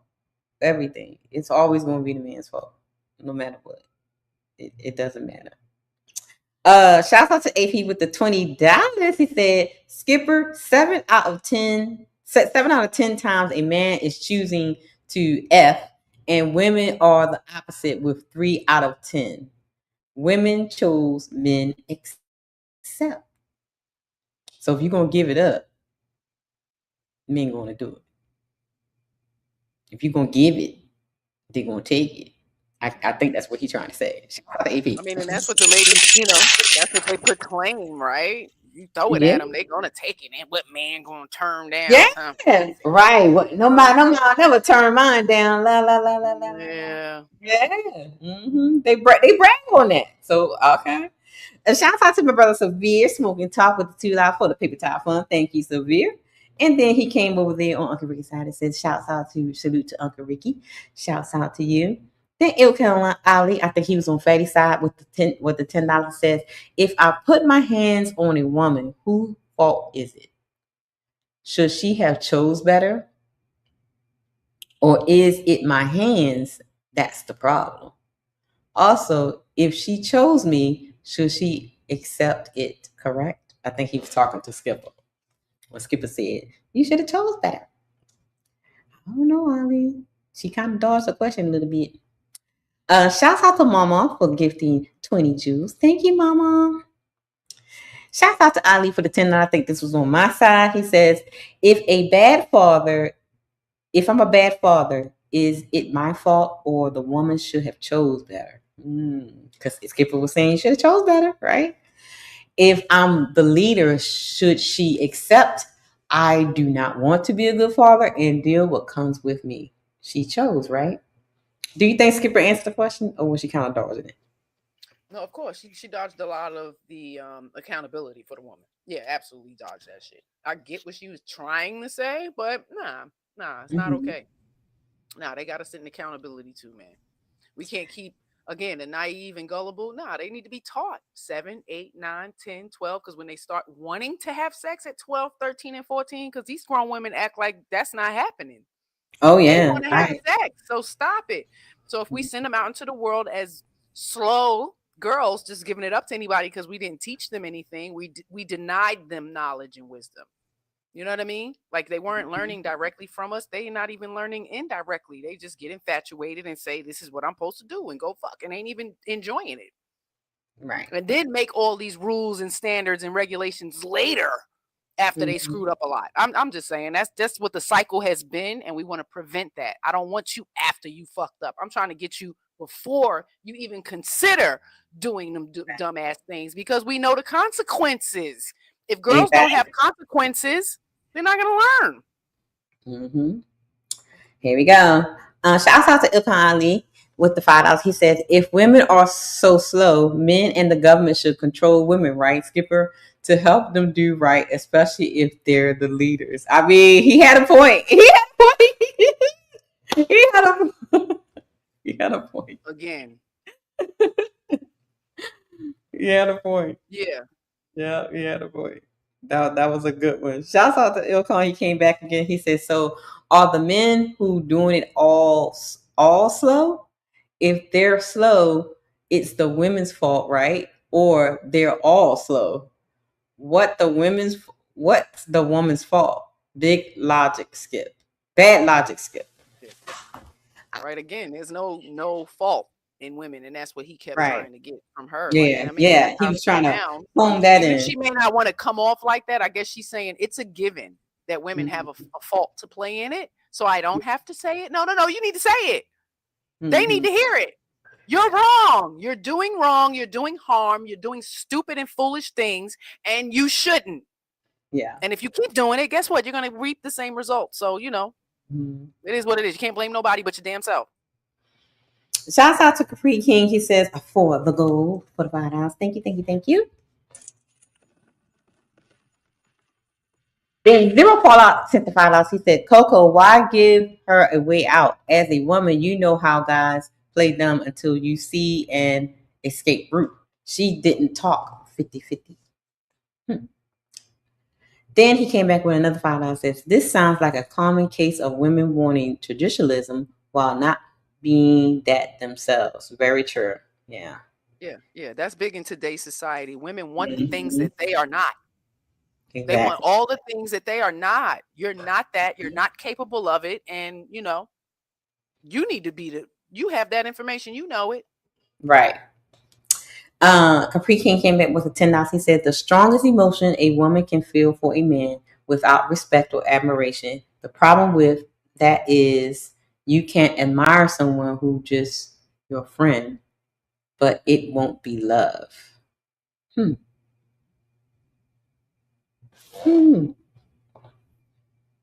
Interesting. I need to ponder on that one. Emotion a woman can feel for a man without respect. It's admiration. Right. The problem with that is you can admire someone who's just a friend, but it won't be love. So you can admire someone, but you don't have to necessarily love them. Yeah. I can see that. Yeah, that's right. Nino Asian comes with a $5. He said, should men show respect to women who not their wives? Because she was like, you're not my husband, I don't gotta show you no respect on no panel. So Nino flipped it and said, well, men shouldn't have respect because you're not their wife then. He flipped it on us. Yeah, the basic respect, and I mean, and it's basic respect Yeah. and kindness to everybody. Mm-hmm. You know, if I know a panel's combative, I'm not going. Yeah. Marie Mustang. Oh, I'm getting sleepy. Marie Mustang. $5 says she just proved my point. She wants respect, but ridiculous. A complete stranger question. Ridicules a complete stranger's question. Oh, Nino's question. I see what he was talking about because she said that his question was stupid. When I'm taking it. Shouts out to Chef for child. I'm so sleepy. I can't even talk. Chef Shapino with the five memberships. Thank you, Chef. Then we have Batman came through with $5. He says, not respect, but civility. Civility, polite, decent, and polished. It sets a clear line. You don't have to like or know someone to be this way. Yeah, I agree. I think it's a level. You're supposed to give everyone a level of respect, regardless of who they are. That's what I think. I don't think like everybody have to like earn respect. Like you got to earn my respect, because I hear a lot of people say that.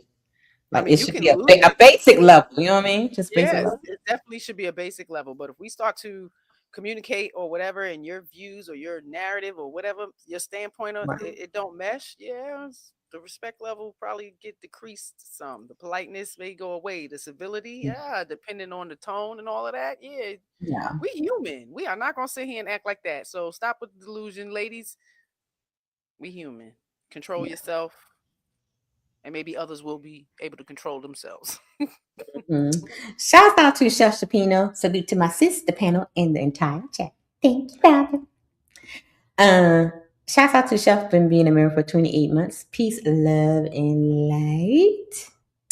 TD's Kings end with the $5. He said historical study shows Coco Wine both King Arthur. Why are we talking? Why both King Arthur's sword and Thor's hammer? Oh my God. Why TVs? Why? He came back with a $2. Skipper, take notes. Oh, I think he was talking about when you were talking, giving the list. Shouts out to your brother for gifting 1 membership. Thank you, brother. And shout out for Marine Mustang coming through with another $5. He said, you can tell by Skipper's RBF? What is that? What does that mean? RBF. Hey, brother. What is RBF? You can tell by Skipper's RBF. What is that? That her home stays a battlefield. I don't know. That man deserves a Purple Heart dealing with her. I don't know what RBF means. Is he talking about? Oh, I know. Resting bitch face. That's what it just came to, resting bitch face. Oh, damn. RBF. Okay. Shout out to Athena for sending 350 jewels. Thank you, Athena.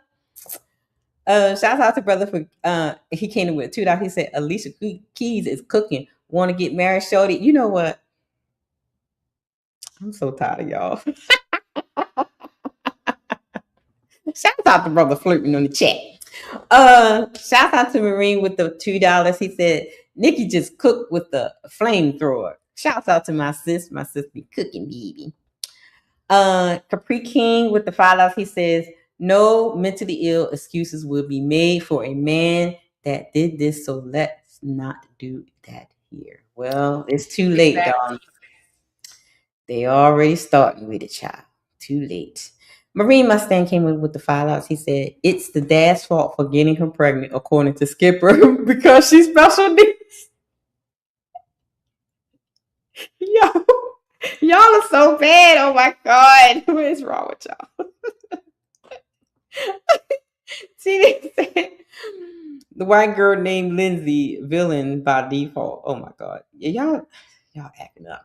Shouts out to Trent for gifting 5 memberships. Shouts out to Trent. Trent jumps on the panel and just acts up. Okay, Trent jumps on the panel with a Trent. I don't think you knew what was going on. I don't think Missed so. everybody. I don't think he got it. He missed it. Shouts out to Zero Fallout for the $2. Every culture has a story of women deleting their kids. Yes. Shouts out to Maisha for the $10. Thank you, thank you, thank you. Thank you. We're almost done, guys. Shouts out to King Capri King for the $5. He says, I'll do you one better, Rick. Was she psychotic when she had sex with the husband in order to have those babies? Ooh, psychotic women can't give this consent. I mean, Skip and say they slow.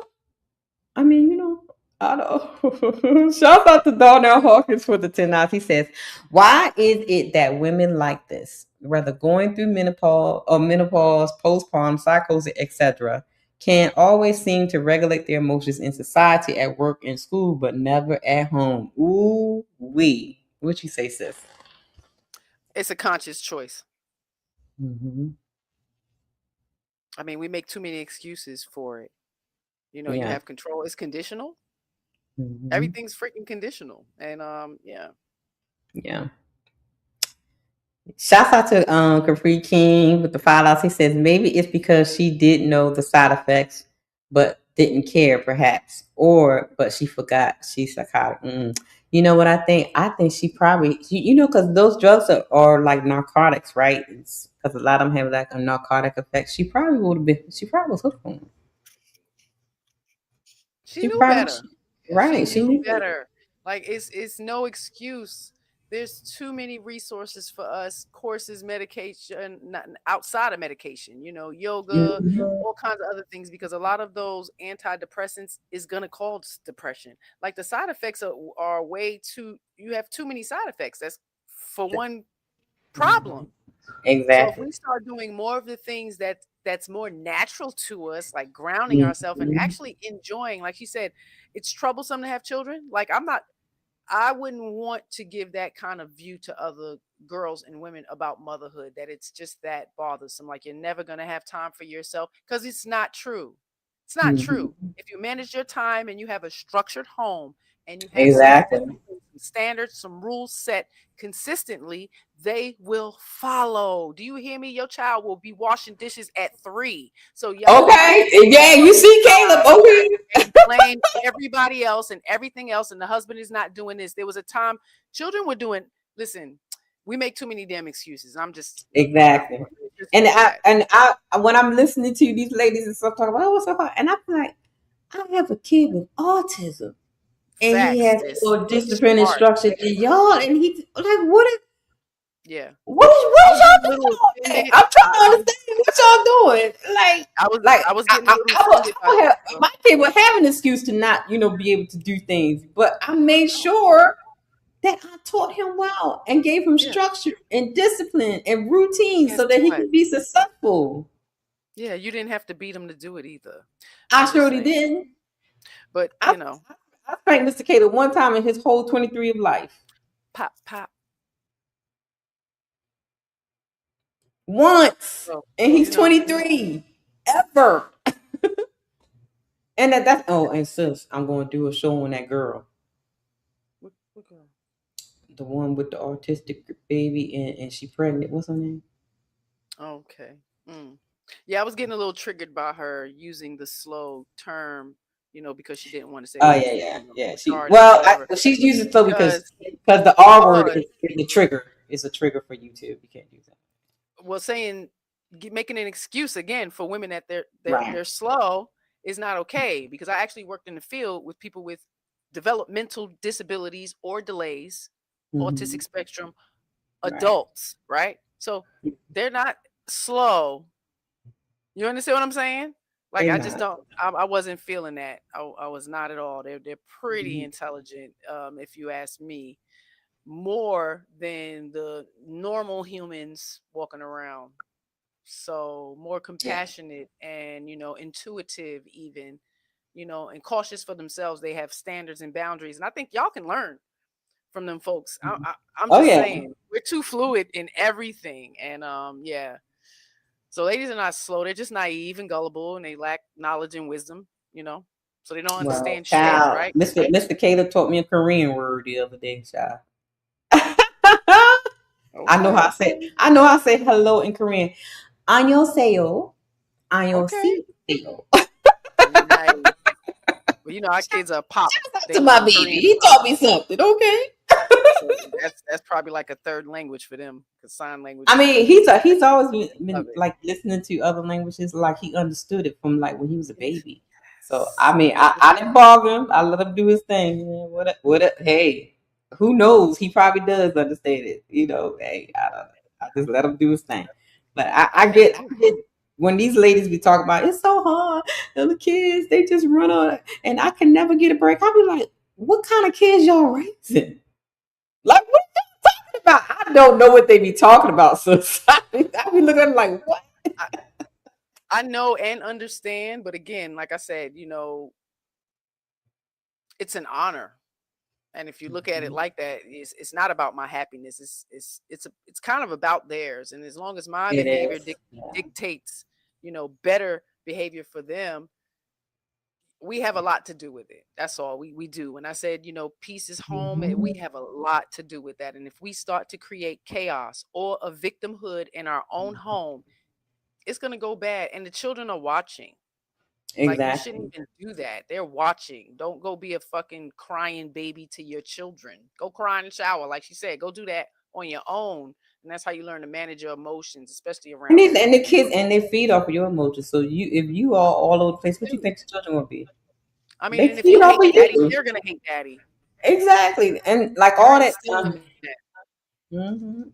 Child. Well, anyway, shouts out to Brother Neebies for the 300 jewels. Thank you. And shouts out for Uncle Ricky for being a member for 8 months. He says, let's just have an honest conversation, please. Then the final one is Brian Ross for the $2. He says, appreciate y'all. Keep doing y'all thing. Thank you guys for everybody that have given to the.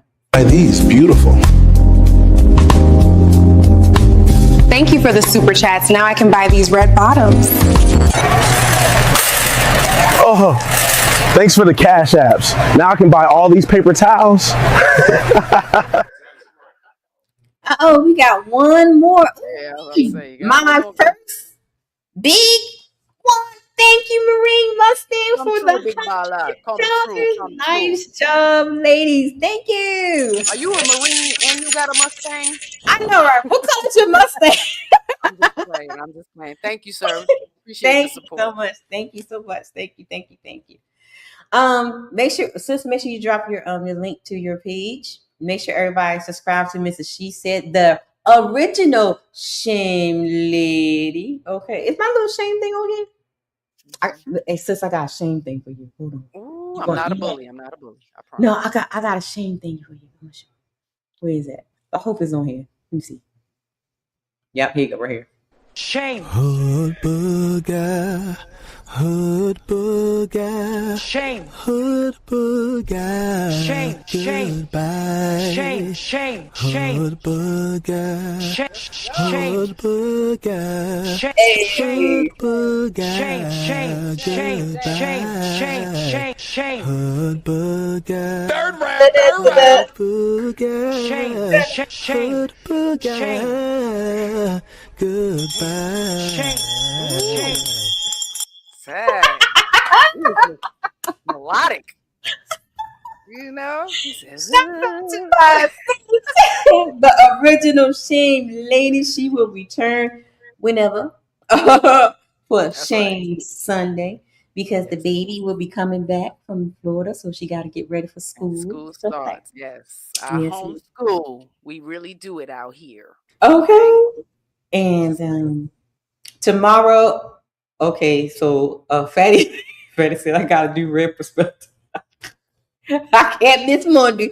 So Monday, a special red perspective. We're going to review both of the shows clips from both of the Sister Code shows.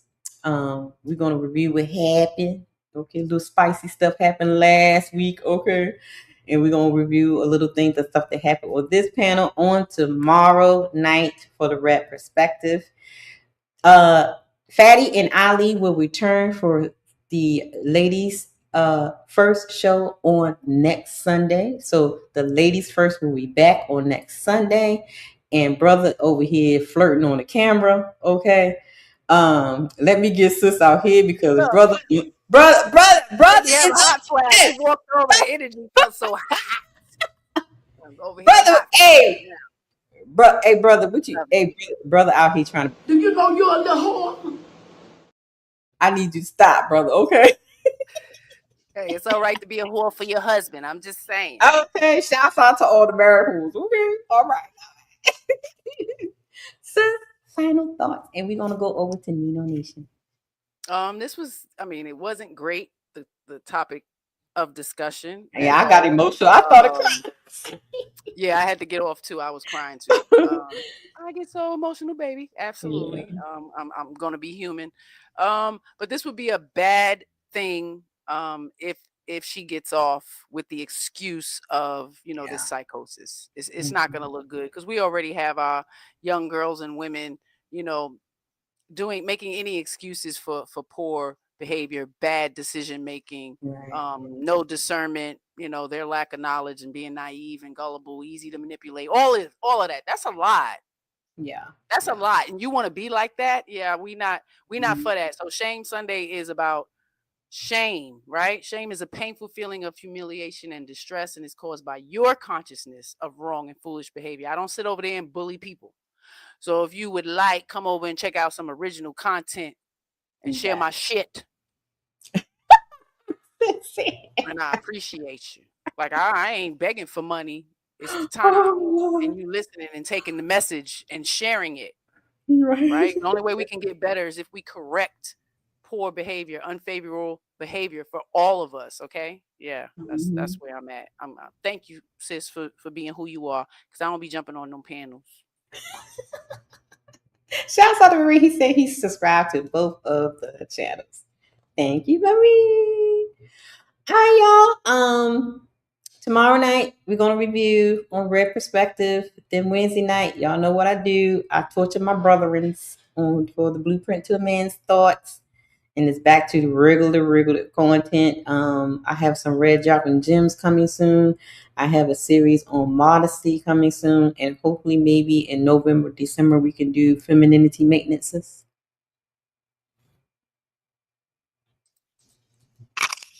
We need that shit now. Okay, whenever I got everything pulled together so we can review it, and then we can do it whenever you're ready. What you want, bro? Great show, sis. Yeah. I only got one chime in. I only got one chime in. Out of all of the stuff that I heard tonight, great show, y'all. The baby showers, sis. And when I mention it, I'll be talking about the older girls. But now when I hear y'all talk about the younger girls don't have this and the younger girls don't have that, this is a great opportunity for these 9, 10, 11, and 12-year-old girls to be at this baby shower with all of these women building around them and giving information. Again, it sounds harsh, but y'all are worried about the wrong things. How much Don Julio gonna be there, and if the fellas is gonna be there, and what DJ is gonna be playing, don't sound like is what y'all need to be concentrating on. All of those women to give her information about psychosis and hormones and progesterone and what to look forward to, and set up a list of who's gonna doula, and first grandma's gonna go, and then I'm gonna go next, and then auntie's gonna go, and then best friend's gonna go, and everybody's gonna be able to help you.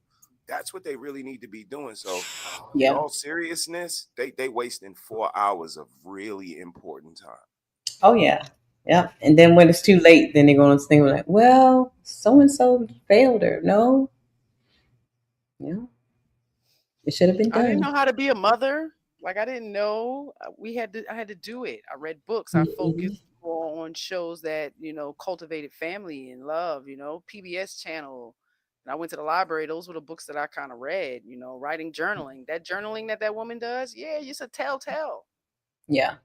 A telltale right there. So, she planted that shit. Oh yeah, most definitely. And that Gone Girl, like we said, growing up as little girls, other women give us these kinds of books, these romance novels, and these fantasy stuff without giving us context. So you grow up early lusting and things like that. Like, yeah, it's a lot. So, you know, salute to the ladies who have failed for a long time now. Yeah. So, all right, sis, I'm going to give you some Beatles and some catnip. I'm going to drink me some catnip so I can relax and go see what Nino them over there talking about. The redirect record is on, so everybody is going to redirect to go over to Nino Nation. And sis, I will talk to you on the Instant Messenger. Have a good night, everybody. Bye.